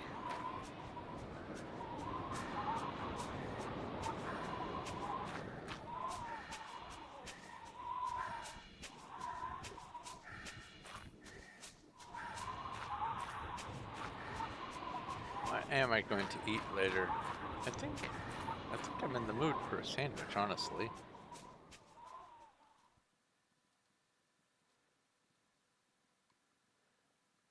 I could do soup. I mean, I could turn the world on its ear and have some oatmeal for lunch. Oatmeal and cream of wheat. Throw in some brown sugar, some milk. I'll try to remember that that's there. We'll see what sort of gems. Another one. That's great.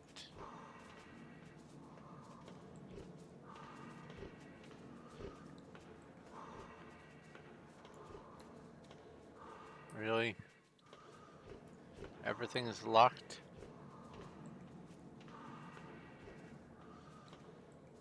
There's sapphires, but I now have an awful lot of sapphires, and for sure probably enough for a sapphire key if I ever find a sapphire key dungeon. So I don't necessarily need that.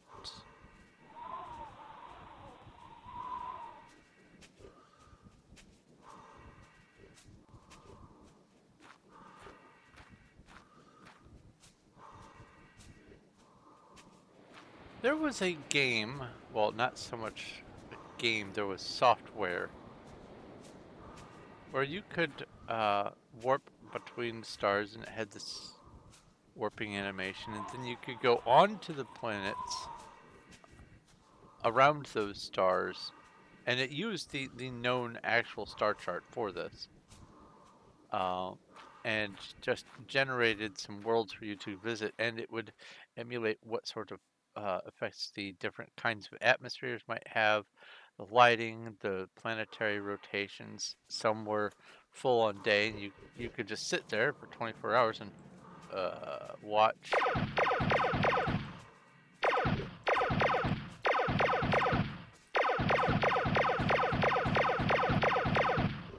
You are durable. And you could just watch the sun cartwheel across the sky. It was great. And I can't remember the name of it.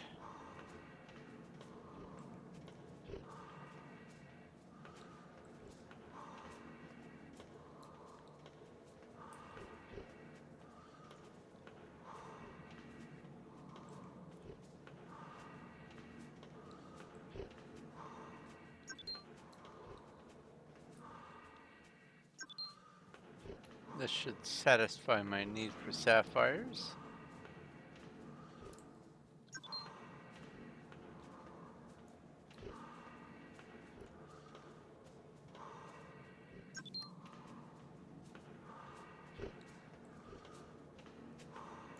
Again.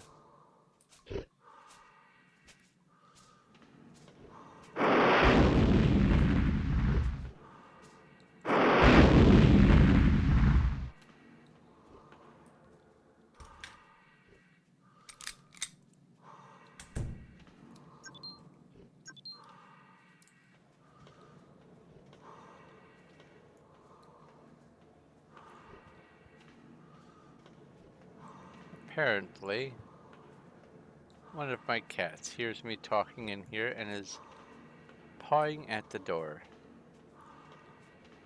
Because I hear the door thumping.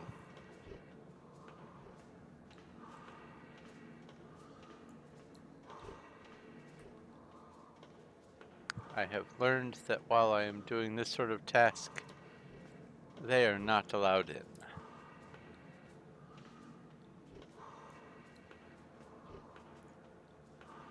You used up all the iron you had. Uh-oh. Wherever shall we get some iron?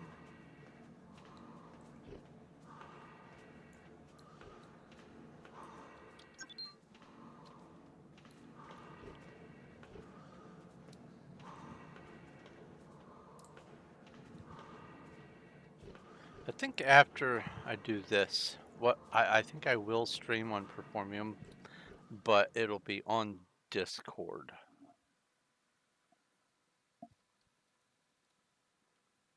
That way I can hang out with you guys in voice.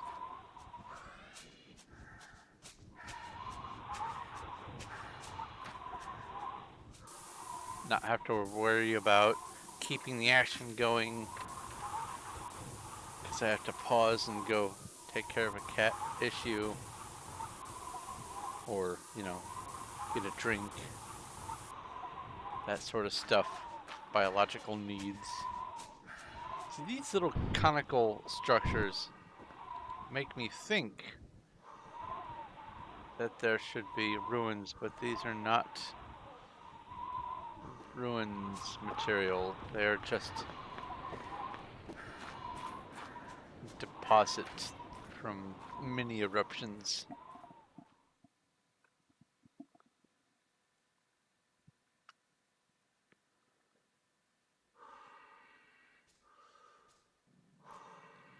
Funny enough, by the way, Brianna, you probably aren't aware of this, but in RGA's streams, he has this one tip thing or donation or whatever where people can tell him to remember to hydrate. So effectively, that's what you did. You told me to hydrate. I find that funny.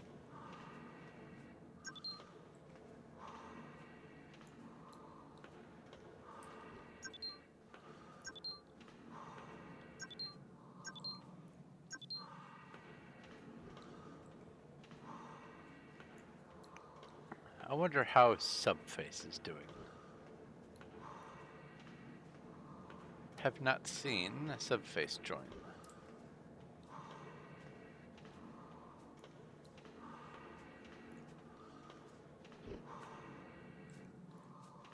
Well, yes, while that is true, he also wasn't yesterday because of, or last Saturday because of his cold. He wasn't hydrating with beer either.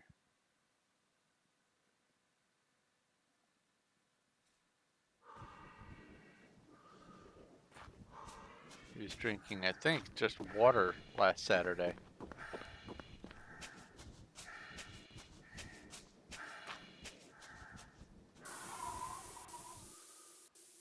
Which for him, that had to feel weird. Drinking water? Ugh. What's that stuff?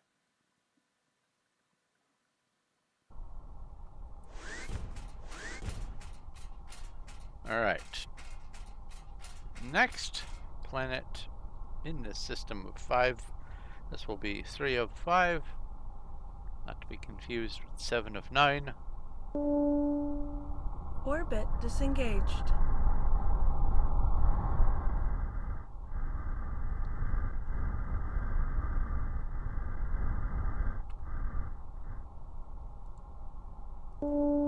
Silicate rock. Solar engines engaged.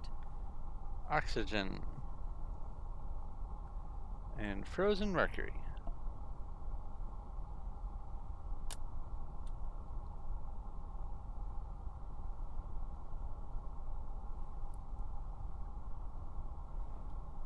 We'll mark sapphire as that previous planet's emerald or mineral gem, Orbit whatever. established. Proceed to hangar bay.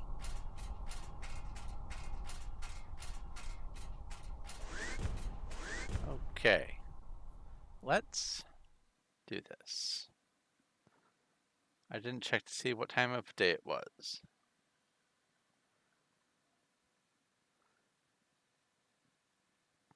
But I want ruins I can use. Give me the diamond ruins. Gimme. Not looking hopeful.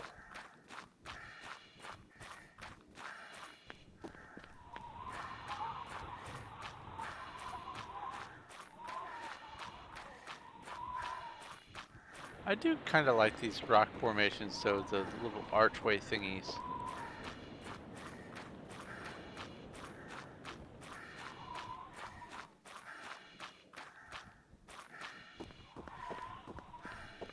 Interestingly enough, this sort of stone structure implies that there was a lava flow, and then a flood, and a lava flow, and a flood, lava flow, and a flood, or some other hard, almost bedrock making, basalt making kind of flow, and then a layer of something more sedimentary that erodes more easily. And then it alternated, and then this is one of the most durable parts that remain after the erosion has finished, and I think that's really neat. It implies that there was geology on this planet.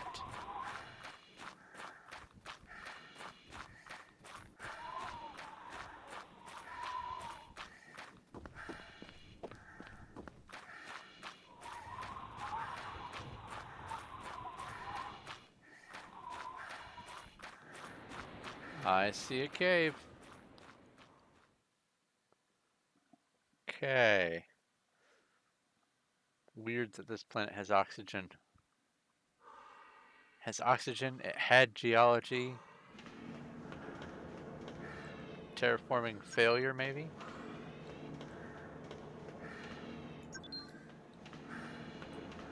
I will not be rocketing anything unless I can see a chest that I can't get to.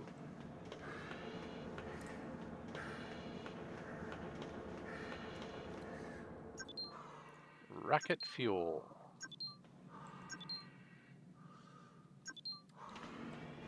And then eventually cash.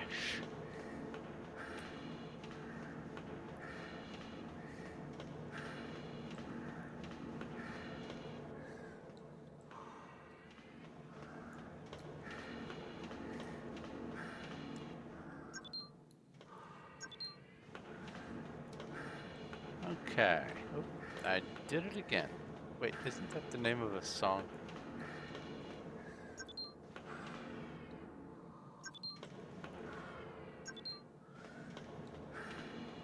Dead end.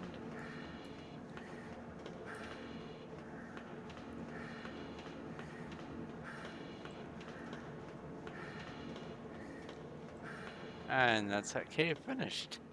Excuse me.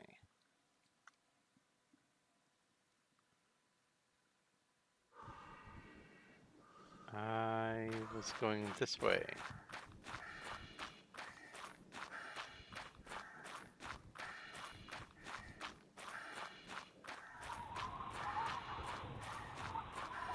Not much to this planet. Next planet.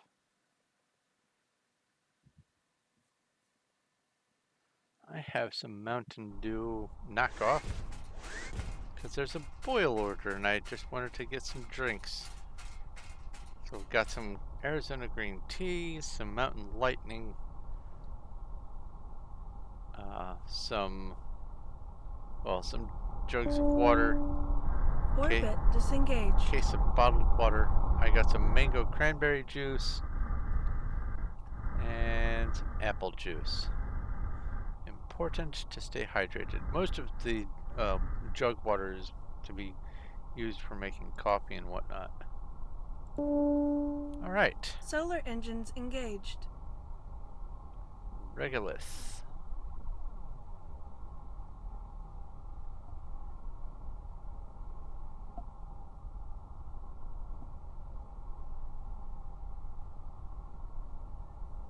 And then hydrogen atmosphere.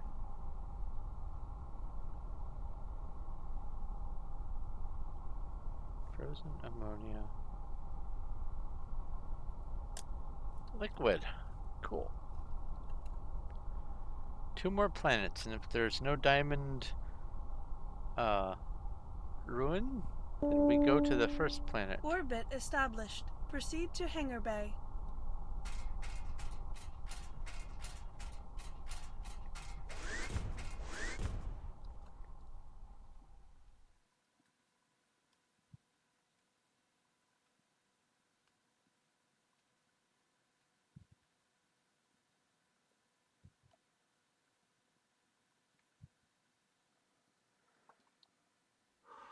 Okay.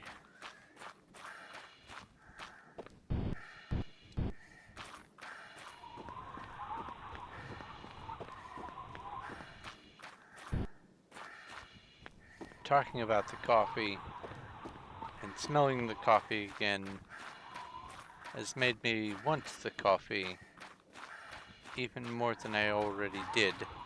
Oh, there's 2 caves.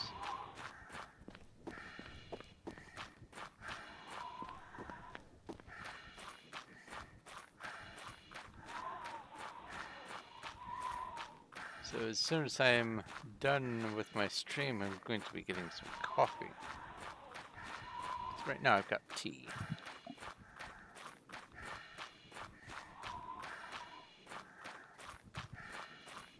Ah, yummy, delicious Arizona green tea.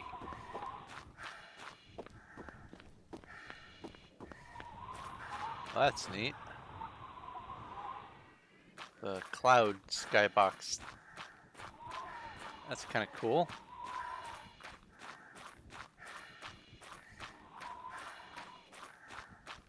Very dramatic.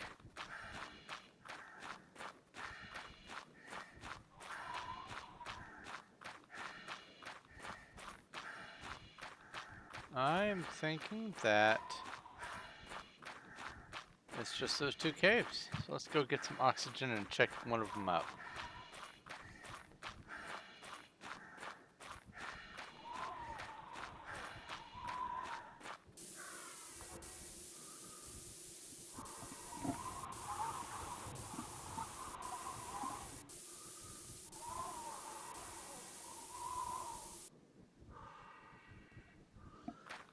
And off we go.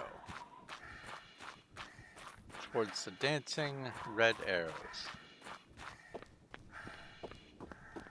What am I running on?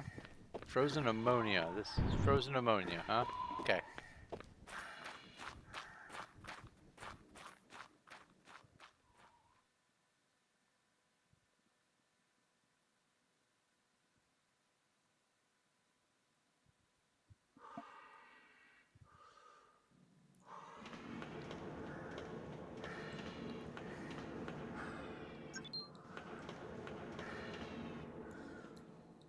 This looks like the pink flesh of the nether.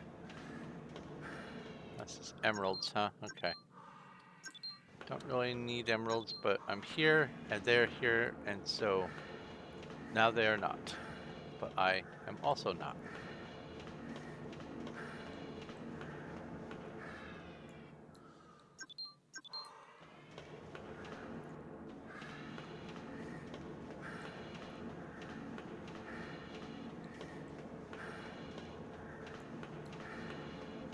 Well, that was a fast cave.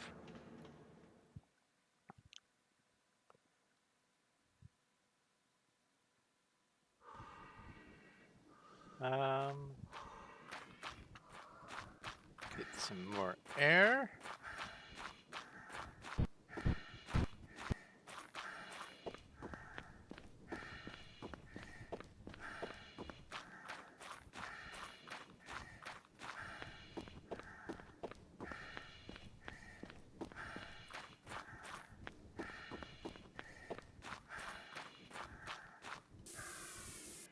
Okay. It is 23 Kelvin out. At 23 Kelvin, it is so cold that most liquids are solids. Most gases are solids. And very little chemistry can happen. Because things don't want to jiggle around too much.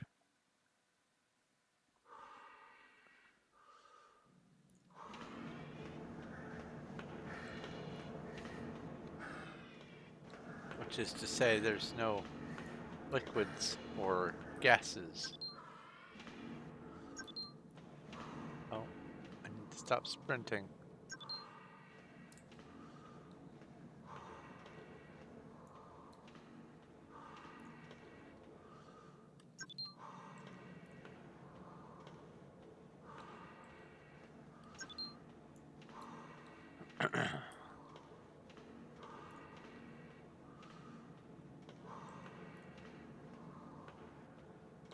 Oh, you know what I forgot to do? I forgot to go onto that one UFO and see if they had some quests, some pickup quests for trade. I'm not gonna go after those things. Nope, not worth it.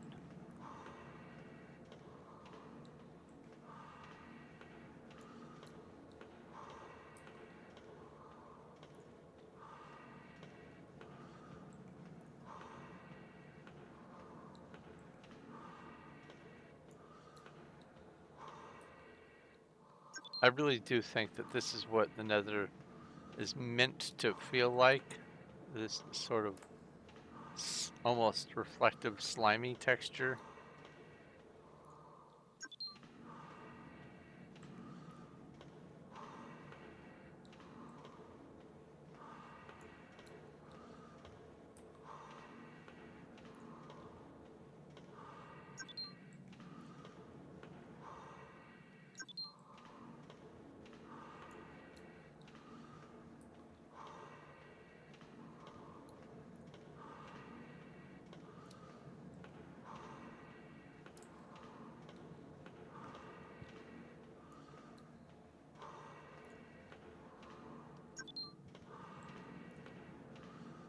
And it looks like I'm heading back out. Okay.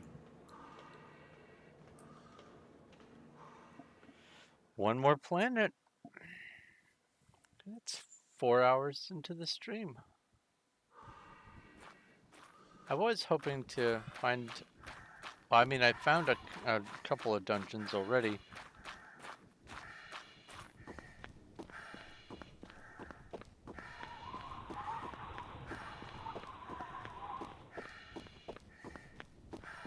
There was a diamond dungeon on the first star that I was on today.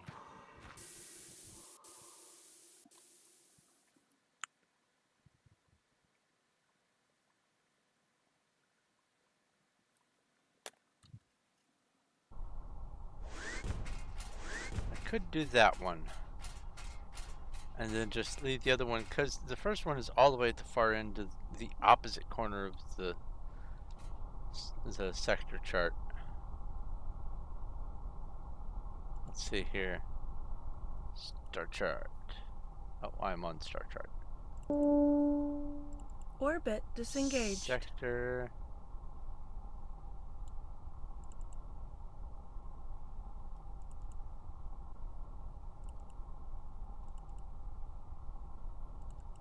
$21, and then 1.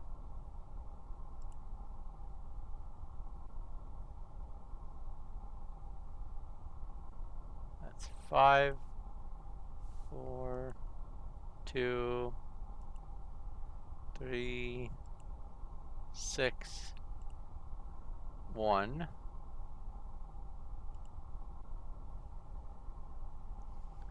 And 1, 2.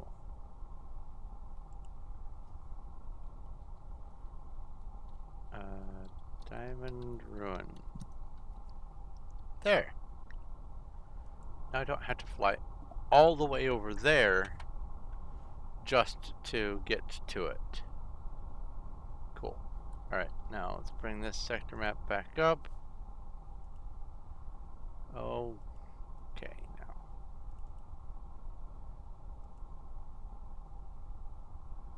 And then exit the panel.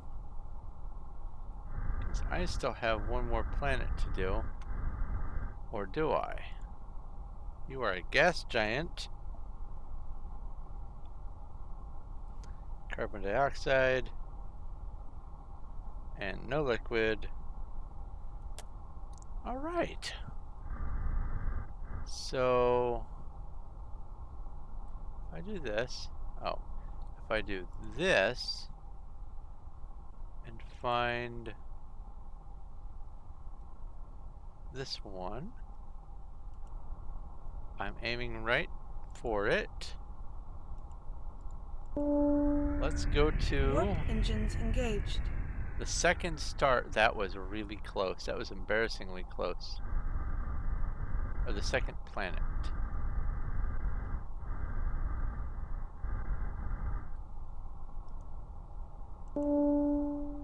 Solar engines engaged. Now what extra garbage am I carrying around that I don't need to?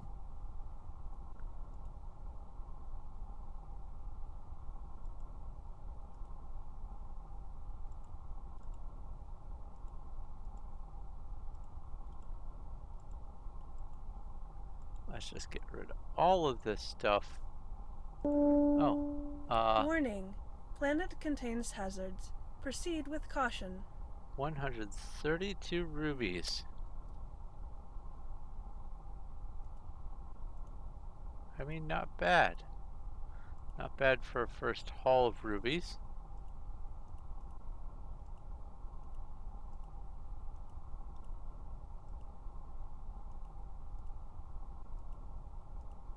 Put these in here. Way more emeralds than I'll ever need. Use some acnexium to refuel. Place the rest in there, and there shouldn't be anything on that tab. Nope. Okay, cool. And now I go to the first ruins. Excellent. The first ruins that I am able to enter. I hope one specific item is in there, but we'll see.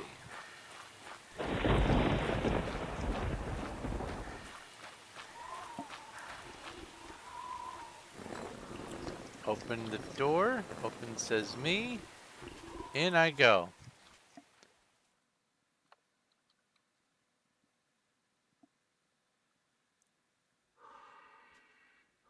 I hear walking.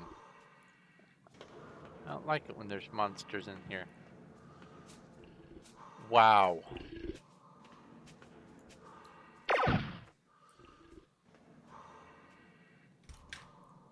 Here we go. Ancient flex suit. I'll take it. And everything else that's in here. And these should have some loot. The critters tend to have the loot that is relevant to whatever dungeon it's in. This is what the ruins look like. Ruins are full of chests.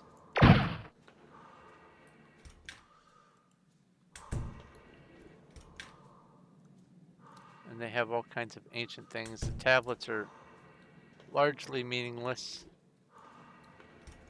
They have some social commentary that I really won't get into.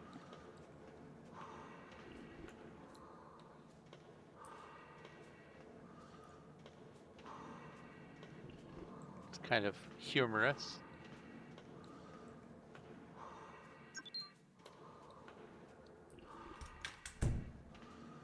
And they sound like chests when you open a corpse. That is something I found very charming. Hoping to find a secret panel wall.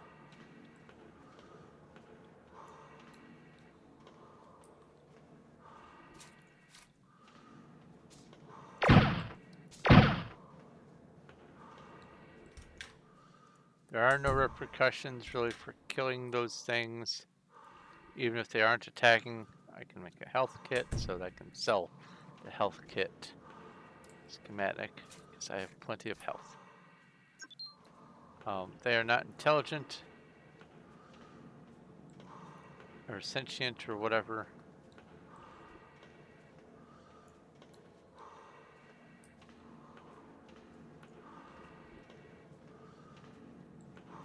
I cannot speak as to whether or not they are intelligent.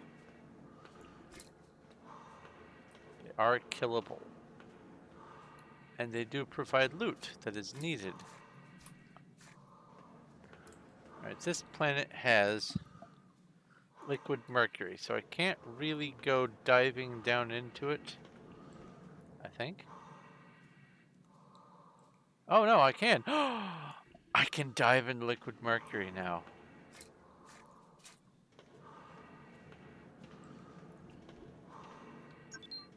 So all that will really matter is whether or not I have air. This is awesome. I mean, now I have a flex suit to craft, so that kind of renders it obsolete, but still, it's awesome.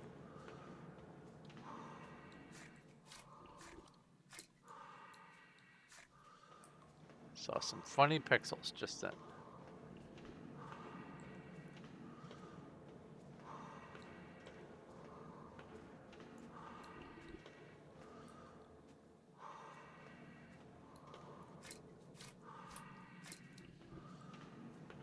This is potentially going to be disappointing if I don't find one of the collapsible walls. Oh, I don't. I won't find one. That was it. That was the whole dungeon I just did. But that's okay. Now we can go make a flex suit, I think. I think I have the materials for it. Ouch. There's a random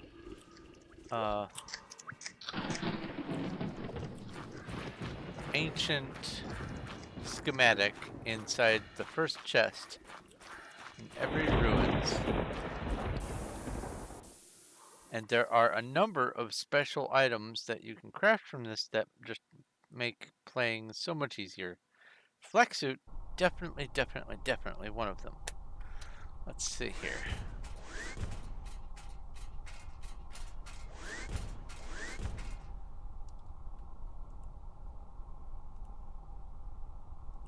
I need iron ore, carbon, and 7 alien scales. That might be the limiting factor. Yes. Okay.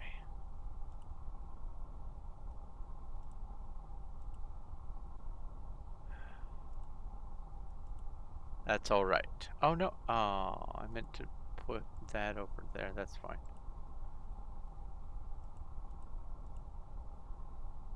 Let's put this over here. Put that back over there so it's out of the way.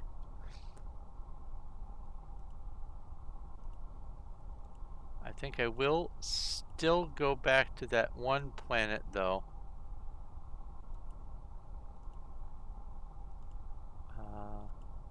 These are largely useless. I mean, I can turn them in for quests, but I don't want to fill time doing that today. Keep that. Place these. Let's go sell some junk on the way to that first quadrant and see about... I almost did it again. And see about that first dungeon. Sell that. I don't need the diamond key schematic anymore. I don't need a second copy of Air Tank.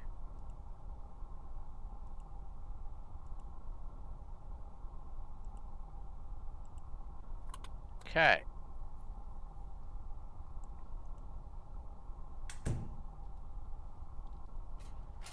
To the mothership.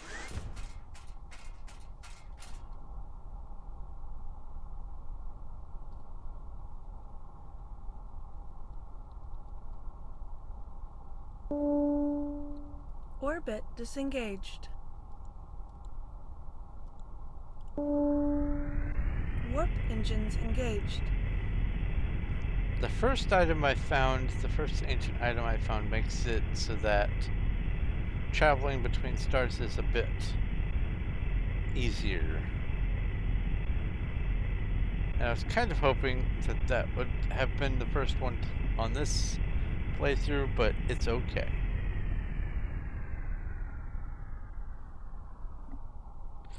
All right.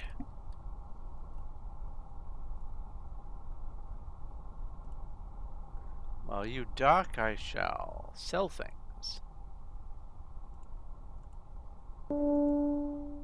Mothership successfully approached.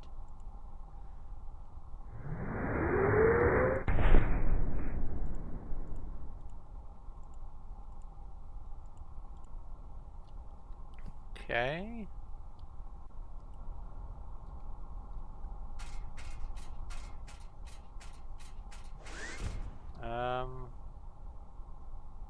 It doesn't matter.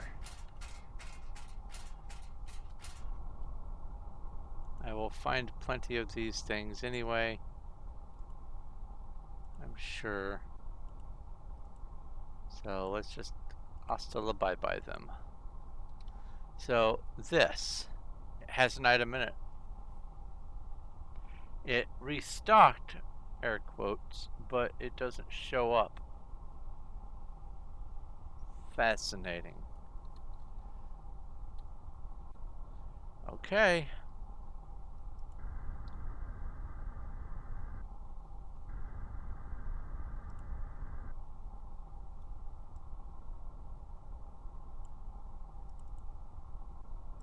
So, Sector 21, huh?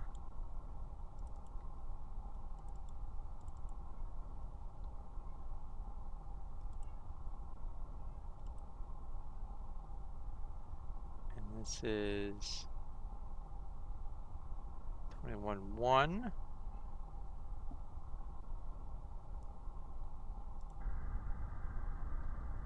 Let's warp to it. Fuel insufficient for return journey. Proceed with caution. Yeah, I know. They say that, but they're lying.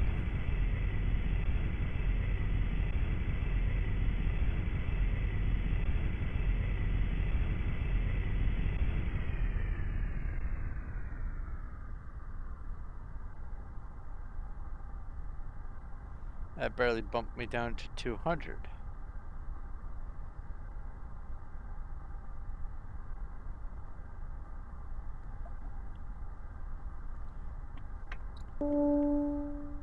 Star system successfully approached. There we go. Solar engines engaged. So there's a diamond door on this planet, huh? Warning. Planet contains hazards. Proceed with caution. Oh wait, wrong. To the shuttle. Okay, almost there.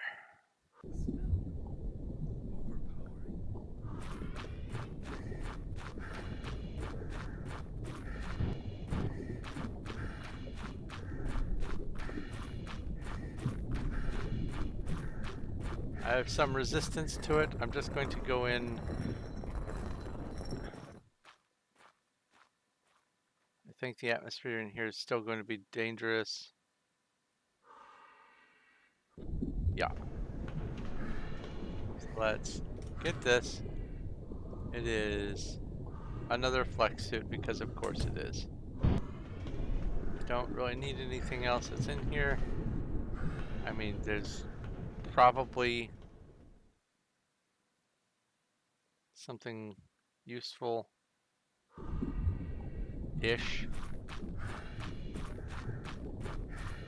So that's not fully explored, so I won't take it off of my list here. I was hoping to find something other than a second flex suit schematic. That's a little disappointing. That's okay. We shall get back to the previous star sector.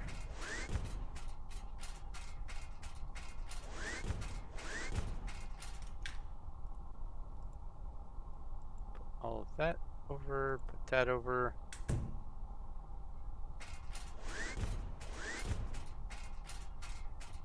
Come down here. Deorbit. My cat is meowing at me through the door because she hears me talking. Orbit disengaged. Fuel insufficient for return journey. Yeah, you Proceed keep with saying caution. that.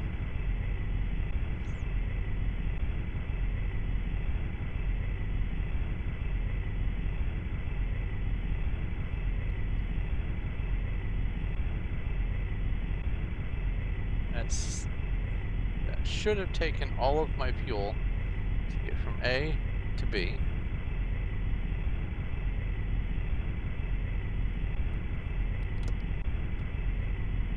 And it has not.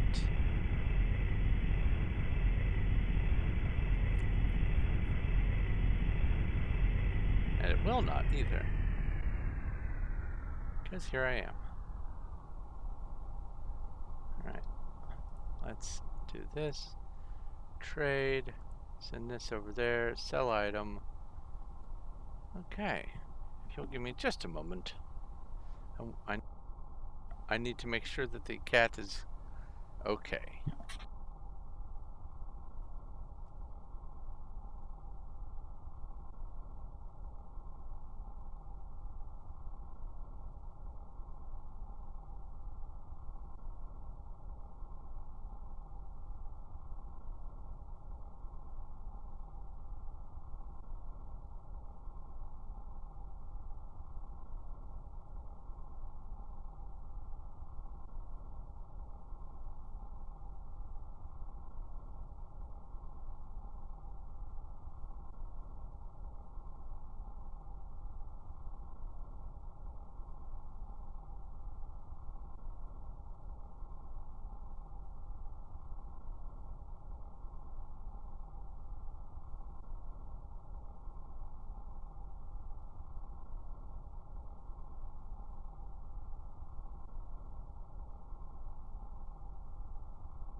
I have returned, and apparently the cat was just meowing for the sake of attention. She heard me talking in here and wanted to be part of the conversation.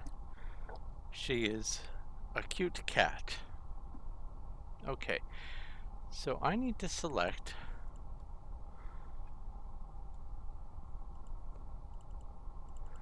this sector here. There we go. I need to select a star I've not been to. The only way to do that from here is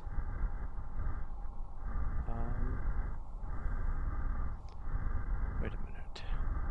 There we go. To face the selected sector. Alright. If I had known that it wasn't a vital emergency, I would have let her keep meowing at the door, but with a cat, you never know. Sometimes they even tell on themselves.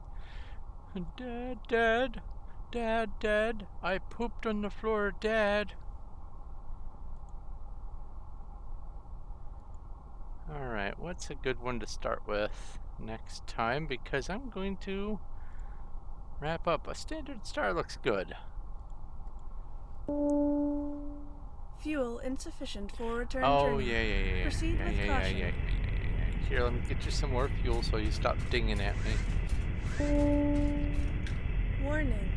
Fuel level is low. Use item. There we go. Full fuel. Star system successfully approached. Big yellow star. Let's turn off the orbits just to see the star. It's a nice one. Here, let's get a screenshot. Use that for my next stream, maybe. Anyway, I think that's going to have to be it for today. Discovered a fair amount of planets. Let's see here. 18, 19, so 24 planets. Got the components for a flex suit. I need to get more animal scales. So I need to actually go pester a planet that has some life on it. Hopefully I'll find one in this system and get as many animal scales as possible, or alien scales, whatever. So I can make the flex suit, and then once that's done, it opens up a whole new plethora of possibilities for exploration, and that'll be nice. But I think this is a great opportunity for me to just go ahead and wrap up. So thank you very much for watching. If you have any questions, comments, or suggestions, leave them down in the description or in the comment section below.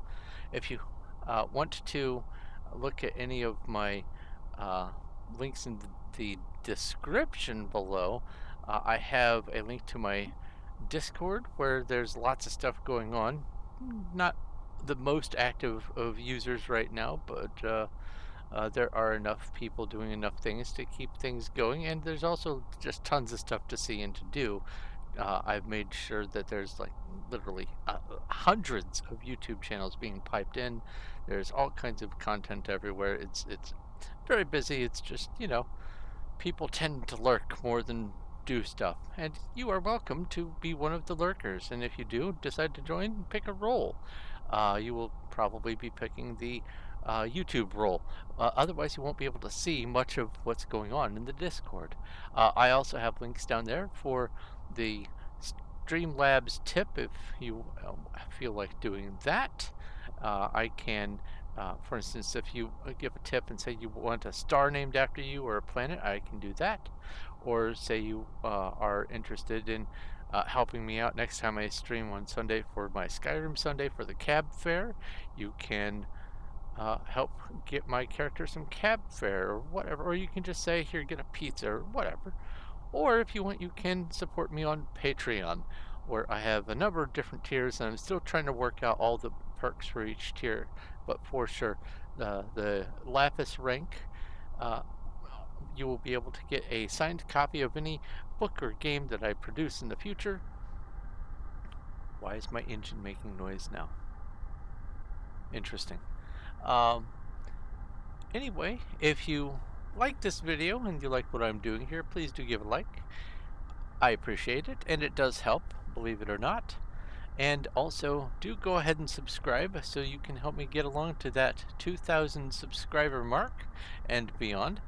I am hoping to get there before the middle of the year.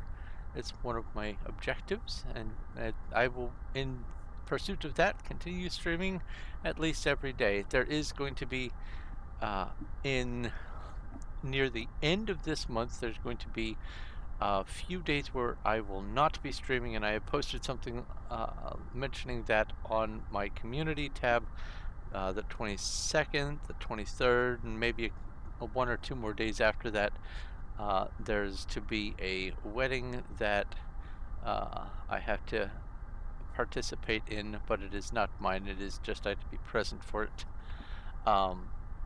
But there is that in the future, but not the most immediate future. There's still a few weeks to go. And during those weeks, I will be streaming every day, at least once a day. And there's lots of different content that I will be putting up. But anyway, let's see here. I think that's basically it. So I'm going to go ahead and let you go. Thank you once again for watching. This is Thorn of Night, and I will talk to you later.